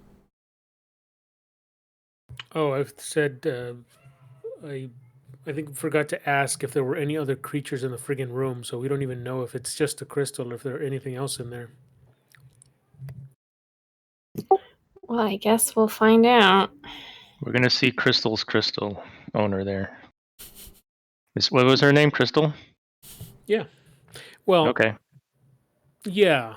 The one you've met, his name is Crystal, yes, but there's another one whose name is Rachel, which you've never met. All right. Okay, well, you are in this room. To to your left and to your right, there are glowing lights of blue, and then farther down the corridor, this small alcove or short alcove is a large room, which is probably the laboratory, and beyond that, a slightly longer corridor. And you can see from where you're standing, there appears to be a large red crystal emanating a greenish light. I see some measurements going up. I can shoot up to 320 feet, which is quite a bit. Wait, how far is it? Technically, It's that's about 100. I was gonna say technically that spell that you were asking about, Sarah, supposedly targets creatures, but I'll allow it. You can experiment with it if you want. I mean, it seems is hard like- yeah. for any objects in it not to get hit. Exactly. That's got a 90 feet, so I think between the wand and I don't know what the range of the wand is, but I think we could be more than 30 feet beyond it, just in case. Yeah. Although he's gonna, if something actually hits it, he's gonna notice. Yeah, it's true. We got 5 minutes. Yeah, I guess we hit it with as much as we got and go from there. Yeah, I mean, unless things start coming out through the cave wall thing behind us, we're in a good spot. Like there's a corridor that things would have to get through. So we wouldn't be blindsided by anything behind us. I'm assuming that that might be the crystal we see. So you'd have to stand about right there if you wanted to try your blade. As you are standing here in the corridor, in the alcove, the three of you can now definitely hear and feel the pressure. What seems to be a rhythmic thumping in the air, and you hear it in your chest, almost slightly off sync from your own heartbeat. Almost like a second heart. It's appeared within your chest. Boom, boom, boom, boom, boom. Oh, first of all, do we see the exit tunnels to the south? Are you moving forward? Yeah, I guess we can. Do I? I mean, Gnarl will go for Because it. I think we should find those before we start doing stuff. I mean, as you can tell, you are in the alcove right now, unless you guys are telling me that you're moving, because... Okay. I mean, Gnarl will take a look. Okay. Unless there are any small animals I can control to see through their eyes or something, but I doubt it. Gnarl's a small animal, right? Are you I a knew you beast? would go there. Gnarl, are you just walking and moving towards the... Yep, he's gonna scout. Okay, so actually I'll walk behind Gnarl and before he goes too far, I'll say, when you think that we've triggered the alarm, just let me know and I'll just go crazy on it. I forgot some... Just gonna take a look and try not to trigger anything. Hold on, sorry. Yeah, I think that's got to be the crystal. Oops. Oh, okay. So as long as we don't get past this like wall there, Okay. I think we're okay. So the two of you are moving towards then, forward? Yep. On the corridor? We're gonna move as far as oh Jesus. Like we're gonna stop around there just to not trigger anything. Okay. Can we see like a clear delineation of where the light ends? What do you mean, light ends? Like, because you're saying it's giving off a green glow. Can we see like a perimeter of the green light, or is it just Yeah, is it sort not of- clear to you I can guys? see where it ends. Kind of Yeah. like where it ends? Yeah. You could ping it, Bob, if you can see It's it. like it ends around here. Yeah. Where that drew the line. okay? Because I mean, I can kind of see that, but also I don't want to assume Mhm. that Right. that is an end of it. For question. That seems to be where the dimmest part of it, that general area. Okay. So Gnarl, you make your way towards the edge of this alcove that you are at, and you see now the laboratory. It's not really what what you maybe visualize as a laboratory, but there are just picture that this room, well, open area and all that. There are some tables on the south side and the north side that has a number of different once living things splayed open and flayed. There's a lot of skeletal remains on the side, not really eaten or anything like that, but you can see some of from what you can tell from this at this distance, some of the bones have corroded. There's a number of on the walls. There are a number of things that while not really bright or something, they seem to be moving, like almost like roots moving, undulating. There are basically just picture however you picture like weird magical dark experiments happening in this room, and there are some plant and once living creatures that are connected to each other or some sorts like that.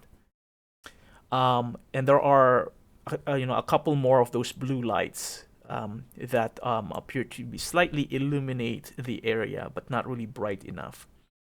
Right. On the south side, there's a couple of pillars, 4 pillars on this area. I'm pinging right now that you Okay. are able to glance, and then behind this last pillar where I pinged, there appears to be a door. Ooh. Heading south. Spotted the southern exit. I mean, it's a good thing it's just outside the trigger radius. All right. So, what are you guys doing? Want to get into position now, guys? Should I just cast this thing? Okay. Before you do that, we're gonna roll initiative. So that Also, we'd have a I counter. want to ask, how do you use a wand, Gnarl, Nats, whatever your name is? Gnats. Gnats. Gnats. Where'd you get gnats from? I don't remember your name. Is it Gnarl? Yeah, it's Gnarl. Oh, okay. Unless you're talking about shiny. No, Gnarl's Shiny the for some reason smuggler. I can remember, but Gnarl, I get it mixed up with Nats. Like Natsuki? Or No, like like the gnats, flies, the little. Oh, Yeah. gnats. That type of gnats. like a Yeah. gnat. All right. Shall we roll initiatives? Damn, that was not good. Oh, it's interesting. I never noticed it has our hit points next to our initiative. That's neat. Oh, nice. Shiny for the win. Okay, let's take a look at this real quick.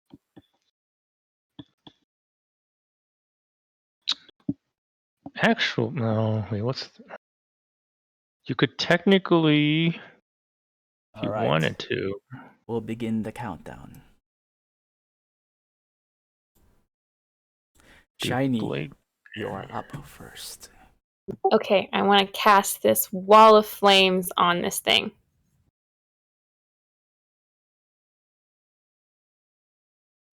I can't target it.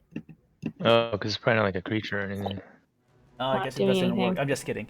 Let me drag something so that you can target it, and we'll pretend that is. What creature would? Let's put a knight. That's the crystal. Oh, Okay, here we go.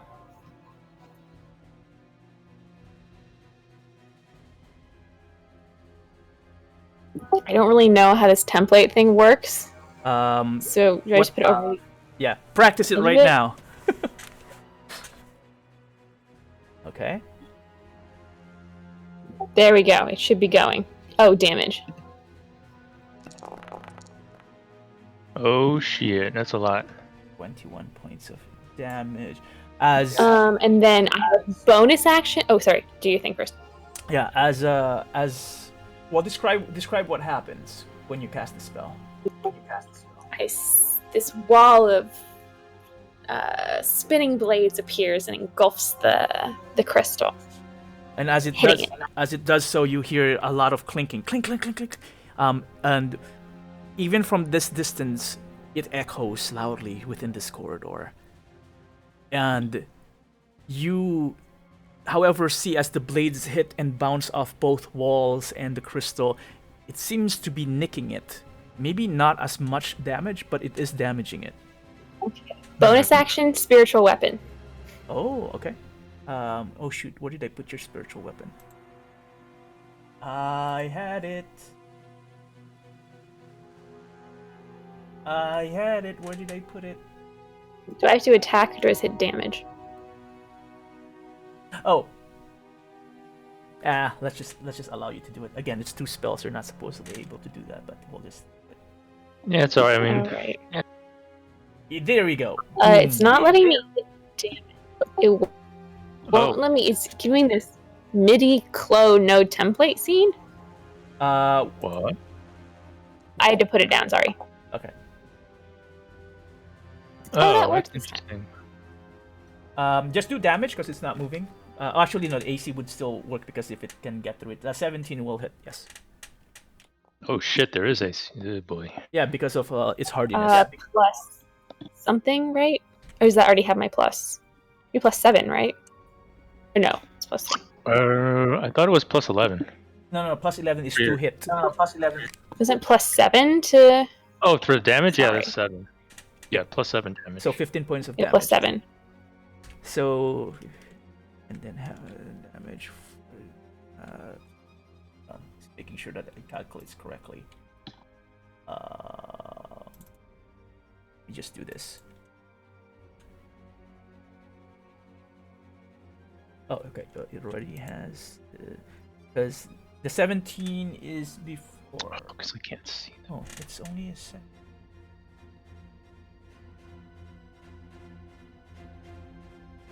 Oh, interesting. Because I was adding 11 to the spiritual weapon attack. Actually, it's just plus 7 according to this. So it's a melee attack proficiency plus your wisdom, not your spell modifier. Oh well. Okay, that's fine. That's fine. So the roll's correct? The roll is correct. Yeah, we just gave you a high number last time. That's fine. That's fine. Okay. Well, solved.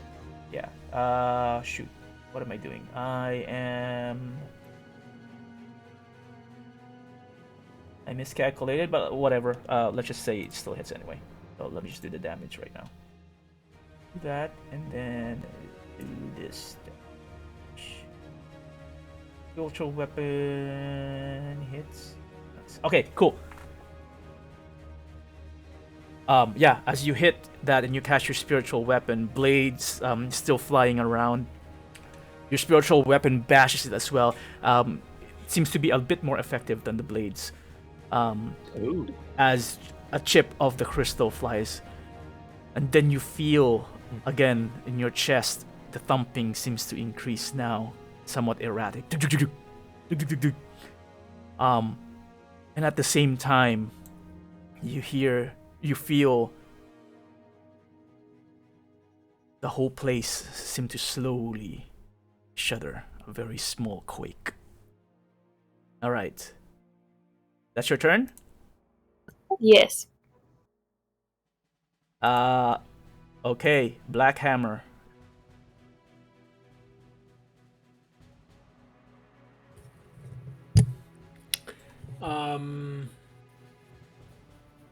Well, there's this giant wall of knives or something over there. So can I use the wand instead? Yeah, I guess. What? Okay. Does it See require what the like wand can do. specialized knowledge or something, or can I just go wah wah wah? Yeah, you could try just doing wah wah wah. He did toss it to you, so Rooster automatically attuned to you. Oh, damn it. Oh, that's what it does. Okay, then I guess I might as well use it as much as I can. Do it. Continue to use, yes. What just happened? Dex save. That should have failed, not succeed. Okay, so actually, let me pull up what the wand actually does. Official.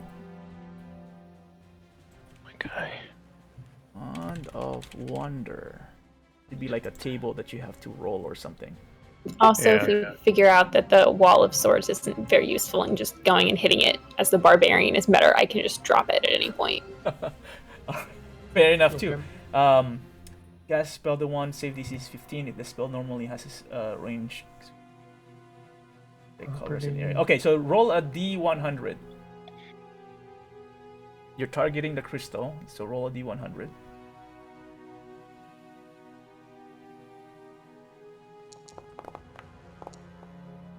68. Six. You You're pointing at the crystal, but instead, you shrink yourself. How small? One size smaller, so you are now a small dwarf. I'm one of you guys now. That is one. Yeah. Okay. Oh, that one bastard charge. giving you that one. I knew it. Is that your turn? Was using the wand an action? Yeah. Does that count as an attack? Do I get another one? You know what? For flavor, I'll say yes because you were intent of using it as an attack action. Then I'm going to. Oh, that is such a long distance. We can get closer. I'm going to get as far forward as I can. Your movement is what? Is Yeah, what, 30 is your miles movement away? changed now because you're smaller? Actually, yeah. I guess that's the question. Actually, I think it was 40 because I have a plus 10 You're not to my much movement. smaller though, right? No, You're just small one. dwarf. Just one size smaller. Reduces just one size. The target size is halved in all dimensions, and its weight is reduced to 1/8 of normal whatever. Holy shit, you're 2.5 feet now? The reduction decreases its size by one category. So medium to small, you're small now. Until the spell ends, blah blah blah. The target weapon also shrinks. New weapon. So everything that you're wearing also reduces. It doesn't say anything about speed or anything, so I would say you're still as fast. You do deal 1d4 less damage. Oh. It's kind of like Bane. Okay. Well, I think my normal moving speed is 40, isn't it? I think it's 35. Let me double click on your character sheet. You have 35. Oh, 35.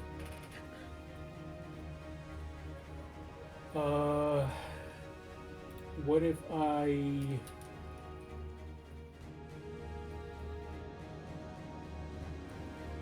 What if I rage? Can I do that? As a bonus action, yeah. And then I can do the Oh, the pounce thing. pounce. So you move an additional half the speed. Yeah, so 35 plus half of 35, 15. Say let's round it off to It's like 50? and a half. 35, 45. Yeah, 50, 50-ish. Okay. Then I'll take what I can get. All right, you're gonna take full 50 movement Yep. Pretty right good. here. Yep. Boom! You see a very small black hammer swinging. One hand holding a wand and the other hand holding a battle axe that's also small. Okay, that's my turn. That is your turn. All right. It's Gnarl. Alright, he's gonna move a little bit here. Whoops, that's not what I want to do. 4. Okay, cool. Now he can see the crystal. And he's gonna attack it. All right. He can't do that, so he's gonna do... Yeah, I think he's just gonna be using eye poker with the fire arrows now. Ooh, that was close. It hits. And then damage.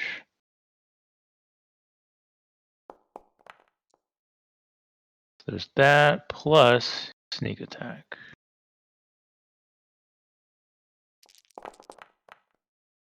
Yeah, here we go. Alright. And that's his turn. The crystal shudders once more. The oops. Oh, I was like, what happened? Oh, you clicked on end turn. Yeah. Okay. Yeah, it shudders once more, and the corridor also shudders. Passives.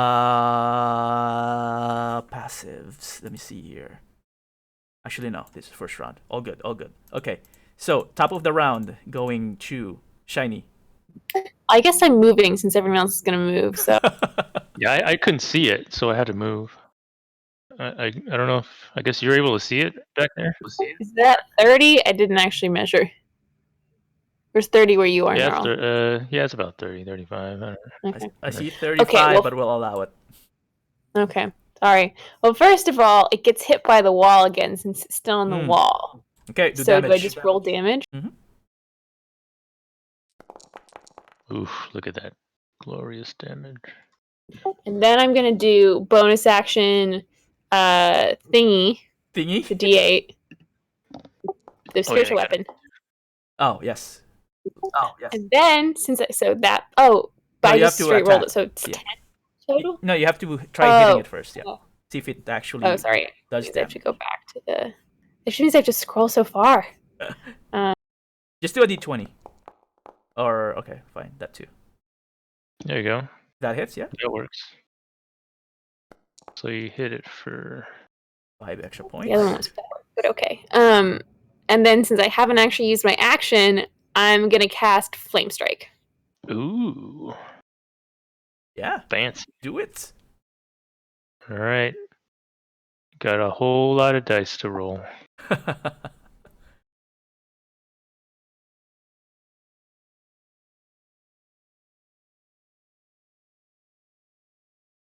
Boom. I thought I turned off the animation. Ooh, nice. I think this is is this the second time we've seen Flame Strike? Boom. Okay. Damage dealt. The crystal absorbs the heat, and you see it shimmer. The reflected light shimmers slightly differently. It starts turning from. Where is it? The green glow disappears and now replaced by red. Did that actually do any Wait. damage? Did we make it angry? You hear it shaking. You hear the throbbing getting faster and faster with each hit that you guys, each damage that you apply on it. Is that your turn, Shiny? Well, Grondoff, what do you do? Are you gonna go hit it? Do I need to take down the blade wall? What is your plan? I'm in rage right now, so all I know is you're yelling something at me, and I'm going smash. Can he smash it without getting hit by the blades? I don't know. Is that wall taking up that entire space? Yeah, how's that? Yeah. No, it's only 5 feet wide. Oh, so it's only targeting the crystal. He can stand up next to it. The and it wall wouldn't- is not just 5 feet wide, is it? It's supposed to be. Hang on, let me read it. Or is it tall? No, I think it's wide. You can control it. It's supposed to be 100 feet long, 20 feet high, and 5 feet thick. 100 foot long.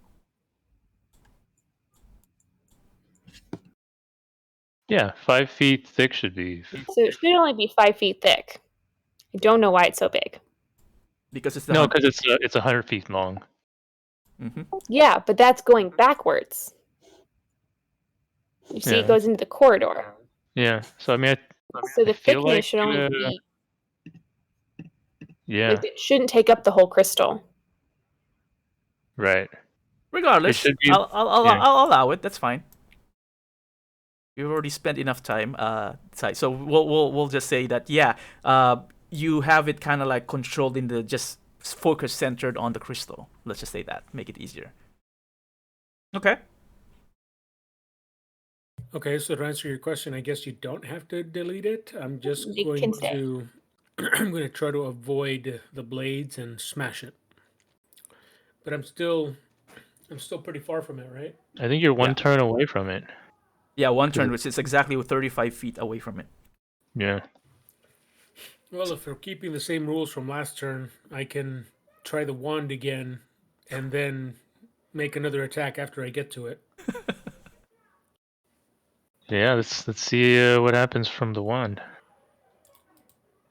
What do you want me to do? Roll? First, I'm still asking you. I don't know, Shiny, were you done? Because you asked that question to. Oh yeah, I'm done. Oh, you're done. Okay, cool.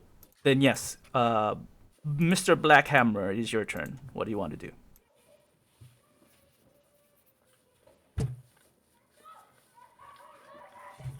We're in middle of round 2. You got to roll your D100 now, right? If you want to use the wand. So, in a slightly higher pitched voice, I'm gonna go, "Wazza wazzle!" What do I need to do? Roll a D100. D100.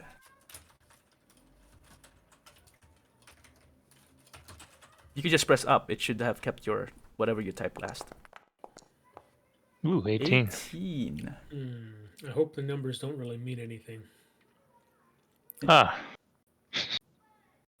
Okay, 60 feet long, 10 feet wide, blast the direction you choose. So you're targeting the crystal. That's fine. In turn, 60. No one's there.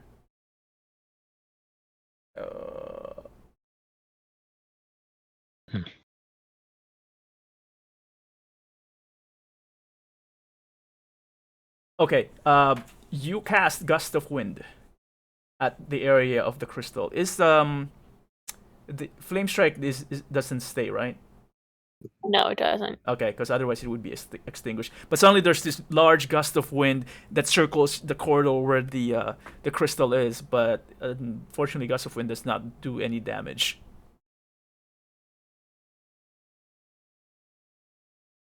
Okay. And I'm pretty sure I know what's going on with this stupid spell, but I won't say anything. Just running towards it and gonna hit it with my axe. Okay, you should arrive right there. So Target the great knight. axe. Yes. Whoa, you hit it, but your axe rebounds. Because technically I would roll a d4 less to your attack, but even 12 does not affect it. You hit it because it's not doing anything, but it doesn't take the damage. I'm going to say that Blution really hates physical characters because nothing I do works in this game. But you haven't tried punching it. I think that's the thing you gotta do. But you rolled what is that? What did you roll? You rolled a 12 for attack. Yeah, I think that's 7, 8. You rolled a 4. I still think that is some sort of weird bias that you programmed into the game. And my turn is done. Okay. I mean, the knights were doing melee weapons. What are you talking about? They were doing physical attacks. Oh, sure, undead knights. If I were undead, I'm sure you'd like to. Oh, we could fix that. Anyway, Gnarl. Gnarl is now going to use steady aim to make this advantage. It hits. Damage. Normal. And then feature sneak attack.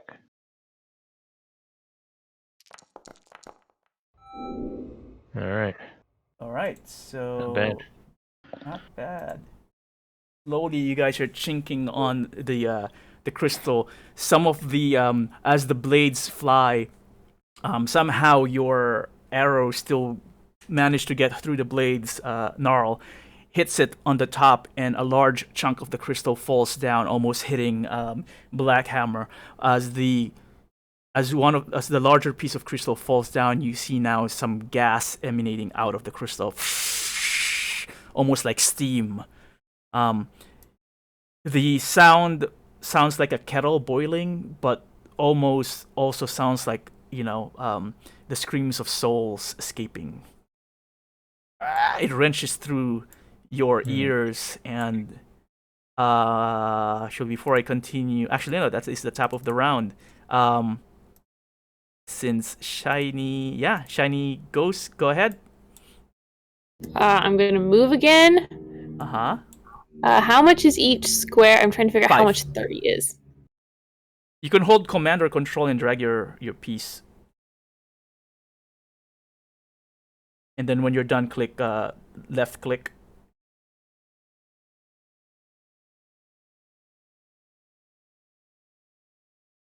Left click. Oh, but again, because you only have one button on your mouse, I don't know how that works. I don't have a left click.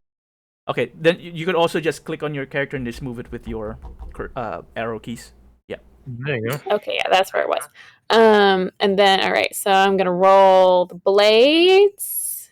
Roll the blades. Nice. Okay, they take that damage. It still, it does that. Yep. I'm More gonna do the spiritual weapon. more of the crystal like crackles and. What happens if you use the toll? Oh, I'm turning myself. Shit. Oh no. Well, 9 will not hit regardless, so or will not do damage. So. And then I'm gonna cast Toll the Dead because I'm not close enough to do the other thing I want to do. Actually, I don't think Toll would work because it's not a creature. Damn it. Doesn't work. Okay, give me a second then. Gotta figure out a different plan. Yeah, because it doesn't feel pain. Man. It doesn't really die.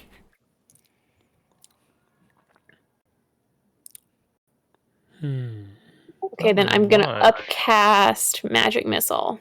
Oh, okay. That force damage will hit. So yeah, just click on the 9 and just upcast Magic Missile. Automatically hits. Yep. Sweet.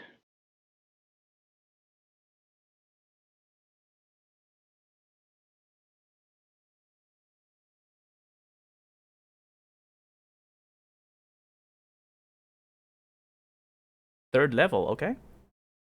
Do damage. Wait, what? Oh, okay. Times 5.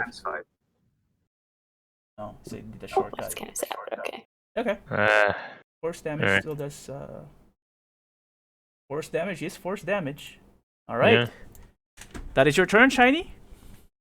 Yep. Okay. As that happens, the southern area of the room starts to shudder. Oh no. As if something is hitting the wall. What if our exit gets destroyed? Suddenly, let's see, this one is the one. Shoot. So let me move this thing around. The door opens as the wall shudders and the door opens. And you see. Whoa. Oh no. A creature come out. This creature appears to be undead. With an intelligent look in its eyes as it scans the room. Instead of approaching you guys, moves to the side. And you see it open up its mouth and you see what appears to be some writhing worms drop out of its mouth. And it almost gives you a slight grin as its turn. It'll hold its action. Unless maybe that's Ragalot's buddy over there. The next thing that happens, which one is this? I can't find you. Oh, okay. Ah, crap. Another one. This one, a regular zombie comes out, a regular undead. For what it's worth, it's kind of hard to tell if this is still a zombie or this is a skeleton, because most of its meat has all gone. Most of it is actually skeletal, so you can kind of like guess how long this has been dead. But as it slowly approaches towards you, the creature with worms spilling out of its mouth grabs it at its on its shoulder, and it stops and it steps back instead. I feel like these might be Black Hammer, your turn. You do not see this. Well, that's fine because I'm just going crazy with great axe and wand, and I'm just blah blah blah. Which one first? You know what? Let me try the great axe first. Okay. I hit you, son of a bitch. That Oh will yeah, hit. there we go. That's got a hit. Do damage. This was full damage this time, yeah. Damage.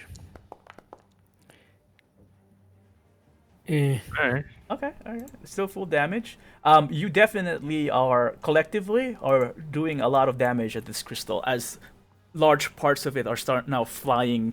You can see some holes. There's a number of spots now where this theme is coming out, and the thumping in your heart. You feel your heartbeat. The rhythm of your heart seems to now start to match the rhythm of the crystal. You see, especially you, Black Hammer, as you're close to the crystal, you see the red glow emanating from inside, and now that you're very close at the bottom of the crystal, you see almost like shadows within the crystal, just moving and swirling around. And the heartbeat that you can, or the throbbing that you hear, is almost deafening, where you're at.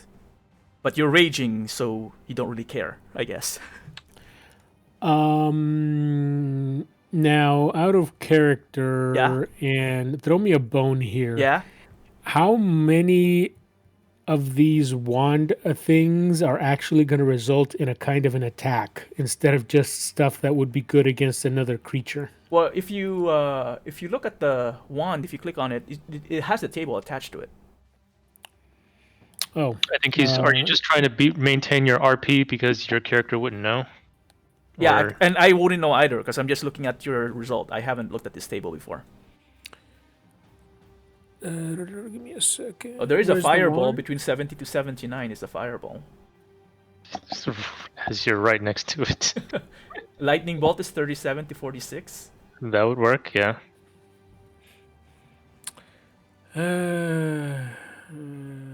Where's the wand? Where are you looking? Unless you're filtered again. No, this time I've got I'm looking at everything. Looking at inventory. Is it a weapon? No, It it's is like under probably consumable again. Oh, wait, rooster. I'm looking for the word wand. Okay. Okay.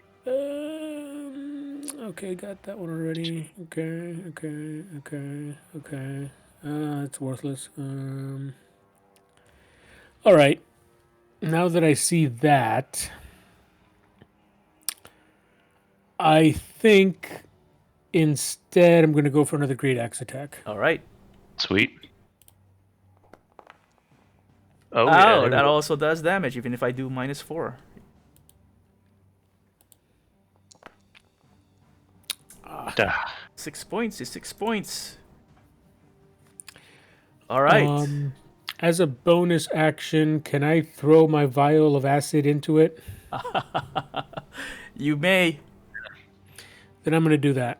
You toss It's it. like, Poof, the inside. heck with you, you stupid shadows. Go ahead and roll a dex. Just straight dex, I guess. It's improvised. That's a check. Yeah, not a save. Just a regular dex. Just check. a normal dex. Yep. And ooh, I would say the glass shatters on top of the crystal, but some of it like falls into the hole. But not all of it. The shadows inside the crystal does not seem to change its frequency and its movement, but some of the liquid does spill inside. You don't know what effect it has, if any. Okay, I'm done. All right. Okay, now it's this turn. Where are you? There you are.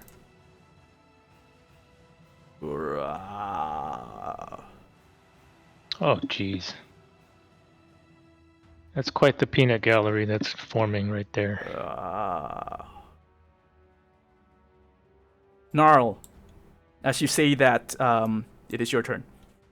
You definitely are seeing a bunch of creatures on the south side.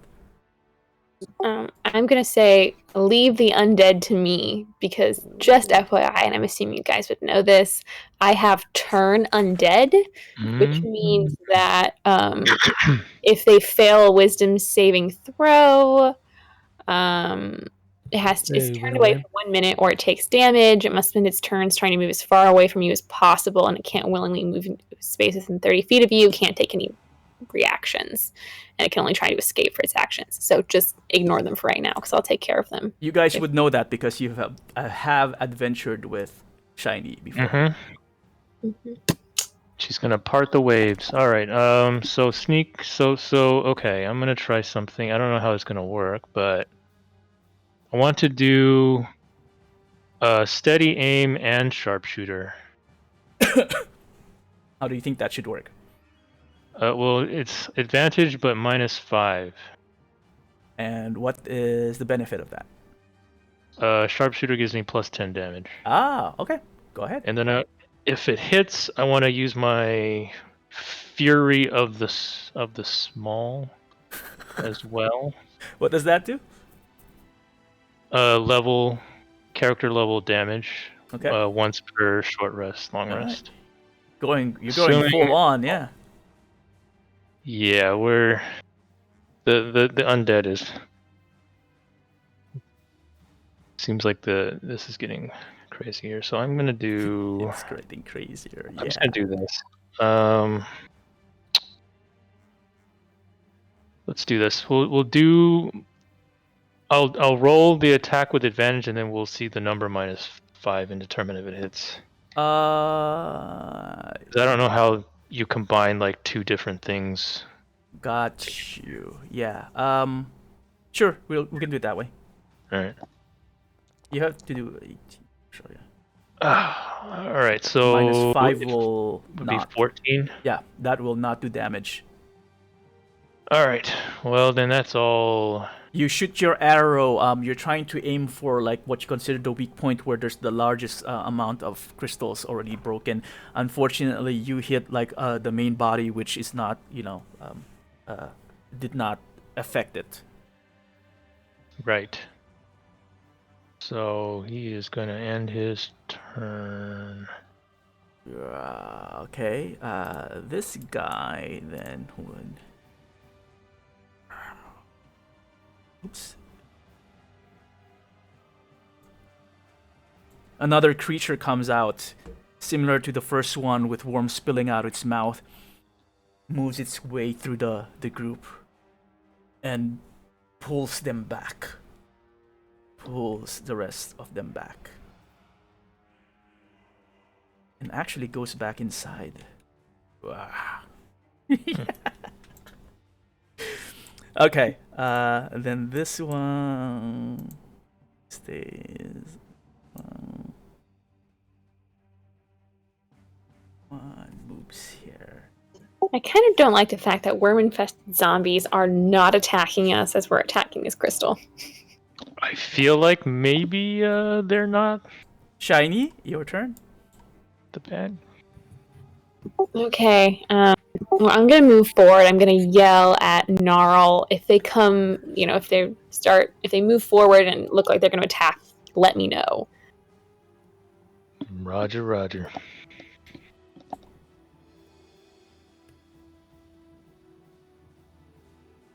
Okay, I'm still not close enough to do what I want to do, so I'm gonna have the blades hit it. Okay. Da, da, da. That is glorious. Holy shit, 41. Given a... Yeah, the crystal shaking very hard now. Alright, do damage. Nope, still not enough. You guys are getting close. Come on. Sorry, give me 1 second. I thought I would be closer. I guess I'm gonna do magic missile again, because I don't have much else I can. That might do it. Let's see. Yeah, go ahead. Yeah, you can. Yep, you haven't used your action yet. Check, 4th level. Okay.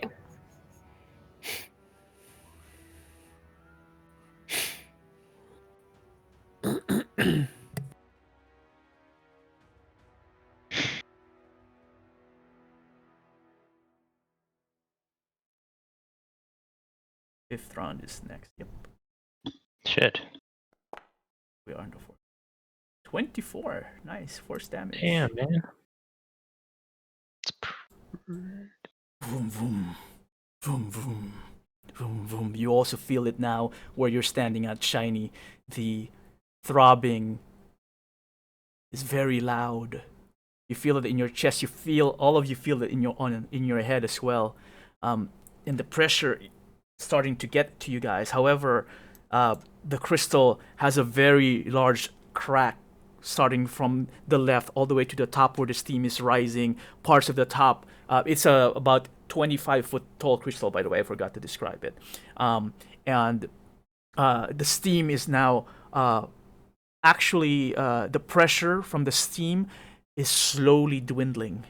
At first, it was like a loud steam sound coming out, but now it's almost dying, almost like a whisper, which is why the sound of the throbbing sounds very louder by the second at this point.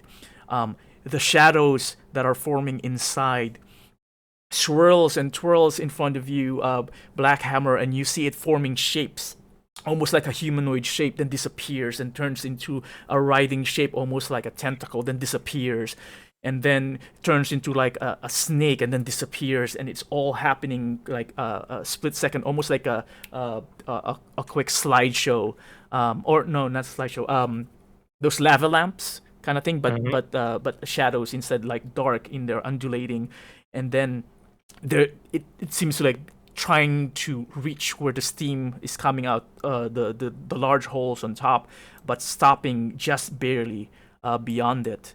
Shiny, is that your turn? Yes. The room is now shaking a little bit more steady. Shaking steady. That's whatever. It's the intensity of the shaking. I can't, guys. I can't. It's a regular rhythm of shaking, or regular. It's just the regular It's just amount of shaking. The intensity of the shaking is increasing. It's increasing. Yeah, and the loud thudding on the south side against the wall. Actually, no. You hear a very large thud coming from the wall now, almost as if something large is hitting it. Boom, boom. Oh, actually, we are on round 4. So, and it is its turn. Suddenly, as that happens, let me do this. Oh boy. The southern wall explodes inwards. Debris and bricks and stone almost hitting you, Gnarl, but you're far enough, so I'm not going to ask you to do a dex save. If you were closer, I would. But the whole wall basically collapses. Oops, why can I do this? I have to do it individually? Okay. Boom. Boom. Oh. Oh, no. As something very large tunnels through. You Guys, see we've got company. a large reptilian creature, large in size, wings on its back. You see its face half eaten half burned, basically. You can see parts of its skull. On the left side, you see an empty socket. Parts of its throat, you see a large ribs exposed, and tattered leathery wings on its side folded, and a green fog surrounds this particular creature, emanating from it. And as it does so, a few more undead walks by besides it, and you see it look at the goblin in front of it, and stretches a long head to the corner, peering over, seeing the kobold standing there by the red light, and gives a half grin of what leathery scale it has left on its face, and says, Continue. It says as it actually sits there and stares at the party. It will hold its action. Maybe it's one of the other liches that Ragalath mentioned. Black Hammer, it is your turn. Where's the door that we're supposed to go through? I think we have a bigger door now. It's supposed to be to the south. It should be beyond this crystal. Tunnels. Oh, is it beyond the crystal? It's not where the lab was? Oh wait, no, it would be. It is where they are. Yeah, that's the correct direction. Okay. Do we see any tunnels down there? I mean, I see it as Gnarl. I see stuff. Yeah. Oh yeah, where they all are. Great. But they seem happy. I guess so. I mean, it seems like they can't, because Ragaloth was warded from kind of this area. Maybe they can't come any closer either. Maybe. But then why break through? Who knows? Continue. I think they're just Let's excited. just do it and see what happens. This is probably like the most exciting thing they've had since who knows. Okay, so just keep smacking it. Yep. Here I go, because I know that something's going on behind me, but I'm concentrating on smacking this thing. Oh, that hits. See, you're concentrating. That's Hit good. hard, you son of a bee. Pretty good. Yep, that's full damage. It's still there though. Oops. What did I made the night roll initiative. Well, the heck with you, Knight. Because I'm doing it again. Damn! Shit. Oh, a little bit excited, but as you swing, it bounces off again. But you don't care. You're still raging. Ah!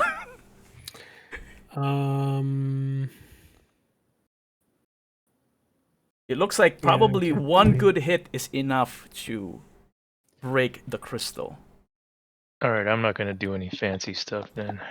I'm out of attacks. I can't do squat, so I'm done. Oh, you're done. Okay, so this one would move up along with the creature. Okay. Oh, what? This one will... Oop, too high. Yeah. This one will move over here. Gnarl, your turn. Hey, Shiny, you asked me to let you know if they're moving forward. Well, Yep. I feel like once we get this thing done, they might advance, so... I can see him. I'm ready. All right. No. Please continue. Alright, and so Gnarl's going to this time not use Sharpshooter, but if damage occurs, he will use Fury of the Small. So let's see here. Alt. Please do something. God, great. Alright, cool. That, yeah, that hits. Normal. And then sneak attack. Come on. And let me see Fury of the Small. Unless you're telling me I don't need it. Oh, might as well use it, right? Yeah. Usability, and it just says add your character level worth of damage. So 11. Oh, yeah, that's right. I'm 11. So yeah, 11 more damage. 11 or 10. Whatever. Close enough. Whatever my level, yeah. As Gnarl shoots his arrow straight at the crystal, this time striking true, the shadows seem to implode slowly. And suddenly, as quick as it does so, as the arrow flew, the shadows pushes the crystal, the sides of the crystal away, and it explodes. I need, how far is Shiny? 30. Okay, you're beyond. I need Black Hammer to roll dex save. Shiny, you are just outside the range, so you don't have to. Okay. 11. You take half of this. No boy, good thing you're raged. Oh, which is half of this, half of this, quarter of this. Nice.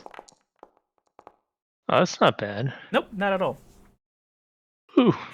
Ah, ha, ha, I laugh. So that's half of that is 4, half of that is 2. So you take 2 points of damage. Oh no, it's 2 points of damage. Okay, not too bad, right? But as that happens, Black Hammer, shiny.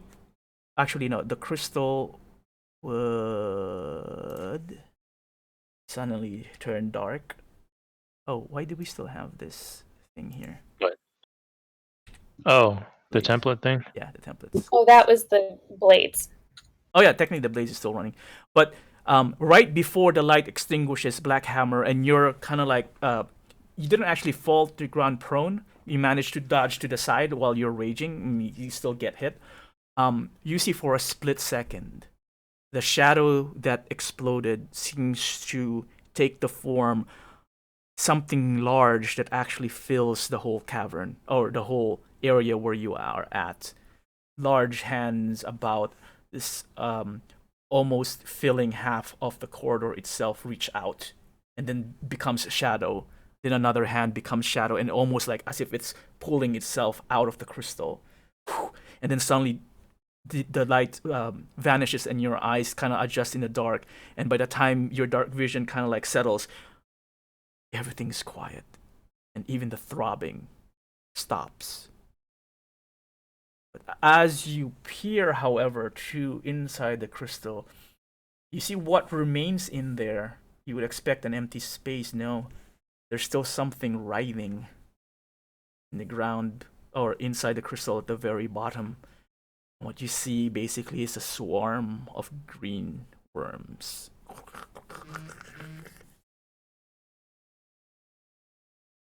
Is that your turn? Oh wait, that was Gnarl's turn.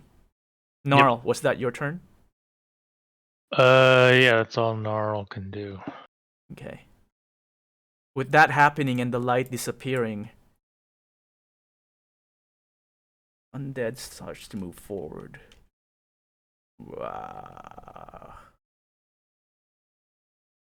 This one will just go here to the side.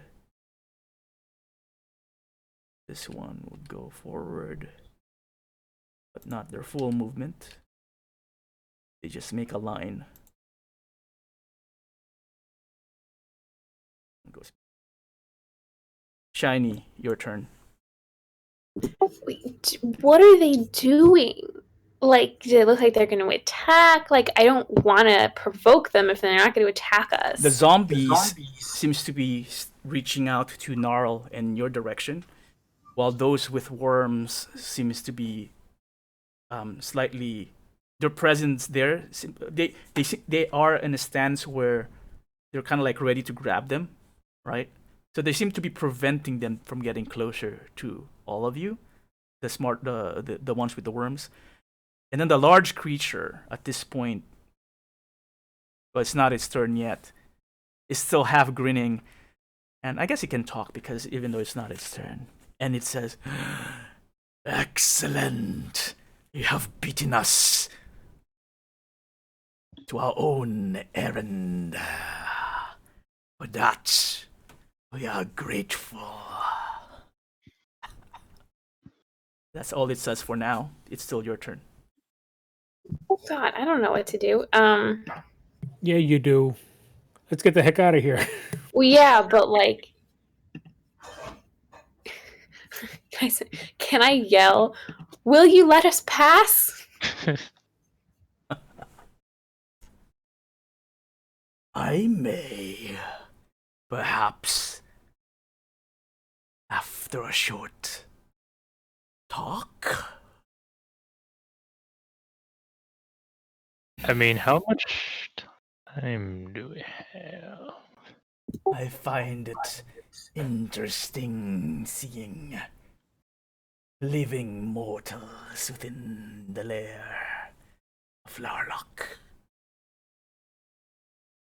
And then it turns its head. But we cannot linger for too long. That's why we would appreciate if you would let us pass, please. Of course. Of course. Is it saying, of course we can pass? No, it just says, of course.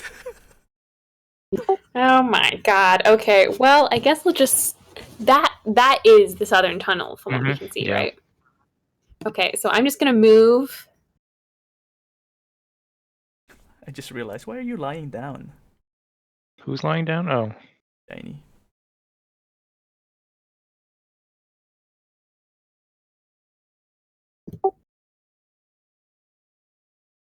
It's not letting me measure stuff. It's just building something. Oh, are you clicking on the ruler? Yeah, you're using the ruler below the. That's the template. See, I wasn't before. It wasn't working. Just trying to do select. Yeah, the second the ruler below the. I can't measure. No, go to. I cannot select my token right now for some reason. Even if you select the top two tokens, or the top two Yep, icons, it won't select. you may have to refresh. Okay. Oh no. No, she has, not me. Well, I would like to move my movement back towards Gnarl? oh my god, what's his name? Yes. And then just it's not possible to hold turn undead, is it? I'm moving you right now 30 feet. Yeah, if you wanted to, you can hold an action. Yeah, you can hold the action if you want.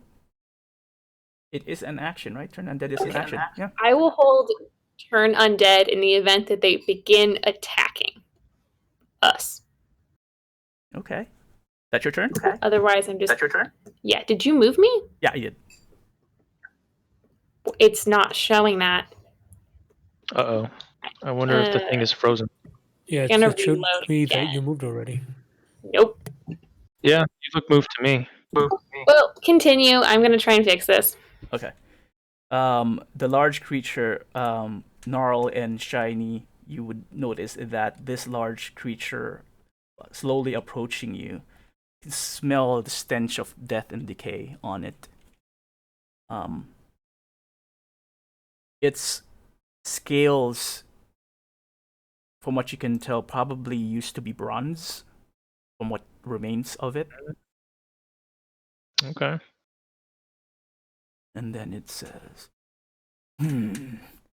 hear me out before you seal your fate. I implore you. Why don't you reach out and take your prize, since you have opened the crystals yourselves, and accept the kiss of Caius.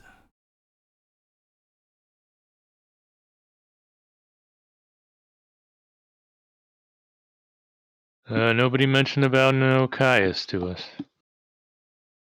Is it not that why you are here?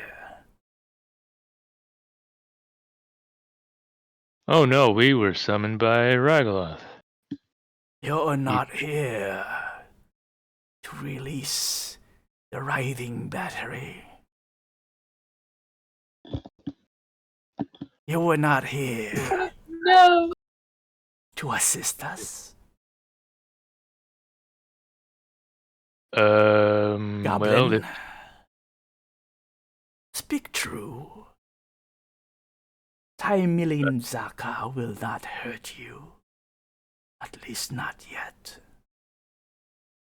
well, if you're in league with Ragaloth, then maybe we are, but if not, then can't say that we are. It will hold its action. It is now the knight's turn, which shouldn't be here. Knight's like, yes, I'm free! And he runs off. We'll jump straight to Black Hammer at this point. Is he still tiny? Yeah, I guess. How long does the enlarge last? It's like a minute. 1 minute. Oh, technically, you know what? It's a concentration. I guess he could have just like not concentrated. Oh, He was so enraged that You were, he was yeah. even. I think I realized only after we destroyed the crystal. It's like, wait a minute, am I doing this to myself? Which is probably, to be fair, probably how you avoided some of the shards because you were too small. You're able to dodge them. Yeah. Anyway, it is your turn. You're back to normal. And you hear voices. You definitely hear the voice of a large creature talking behind you now that you realize it, after all the throbbing has stopped distracting you. And inside the crystal, I can see that there are writhing thingies. Yep. Green worms, segmented worms, as thick as a hand, I suppose. Well, not a hand, fingers.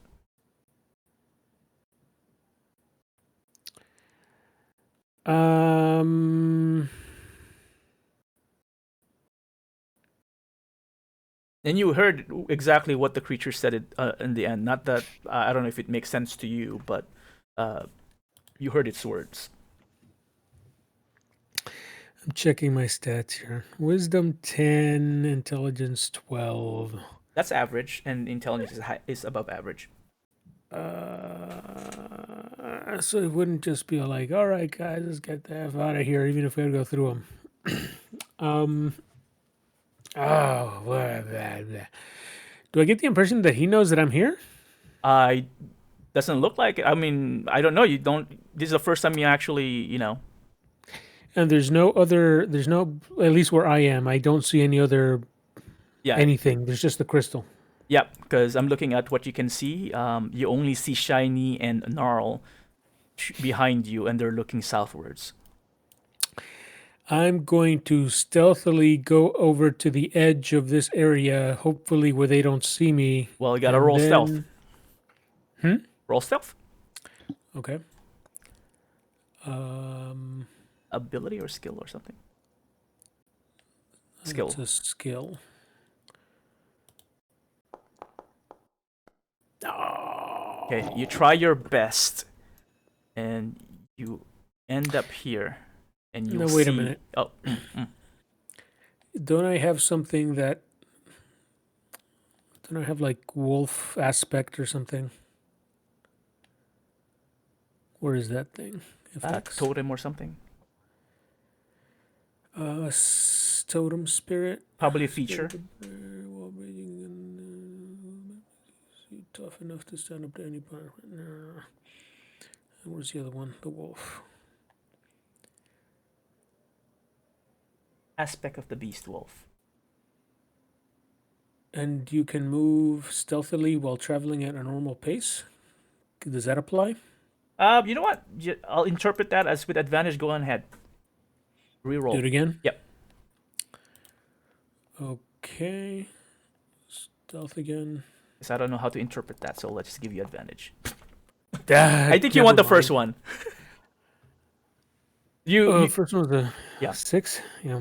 You get over here, and that's where you actually, let's move you slightly here so that you can you're here, but let's just say you can peer in the corner and you can see that. So you stop suddenly as you see a large creature. Well, let's just say it definitely looks like an undead bronze dragon in the center of this room, surrounded by a number of undead.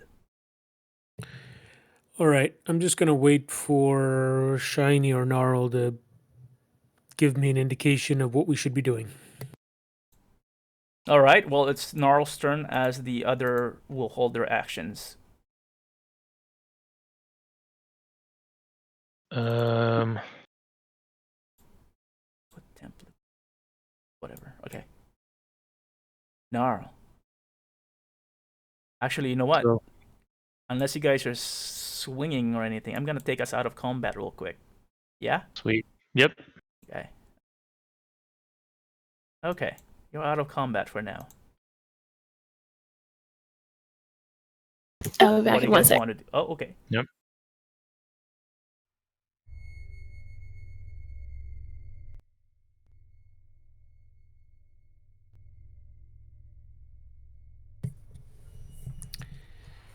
So... Okay, there you go. What do you guys want to do? So we've asked you questions. Talk to us. We gotta get through there. Like, Yeah. Well, it was asking us about stuff, thinking that we're part of the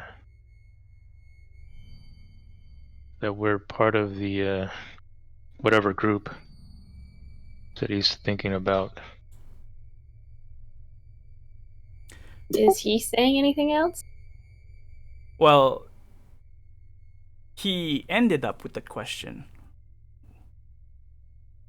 Like, what is it that why you're here? To assist them. I thought we Yeah. answered that question if we were sent by what's his face. Ragaloth. Well, he said that first, and then he asked that question. And then I think Gnarl said something to the thing like, well, if you were friends of Ragaloth or something or not, right? Meaning because Ragaloth asked us to destroy the crystal. Now, if part of that means helping you with whatever you're doing here, then sure, we're helping you free worms. But For worms, you haven't seen the worms. didn't he mention worms? Didn't he say mention freeing something? Worms? Yeah, no, he said the case of Caius. He never mentioned anything about Oh, worms. okay. Well, Caius. Shiny, by the way, you would know who Caius is. Let's just say you have the same information your regular people would know about Caius. Digital Okay. info. The worm that walks. Sorry, I interrupted you, Gnarl. What were you saying? Well, if the point, we were asked to destroy the crystal, and if that's part of freeing Caius, then I guess we're part of that. Well, excellent. Then why not claim your prize? You have gone this far quickly before Larloch returns.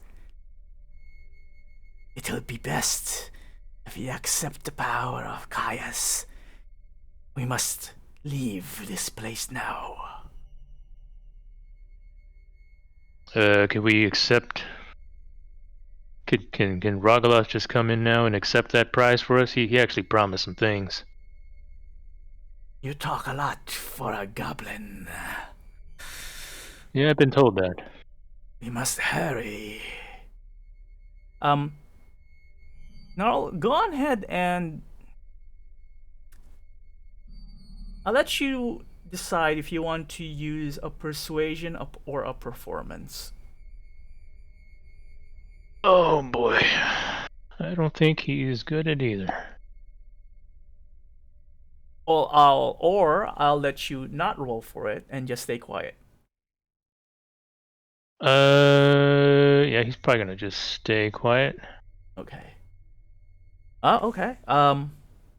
The long neck of the dragon looks over and says, I smell you and see you, dwarf, over there.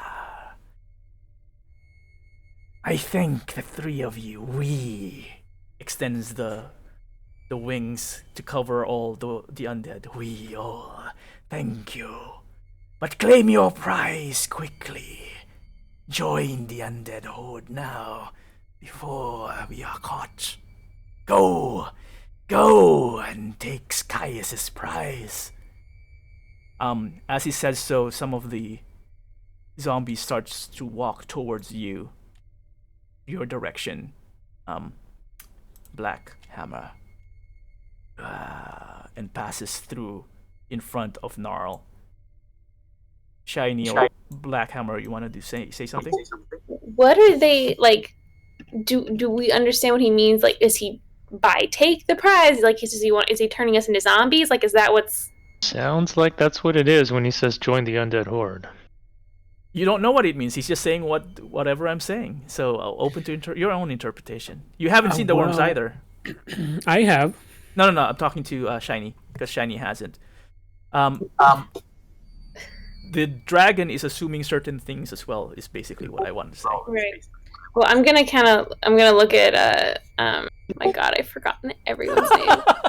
Black at Hammer. Gnarl. These Oh, aren't no. hard names. At Gnarl and go, should I try the thing? But what thing are you trying? The undead thing. Oh, Say it well, quietly. you know, if it was just these zombies in front of us, sure. But you got that big dragon over there. He's I don't think it's going to work on him, but I really don't like what's going on here right now. You should know your ability for divine. Sorry, what was it?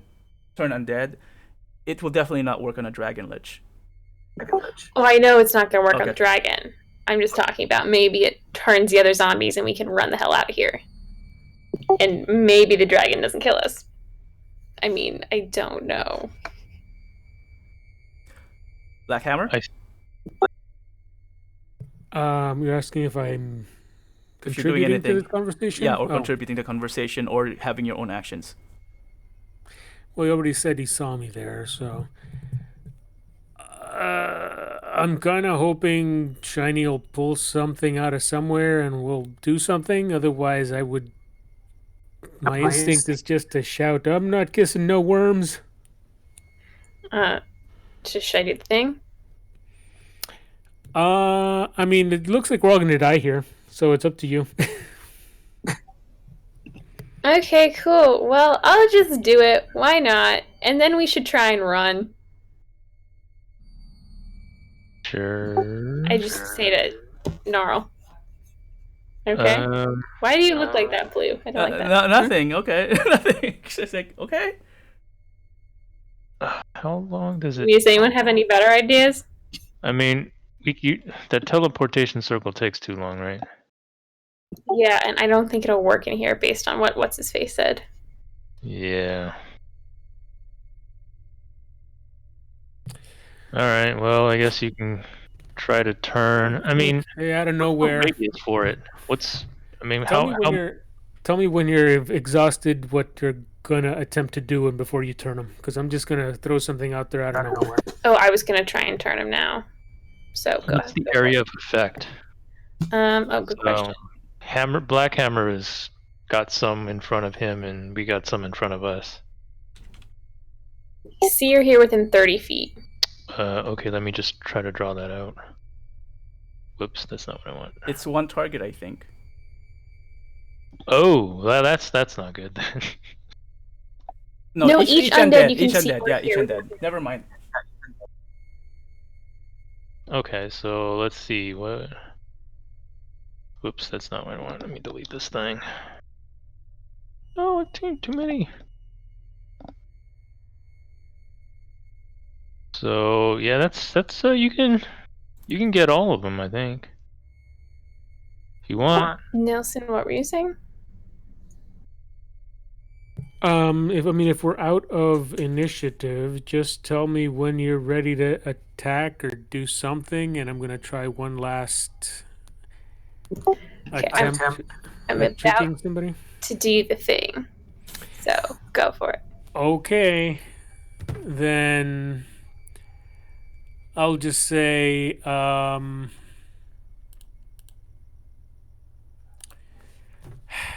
do I put this? All right, I'll take the gift of Caius. Why don't you guys just head on out of here, not wait for me, because I'm totally gonna go do that right now, and I'll come right after. Go roll a deception. Oh man. Hey, you. Oh wait, no, you're not that deceptive, are you? I'm not anything. I'm nature and intimidation, and that's about it. Give me a 20. Oh shit! It was like, should I do a 19, a 13? Nope, let's do a 1. This game is rigged. It's totally rigged. The dragon looks over at the talking dwarf and says, "Don't mock the great Caius. Gather the worms, if we must, and bring them along. As some of the zombies go over. Okay, I mean, you know. Looks like they're taking the prize. Are they escorting us out, or are they like attacking us? I think they're going away. I think they're gonna take that thing with them, so maybe their hands will be full. Can I walk over to Shiny and Gnarl and stand by them? You slowly move your way there. The dragon watching the horde of undead pass by him. Can we just start walking past the dragon? You may try. Like, hey, you guys wanna do a stealth check for me? Yeah, sure. Let's do. Everyone? Yeah. Stealth. Well, everyone who wants to try moving away from the dragon without it noticing it. So do I have advantage on this or no? Sure, yeah, because you have the wolf thing. I mean, I'm due for a good roll. Yeah, Come well, on. hold Alt. Don't say that. Hold Alt and click it. Oh, it's good thing you have advantage. Yeah, I I think we did well. The three of you slowly move to the side. Gnarl, you would be ahead with the 17.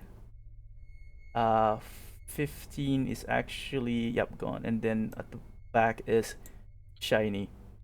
The dragon is still looking this direction where the undead are. And Gnarl, you make it around at this area, and then suddenly, without moving its head, a tail drops between the two of you, or the three of you, Gnarl being way ahead. It says, No. We're not gonna linger. But don't go running away. Gnarl, you are ahead of the group. The tail is basically here. Oh, you guys can see that. In this area. Between the two. Between you and Shiny and Black Hammer. No, just making room for your minions there to take the prize. Is that so? Then I suppose you won't mind if I give them some space as well. At this point, all of the zombies are gonna be on this area now. You hear some slurping sounds coming from the northeast side.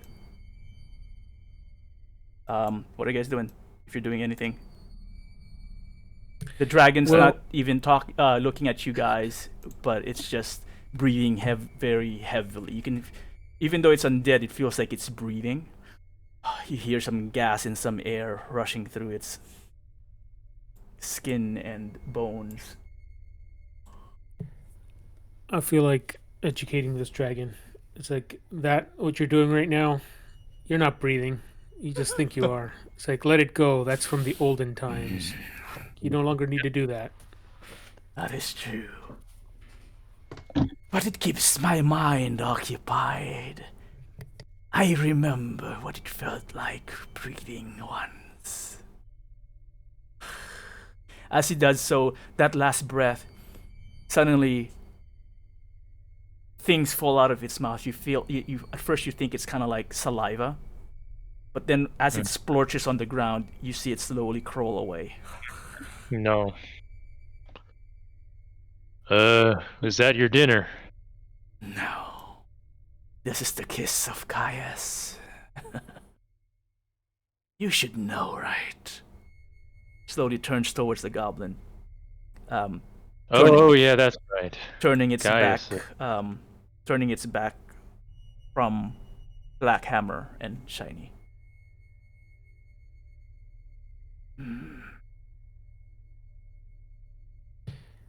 Have I heard a name of this dragon? Yeah, I said it earlier, but I forgot what it was. Tamilin Something a T. Zaka. Tamlin Saka.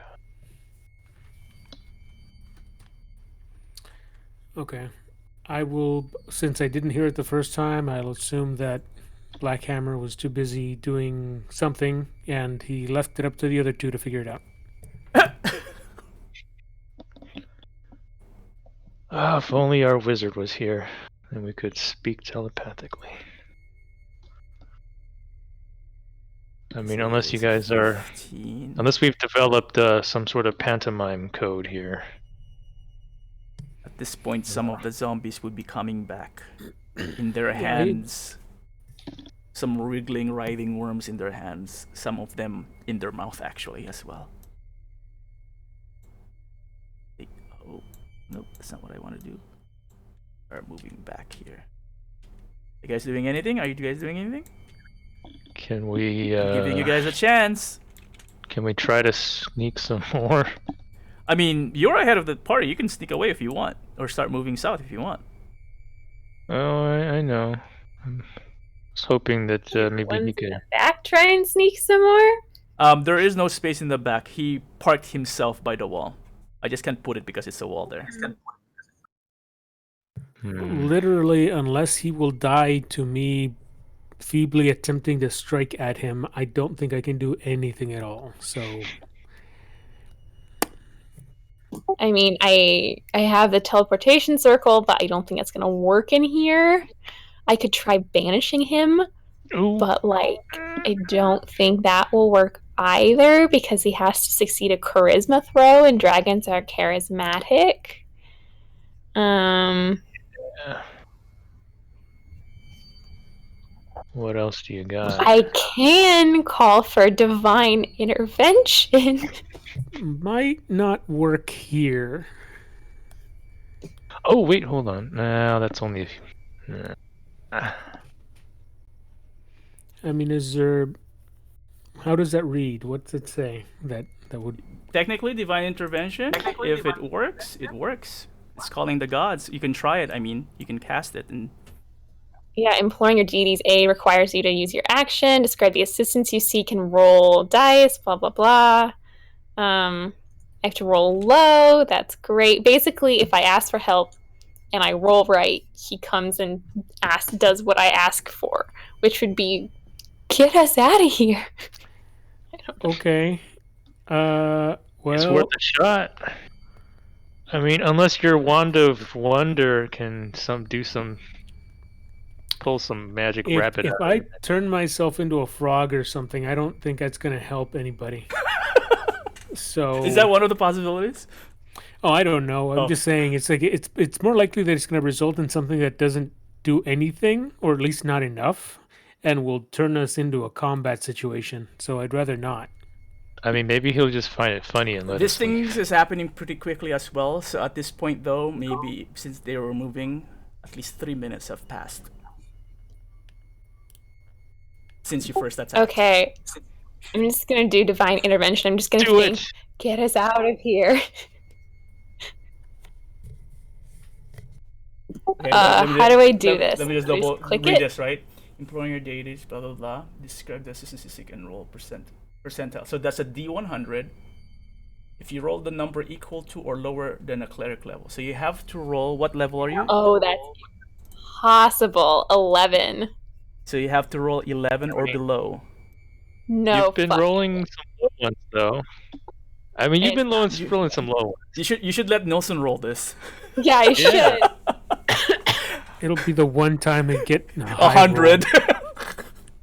Okay. I mean, here what goes- other options do we have, right? I mean, might as well. Yeah, here goes nothing. You'll see how if Bakub is 61. You call out, "Get us out of here!" Mentally, not out loud. Fair. It doesn't say it's verbal. Okay. dang. You perform an action, calling out to their deity. How would you be calling out to your deity? Shiny. Like I just did. Yeah, it has an action, so it's not just a thought. So what's the action? I feel like in this, I'd kind of try and blend it and just be like, something really dumb, or like, no, I'd be scratching my head, like, get out of here.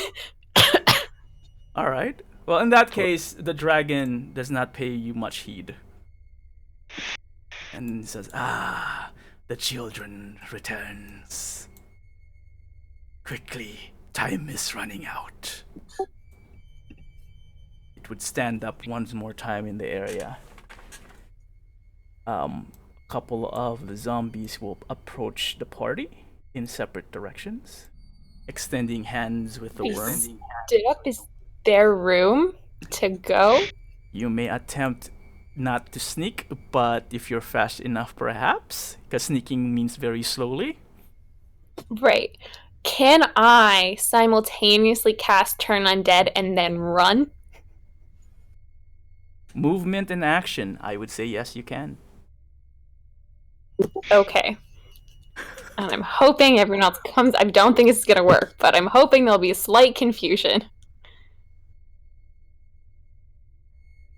You doing that?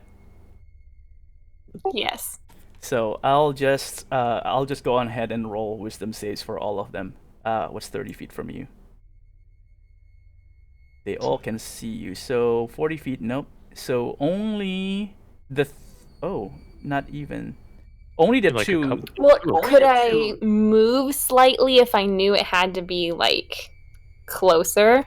Actually, you know what? I'll help Like you I'm there. coming towards them? I'm actually going to move them closer so they're approaching you anyway. Let me see if that helps.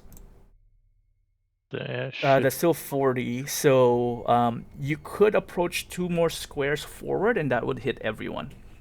Sure, I'll do that. God, this feels like 1 35. 2. That should be enough. That is everyone, including the dragon. So, not divine intervention. Turn undead is a wisdom save, right? Where'd my description go? I have to look. Yes.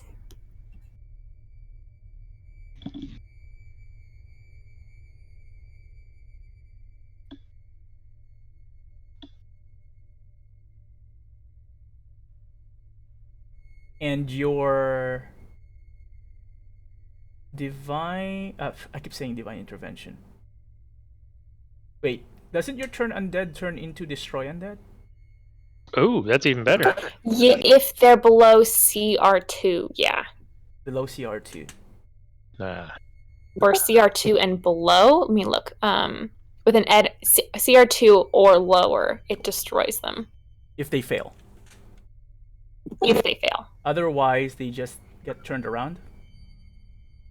Yeah. I think so. They have to like start running away. Okay. Got it. All right. I am... Can I do mass? Saves. There we go. Saves. Wisdom saves.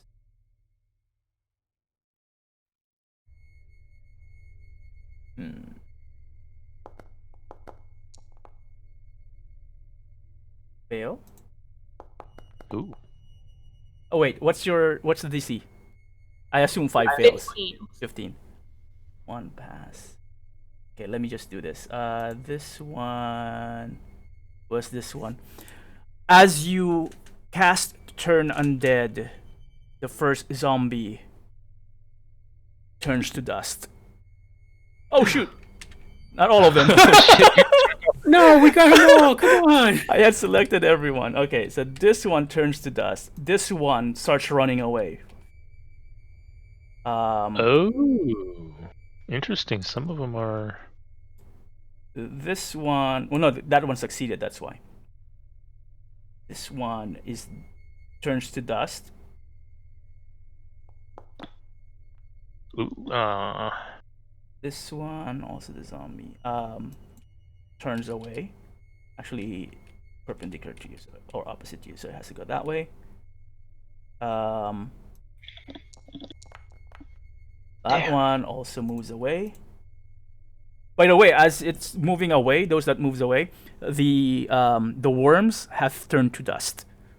Oh, we are destroying the prize. God damn, these This Yeah, one moves these away. rolling rolls some suck. freaking high ass rolls here, man.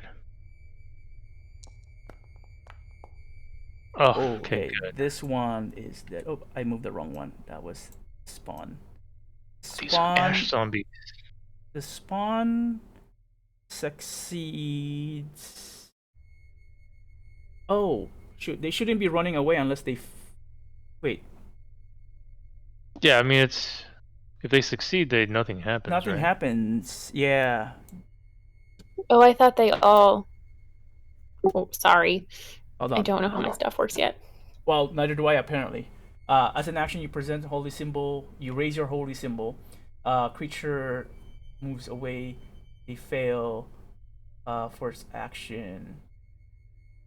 And they're supposed to be moving on their turn, not. But we're doing instant. I don't care. There's nowhere to move. Dodge. Yeah, nothing happens. So, but I'll just say they run away. That's okay.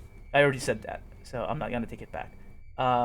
Which one is this one? This one is zombie. This one failed, so that's Ash. Ooh.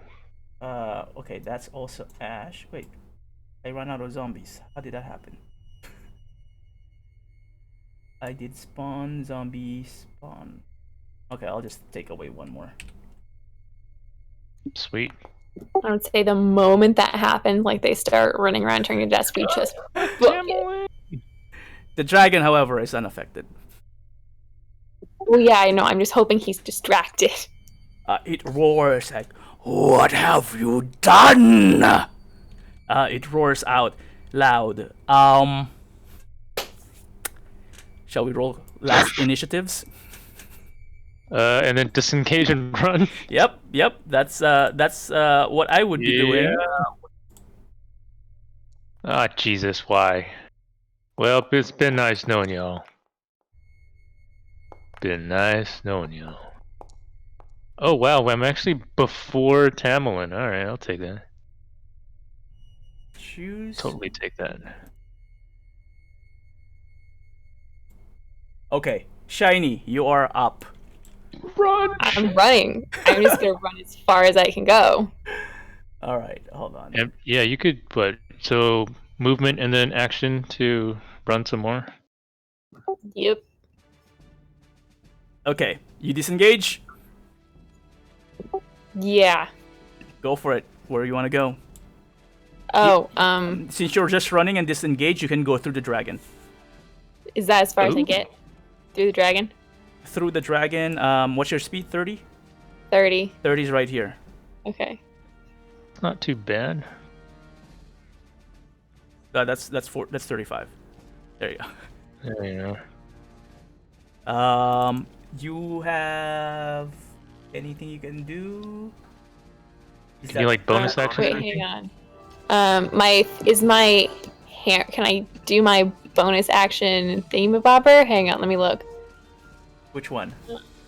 I'm looking. I'm trying to see. Wait, can I sort my stuff by whether it's a? Yeah, you click on bonus action, and that should show you all the bonus action.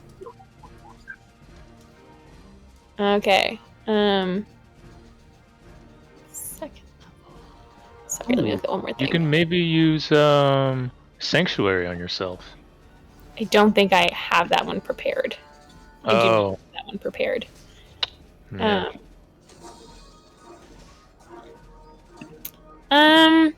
I guess I'll cast Shield of Faith on myself. That's a bonus action. Yeah. All right, That's something. go on ahead.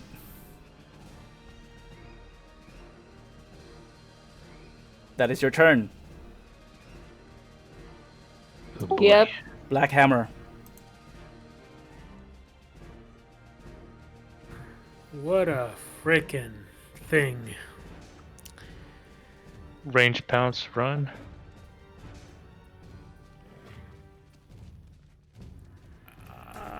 Actually, you know what we can do? Instead of doing this as As a battle, we can do it as skill challenge. We haven't done it in quite a while. I actually kind of Oh yeah, that's true. the process. So it's more cinematic and narrative. But you tell me what skills you want to use and describe how it is. Basically, each person gets a skill challenge that affects everyone. Right. So basically, what we're saying is for this round, for instance, Shiny is going to do this, this, and this, and then we'll figure out what to roll, and then success or fail, we describe what happens instead. Okay. You guys want to try that? Sure. Sure.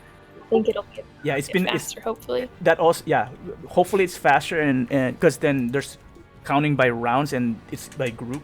It's really just you guys are doing it by per round. Is that right? Shoot. How does skill challenges work again? It's been so long since we did something similar to this. All right. So anyway, we'll consider the first one yours. And why don't do anything now?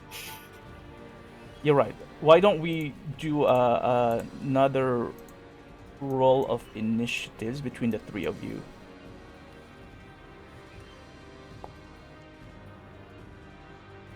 Damn.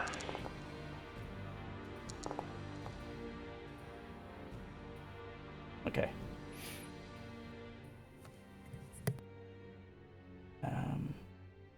Yeah, okay.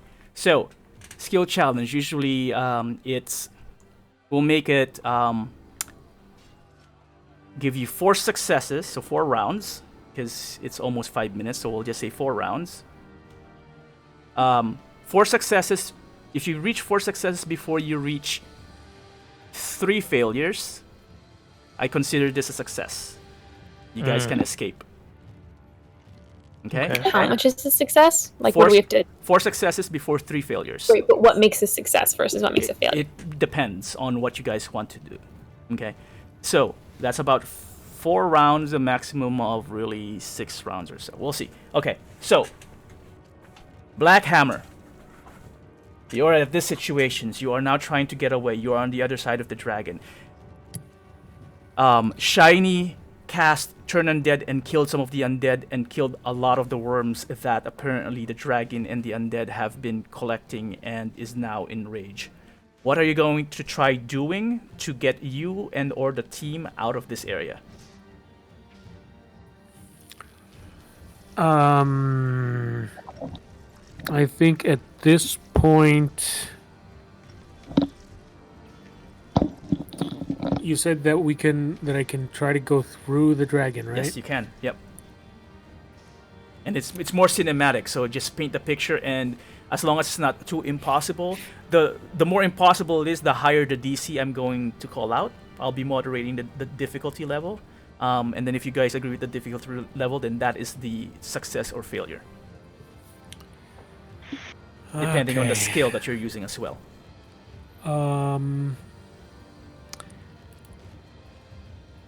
So I'm going to, I guess. All right. As we've been preparing, because we've been talking for a bit, I put away my great axe and I grabbed a hold of the. Oh, sorry. Well, hold that thought for a second, because I'm looking at my notes on skill challenge. So the way it works actually, so each round one person acts, right? And that is the whole party's kind of affects the whole party, and then a complication happens. Basically, something happens, and then the next person calls out. It can't be the same person. It has to be someone else doing some other skill, and then complication happens, etc., etc. So we take turns, kind of. Okay. So anyway, go ahead. Sorry. Continue your thought. So I've got my javelin in my hand. Okay. You grab your javelin. So as I don't know, as the dragon sort of looks away from me for a second, I make a decision. I'm going to go ahead and try to throw the javelin in its face, hopefully distracting it long enough for me to run past him. Okay. What skill do you think would work there? Mm, Do you think something like athletics to do it? Well, You want thinking a straight athletics, dexterity? but let me see. I mean, it's not really survival. I guess it would have to be athletics. All right. You're Could throwing. you do strength or dex? What was that? Could you do strength or dex if that's better? Well, I'm proficient in athletics. Okay, so you're throwing your Never mind then. javelin. You're trying to distract the dragon. I would put the DC for this one, since you're very close to it and it's a large target, a DC of 11. Ay, ay, ay, ay, ay, ay.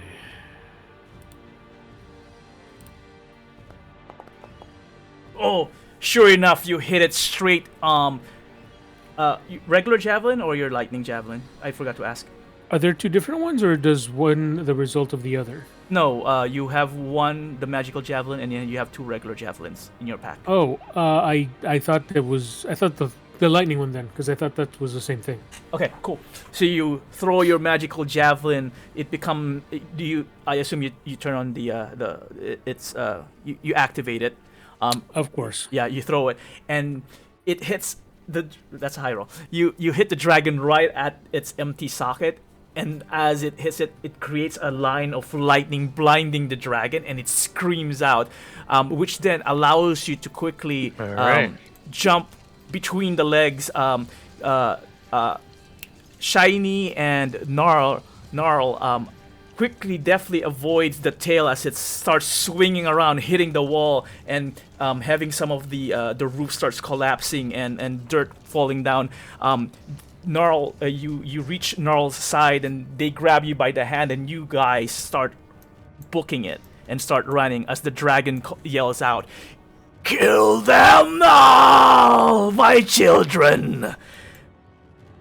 So at this point, as he says that, the spawns of Caius behind you starts dashing. The dragon is still blinded as it's like turning around, trying to hit you blindly,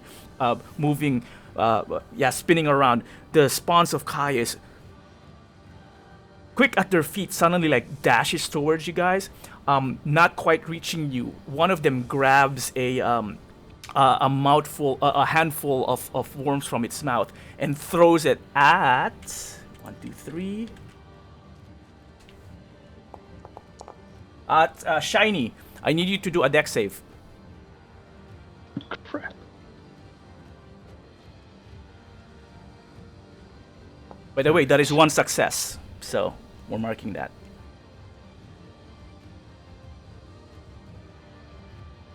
Success. Oh yeah, I think I'm gonna do that. Let's see. Hold on, I'm doing success and failure. Okay, got one there. Okay. Wait, can that be not my thing? I do a different thing. No, this is the complication, so this is not part of the success or failure. Okay. You, however, do get hit by the grubs. Because you get hit by the worms, I need you to roll a Constitution check. Oh shit, it's that all over again.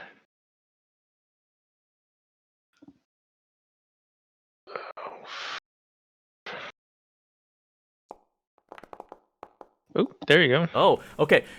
So as you guys are helping Black Hammer pass through, running through down the why is it not lighting? Okay, down the corridor. From behind you, you feel suddenly this sticky, hard thing kind of like hit you from behind the neck, Shiny. You feel some of them splatter in front, and you see like green worms basically wriggling and fall on the ground. One of them bites you on the neck, but you manage to grab it and squish it and pull it off. So it didn't actually take hold. Next round, Shiny or Gnarl, who wants to do your next skill challenge? I go next, is that okay? Yeah. Yeah. I'll explain why, and we can figure out order-wise. But so I see there's like a fork in the road, and we're gonna have to figure out where to go. Yeah. Mhm. So I would like to use my survival skill to figure out which way is the way out. Okay. Specifically, I would imagine that the undead and the dragon came from whatever the way out is. They had to sneak in. So I'm looking for, a very large dragon print. Very good. Okay, survival. And you're proficient in survival? I am. Okay, then we'll put the DC at 9. Because this was a large group and there's a dragon with them. It should be kind of easy. Actually, no, put it at 8. All right, you got All right, that. you got it. You do notice that the whole tracks, the tracks of the dragon and the footprints of the undead coming from the left side. So you make your way quickly and run and make this turn or the corner of the turn. So that's the second success. The dragon, somewhat recovering from the blindness, rushes in and seeing you turn to the side, uses its body basically to body slam the wall as more rock starts falling from above you. I need all of you to roll dex saves as you Alrighty. leap away. Does like stuff like uncanny dodge or anything work on this? You know what? Yeah, because you're dodging. Yeah. So let me look and see. Oh, nice. Oh wait, I think I have something for this. Oh, okay. Um, Shiny definitely succeeded. It's Because you're leading the way, following the path, Shiny. You pass through the area where the rocks are falling before they even started falling, and you turn around in slight horror as you see the two of your friends kind of like coming in, and then the rubbles are now just falling on top of them. Gnarl, are you doing anything else? Is 13 the final? So I have reliable talent that I can treat a roll of 9 or lower as a 10. So I guess that's But it's not a 9 or lower; it's a 13. no. Well, The the roll that's- was lower though. the row is lower, not the because it's plus 7. So you rolled a 6 then, right? Yeah, roll So a it's 6. a 17 technically, right? Yeah, All right, 17. 17. Okay. Yeah, you managed to dodge as well. Black Hammer? is this an effect that I can see? Technically, Are the yeah. You rocks feel it coming as down the on me? rocks are falling, yeah. It's also somewhat Okay. natural. Then I have advantage on dex saves for that. Go There you ahead. Roll another deck save. Oh, be better, be better, be better. Yeah, there you go. Oh! All right.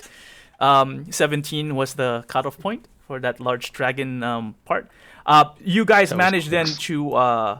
to get around the turn with Shiny's help. He rushes back and who's the lower one? Who grabs Gnarl and pulls him away just as another boulder like hits the floor. The three of you are kind of like panting now. But comes the third turn, Gnarl. You're the only one who hasn't done a skill challenge. What are you going to do? Oh, jeez.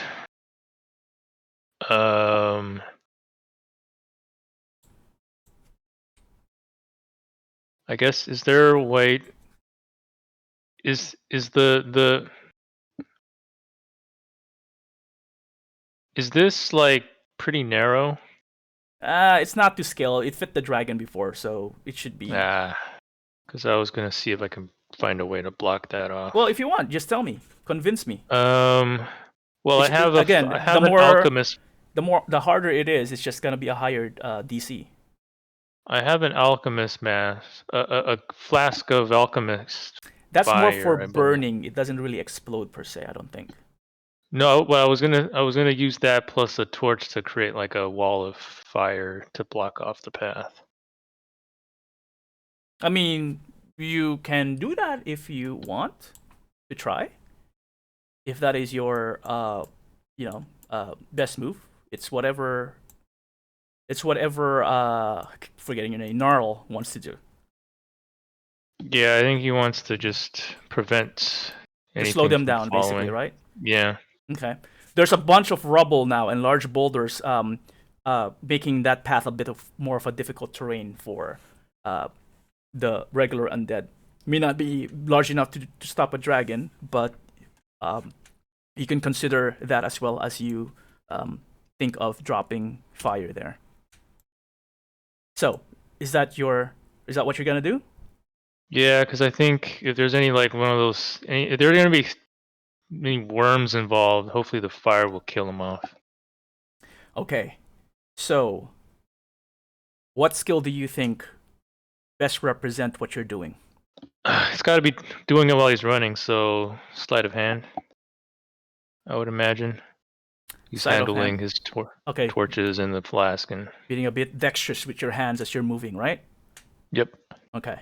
So you're doing a couple of actions here. You're trying to do the alchemy, the liquid, and then tossing the torch. So I'll put the DC here around 14. All right. Let's see what happens. Ooh. Oh, okay. Nice. You toss the alchemy's fire not at the boulders itself, but at the wall, and it splashes. And you toss the torch right beneath it, and you see the flame basically take hold of the wall, almost creating kind of like an arch as it splashes across. You timed it perfectly. You see the head of the dragon kind of like peer in the corner as this happens, and it hits it on the head, and it kind of like shakes it away, but that manages to slow it down a bit. Some of the undead behind it, the dragon is obviously faster, but you guys manage to get to about this side of the corner. The next complication is that the dragon recovers for a second and extend its head through what remains of the current hole in the passageway, and exhales a breath of acid with worms at you guys. I need you all to roll one final dex save. Alrighty. With a DC of 15. Oh, stinky. Oh. I may have to use... If it's some sort of damage thing that happens. It will be damage. It will be a lot of damage. So he gets evasion for half, I guess. Okay, half damage. Do you consider this something I can see? Yes. As well, yeah, because it's the head of the dragon. Let me look. Okay, then here's to hoping. Oh! There you go. Okay. I would say, actually, you know what? 21, 16. 16 barely passes. Shiny, but still unscathed. Nar will take the brunt of this. Oh, yeah. But because Black Hammer actually rolled a natural 20, I would say, Black Hammer, you managed to grab Gnarl one more time and basically like pull him along with you. So I would say not just half, but quarter the damage. All right. It will, let me see, what is the dragon breath here? Where is it?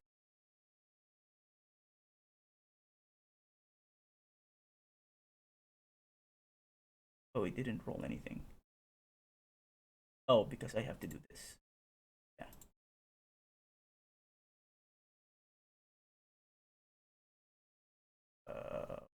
Let me do that.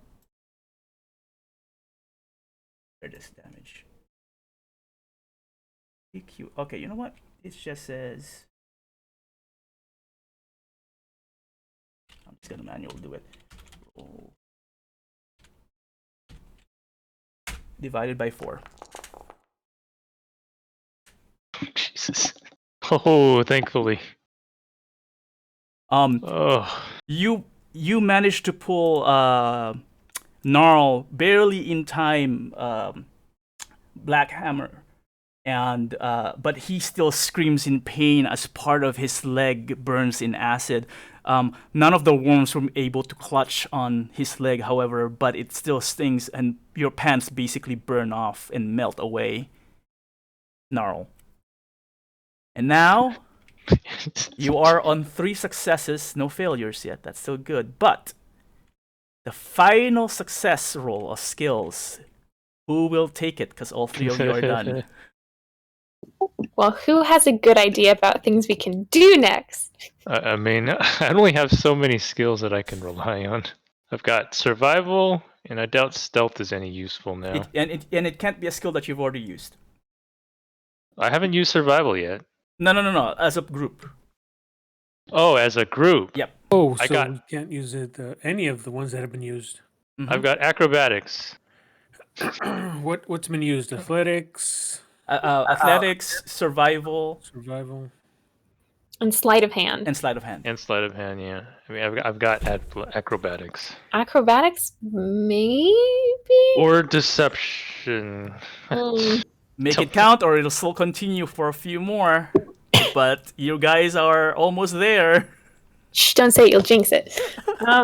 I guess acrobatics is looking best to me, unless Nilsson, you have any ideas? Because I can use reliable talent on that one.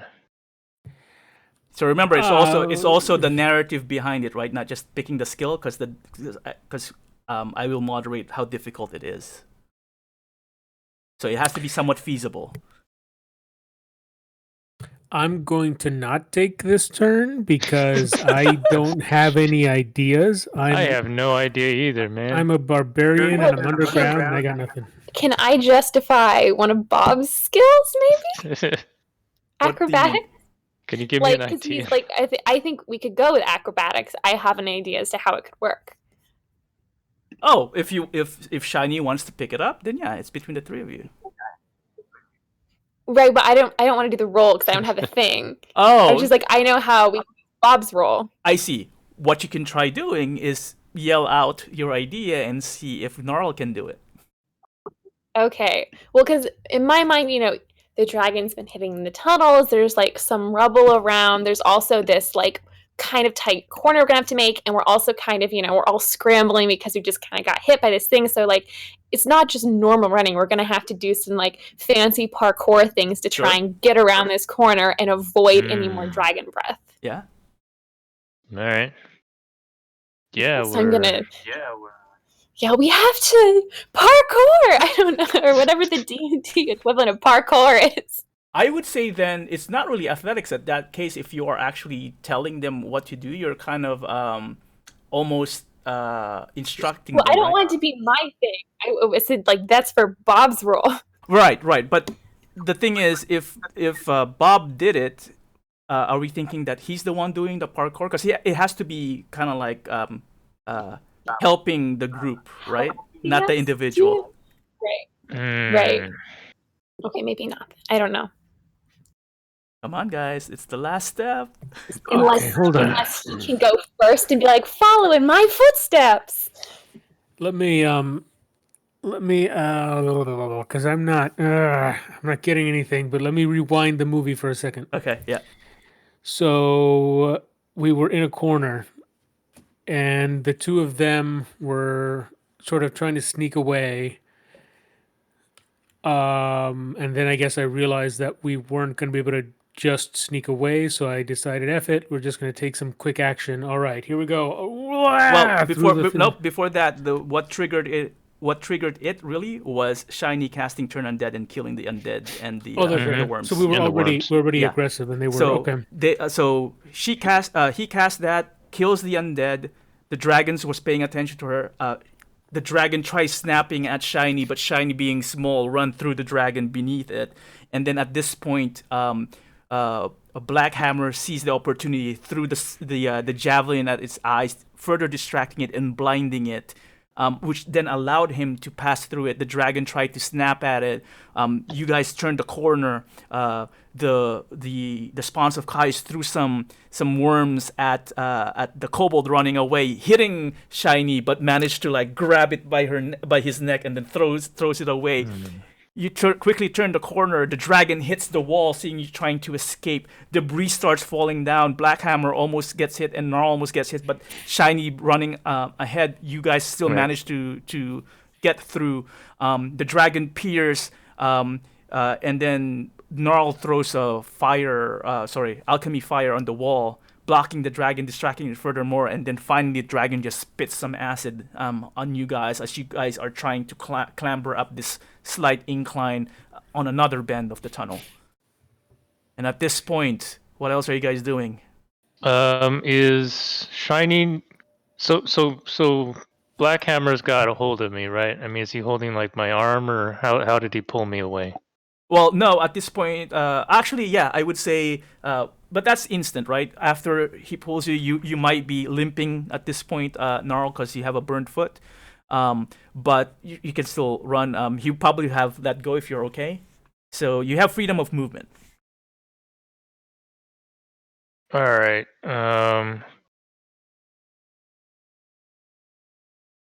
Shoot. Oh, that's not a skill. Never mind. No, say it anyway, because then I'll tell you what skill we can I was interpret. like, I have thaumaturgy. Does from what the dragon was saying, does it seem like he maybe knows, like, that the Lich was coming? Yes, it sounded like he knew. Could I use thaumaturgy to make it seem like the Lich has arrived? What type To of distract sound? him a Because that I would have to define the difficulty level of this distraction based on how you want to adapt this thaumaturgy. Right. Let me think about it. If anyone has better ideas, go with it. Because if you're gonna tell me I'm gonna squeak like a mouse, that's gonna be a 30 DC. Right. I think it'd be like a reverberating, like, because like he's coming, he's really, his crystal's destroyed, and like, he's gonna come after you, is what I would think. And where are you throwing this sound at? Back in the direction of the cavern. Hold on, sorry. Let me just move it here. I Is it realized I gonna was be recording in darkness. deception? I would think it would be, deception. Yeah, because if I was Or using, intimidation? yeah, I don't want to do that. Either one, actually. I could see both happening depending on the volume and the way it screams. It could be intimidating, or it could be very deceiving. Well, neither of those things are good for me. So if anyone has better ideas, please do that.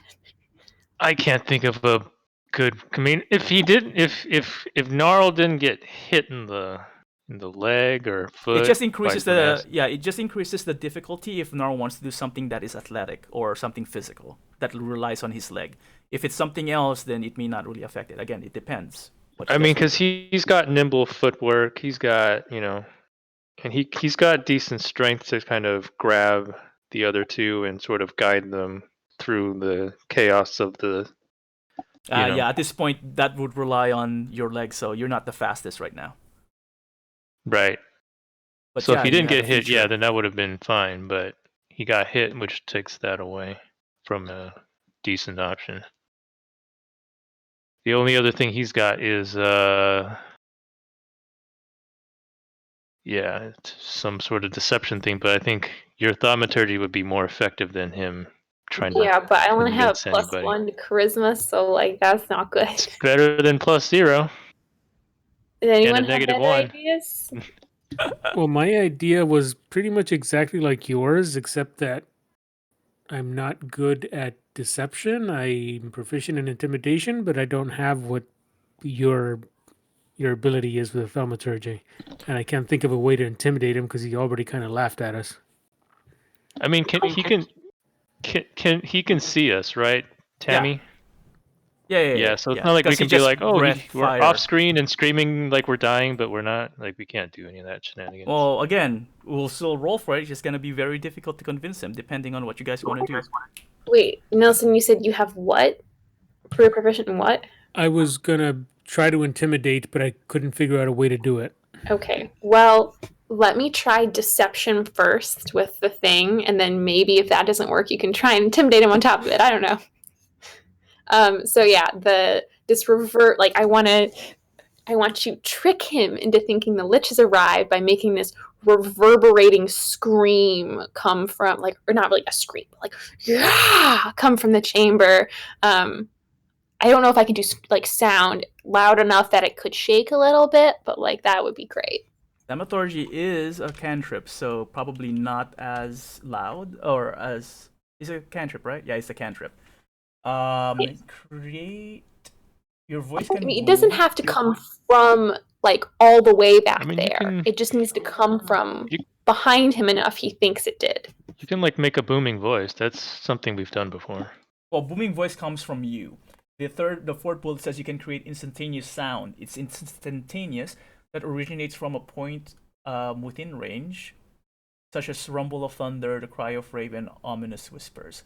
I'll allow a roar, a booming voice. Sure, why not? Okay, so you can do so up to 30 feet. Okay, so I'm just going to aim for behind him in the direction of the cavern, with like the idea of it's booming, but it's like reverberated a little bit through the caverns, like so it could actually sound like it's carried that far. And I'm assuming I've done this a lot. Like, this is a cantrip. I'm a cleric. Like, I should be pretty well versed in this since I just have it at my fingertips. And this is a Dragcool Lich, so it's gonna be difficult to convince it. Its wisdom is high. I will put the DC at 16. That's not too bad, is it? It still has a chance, but it will be quite more difficult than the rest that you guys are doing. Okay, and I'm doing deception. Okay. Oh, that was so close. It was like right next to it. It pays no heed at the sound as it calls out, "Children, kill them!" Now the spawns of Caius would be dashing, rushing. What would be the complication in this case? I would say it won't be them. It's more of a because they're kind of far, so it'd be cheating if they dash and do something. So as you guys are scrambling up the kind of like an incline where you guys are, the path, because it was recently passed by these dragons and the creatures, the undead, and the ground is moist. It's not stone. It's like natural caverns at this point. The ground is somewhat slippery and not, what do I call this, kind of loose, right? So I would say that I would like you guys more of a terrain thing to roll. I would allow acrobatics or athletics on this one with a DC of 11. Goodness. Otherwise, you may slide back down slightly. Oh, okay, pass.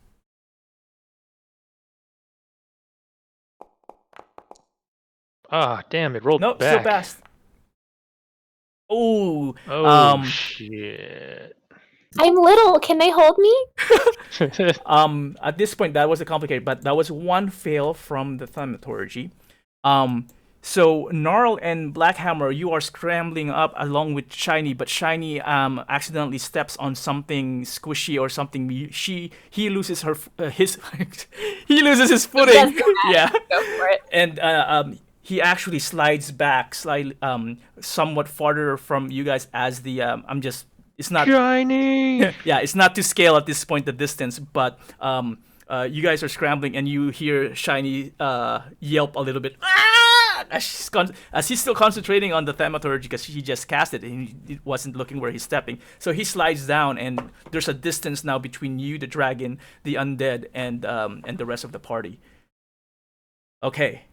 That's a complication, and someone failed. I'm gonna try something. Okay, so hold on. Yeah, so it's between Blackhammer and Gnarl for this next skill challenge. All right, since Shiny fell back, I'm gonna try something. I have rope. Okay.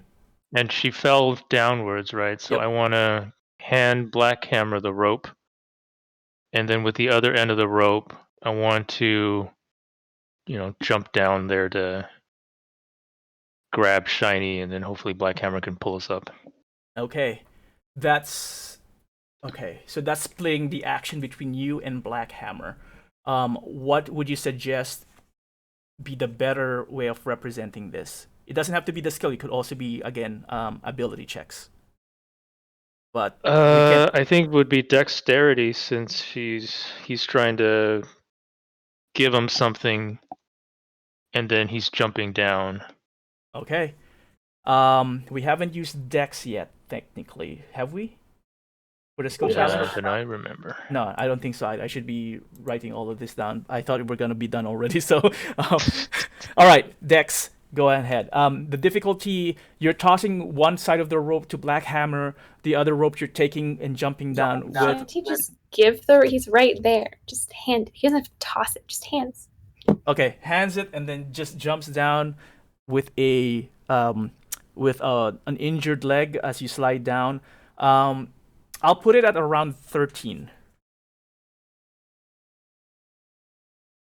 See what happens.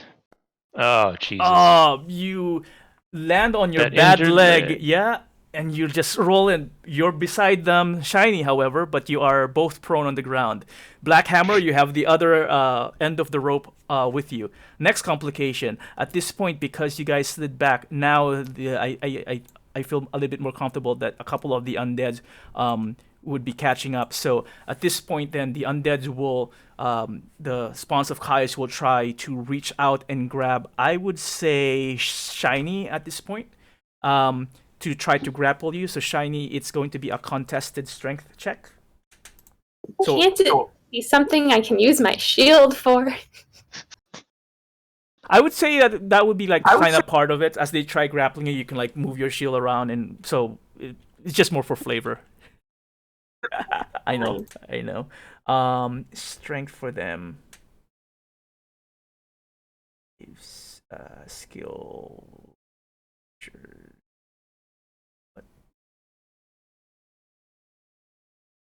Strength check. Yes.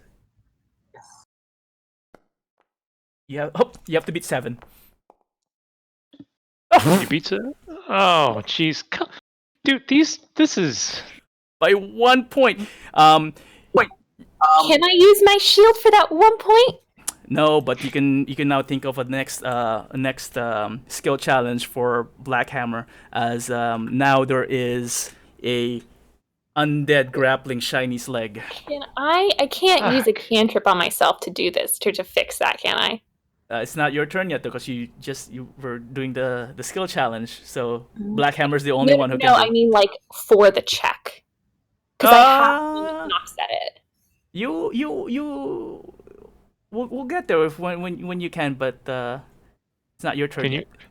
Can you rage Blackhammer and just like use that rage to pull us up anyways? Right, like super power rage pull us further in. Yeah, like I think I see them down at the bottom, and it fills me with rage. Going, they're gonna hurt the little ones. You're a little one too. Littler ones. And see, in my mind, I'm a really big, tall guy. It's only that it's all relative. Other yes. people, yeah. So yeah, I'm enraged, and I guess it would be strength to yank him out of there. With like to pull the rope, in spite of the fact that there's a couple of them, and you know what? Because you are raging, I would call out that let's do it with advantage. Ooh. Strength with advantage? Yes, and let me think about this and see if you guys agree. You are trying to pull 2 small creatures, with one being grappled by an undead. So I'll give it also a 13. Yeah.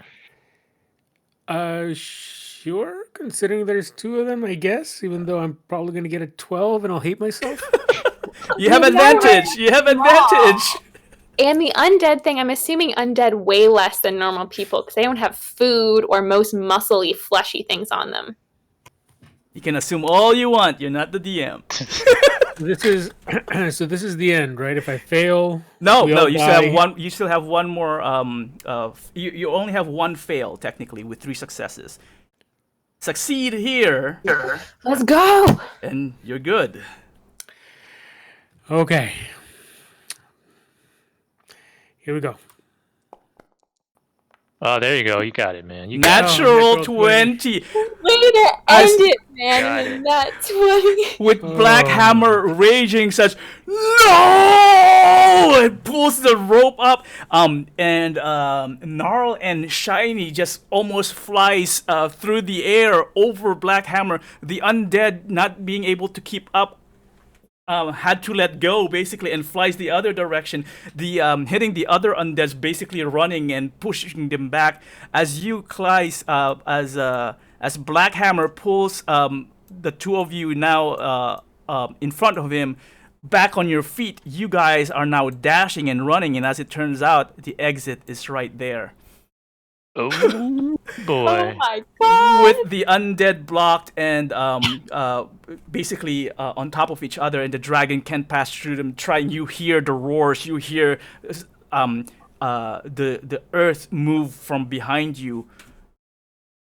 And as you turn towards what you consider the exit, you also hear echoing in the chamber behind you another booming voice, And you turn There's toward the real everyone turns to Shiny, and Shiny is shaking his head, and you hear the dragon roar. Roar!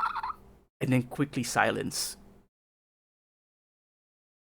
And as the three of you start slipping and slowly, maybe stealthily walking through the tunnels, a few minutes pass. No one seems to be following you. And eventually, taking your time, you start feeling cold breeze somewhere. You follow it, and eventually, you find the dark skies, open skies once more, almost turning into dawn as a sliver of light in the eastern horizon appears. You slowly crawl out, making sure no one notices you. No creatures, hopefully demons or dragons or any aberrations. From the outside, Shiny, you quickly find a small hiding place that can cover the three of you as you quickly try to spend the time to just prepare your teleportation circle. And as you do so, Blackhammer, you feel the coldness of the tile seem to throb by your side, speeding up actually the cast of the magic, Shiny. And as quickly as you know that it's ready, you cast it. Where are you heading? Can we go back to the tower, the library, so they can pay us? I thought you were talking like back into the Tower of the Lich. Okay, let's go meet up with Regolith. Library. Let's go fight Regolith now. No, Like you no, no, lied to no. us. Sure enough, yes. You focus yourself back to the room that you teleported from with the tile. Not even a day before, just a few hours ago. And you appear back, wounded, tired, spent, in the room. And then you hear a knocking on the door. Is everything alright? Is everything alright? We heard a noise! We could use some healing. Quickly, the bolt opens the door. A number of apprentices comes, and some of them picks up Gnarl, maybe just a couple of them because you're small, making sure that the leg it doesn't hit anything. They carry him out. They check over a Blackhammer. They check over a Shiny, making sure that you guys are all safe. And the elder steps forward and says, "You have to tell me exactly what happened there. But at this point, we'll just do that out of the story." I cannot like the believe ending of- we got through that. Like, that seemed doomed to kill us at every turn. First it was, the ridiculous knights, and then it was talk to this creepy dude, and then destroy the crystal, and then the other really scary dude is coming, but wait, no, there's dragons and undead too? Like, Yeah, and then we rolled like crap for most of that. They were supposed to come in 4 rounds, because 1, 2, 3, fourth round is by the wall. Yeah. So wow. I was expecting you guys to talk your way out of it, but you guys kind of just gave up on that. Maybe rightfully so. Not really getting the conversation flow going with the dragon. Well, because in our case, even though I know what you're getting at, my character didn't know. Exactly. So. Exactly. That's why. Yeah. That's why I didn't say anything. I mean, things happen as they happen, so that's fine. Not complaining. I'm just stating observation. But yeah, I actually kind of like the skill challenge. It's been quite a while. We did this a few times. I do too. It's it's very different. It is a little more cinematic, and it gets us thinking like creatively, which I feel like you can still do in combat. I just tend to fall back and do easy stuff because it's easy. But I think this is interesting, and I think it also lets us we each get to kind of shine in different areas. Mm-hmm. It's also stressful as hell, which I kind of appreciate because it's like a lot of times when you're fighting stuff, you kind of just assume we'll probably be okay. Especially if it's our main characters. This is oh my god, what am I doing? I can't think of anything. Next time we need a timer as well. Yeah, well, it's there's urgency, you know. We gotta go. Hmm. I liked it. So When did we do this before? Because I don't remember ever doing that. we did it a little bit in the labyrinth. That was before. Was Sarah there? Yeah, Sarah, you were there already. You did the labyrinth, and we did it. I combined a skill challenge with cards because the cards. okay. Yes, yeah. Oh, okay. Because It's like I do remember that. Yeah. But I didn't. I guess I didn't consider it. Because each card was a separate room, and then within the room, I asked you what skills are you trying to do to navigate through the labyrinth. Remember? right. Oh, okay. Yeah, I do remember that. I guess I just didn't equate the two as being the same because that one was a very specific task. It's like get through the labyrinth, where this was a little bit more open ended. Yeah. So the labyrinth was more. The skill is to get to your destination. How are you using your skills basically to find the right path, right? And then the cards were just random rooms to see like where you actually landed if you wanted to draw the card or use a skill. So yeah, I kind of liked it as well. It's a little bit I wouldn't say difficult, but it is also different for me to come up with what the complication would be. That also makes sense. Very impressed. Like you had to think on your feet a lot, and you did a really good job. So yeah, I was like, oh wait, they're running away from the dragon. What complication can happen? Oh, he just hit the wall. Let's just do that. Shake it down. So, all right, yeah, I'll think of some other ways we can implement this. I think for bigger ones, I think it might actually work for things where we have a lot of things happening because, to be honest, combat can drag pretty long if it's many of them. It is repetitive, right? So I feel like sometimes you almost need like chess timers for combat. Like go. Like, they actually don't have ideas. no. Some people actually do that. They have an like a minute, and if you don't, then basically each player has defined a default action for their characters. So if they can't think of anything, okay, well, too bad. You're gonna do your default, whatever that default is, right? Even if it's like not the best move, it's gonna be default. And then we go to the next one. The default could be just I'm using the dodge action, or I'm just firebolt, type of thing. Don't think too hard. But anyway, yeah, I kind of like it as a DM. Skill challenges. Challenging for me, but I think I like the cinematic part of it if it works out. When it works out. Yeah. So I suggest when you guys DM, and since you're DMing, try playing around with that too, because you also like the cinematic pieces, right? Or making have things happen. I actually had independently come up with a whole thing where that's what I was going to replace combat with. Mm-hmm. And then at the last moment during the Red Sky prep, I thought, nah, why reinvent the wheel? I think let's just do it this way. And, I think that'll work out just fine. But seeing this in action, I wish I had tried the other way just to see if I could have gotten away with it. Because it would have been a lot. It would have been a lot more like this, with the exception that instead of you can't reuse other people's skill, my thing was just you can't reuse your own skill. That's also a variation, different flavors. But for this particular one, I decided to just like cut it as a group. But yeah, I think the normal one, I'm just looking at the notes now. I think the normal way is per person. The same person can't use the same skill. Basically, what you're trying to avoid is, I'm a ranger with a high dex. I'm going to always use my dex thing. And I think it is supposed to be by person. But since I called it out like per team, I just said, I'm not going to turn that back. We're already way over time at this point. So. Yeah. Well, Nelson, you still have another part of that campaign you need to do at some point, right? So you could still, I don't know, if you wanted to, like, work it in somehow.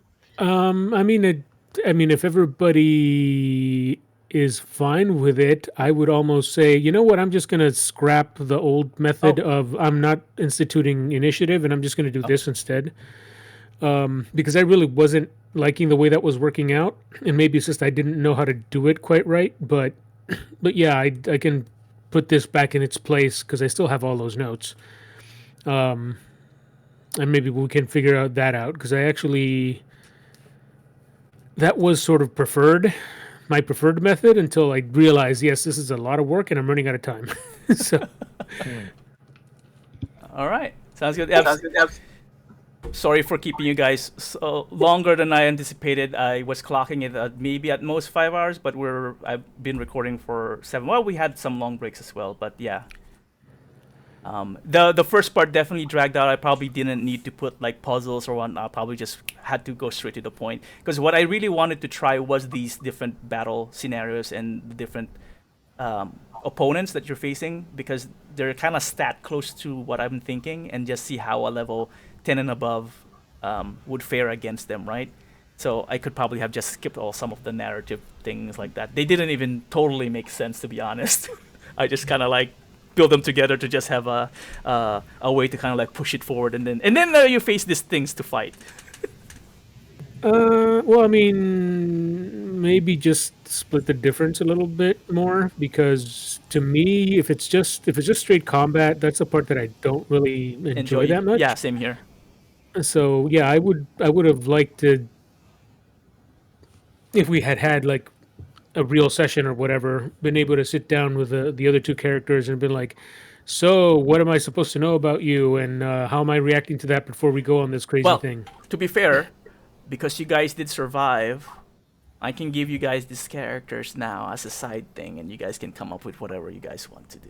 Plus, the 3 of you do have rewards technically from the Lich. Oh. And the library, man. Yeah, where am I supposed to get this ring? Because I hear they're pretty powerful. It's a ring. It's one wish. It's one wish for this particular ring. So yeah. Yeah, but could I be all like, I want to be level 20? No. It's called wish, but it can't exceed the power of regular level 9 spells. You can still wish for it, but the more what's the word? The more complicated it is, or the more just the more difficult. Grandiose, yeah. The more it becomes a monkey's paw. Oh, okay. So it is a monkey's paw kind of a deal. Only if it's too much of a wish. Regular wishes, again, spells not ability not exceeding the average 9th level spell, would probably go without a hitch. Even like I want to be rich or blah blah blah. Those are probably good enough as long as it's kind of specific. But the more ambiguous it is, and the more powerful, like I want to be the king of the ruler of the world, would probably become a monkey's paw. Okay, then that was a terrible deal. I should have asked for something else. I mean, you can still use it in a pinch. Like, yeah, and I think you could, if you like a level 9 spell is pretty powerful. Like find something that's like equates to, like you could get a hell of a lot of PP for that. Level 9 spell can also do True Resurrection. You don't need the body of anything. You can just say, "I wish they were back alive." That's a True Resurrection.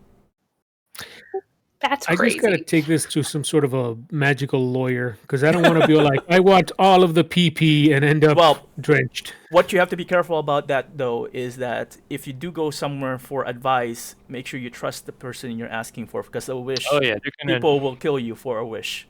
Yeah. Okay.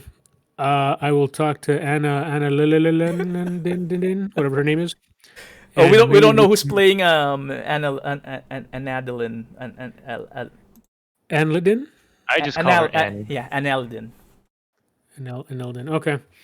Well, as long as they're not going to be evil about it. I mean, Shiny is wise. Technically, you can also converse with her, with him, but he might just say something about do something for his god or meditation. I mean, I've already gone on record that I think that he's a weirdo, so I don't know about him. I mean, I wouldn't tell you get money. I'd tell you, wish for a way to achieve enlightenment or something like that. That for me, and I'm like, that's not really the kind of thing I want. I mean, honestly, I'd like maybe a bottomless mug of ale. No monkey's paw. No, that's not a monkey's paw, because there is an item that allows you to an item that you can wish for some type of liquid, and it's bottomless. Oh, there you go. Okay. You can wish for that Well- item. If we ever come back to these characters, I'll think about it. Yeah, you survived, so there is hope. There is hope. Okay, I've not eaten dinner yet, so I have am not eaten breakfast, so there you go. Oh my god! How'd you survive? Saturday is my day of diet because I don't get hungry when I'm DMing. Oh, interesting. So. Okay, well, this was fun and a little nuts towards the end, but Wow, yeah, almost 10. Jeez. I Go- know it was way. Go way consume late. Our mashed longest session in a long time. All right, Yeah. guys. Well, back to the main campaign. So Nelson, are you back or still iffy? Because I want to talk to you then if you want to talk about Bernhardt or Gelfin before the next session.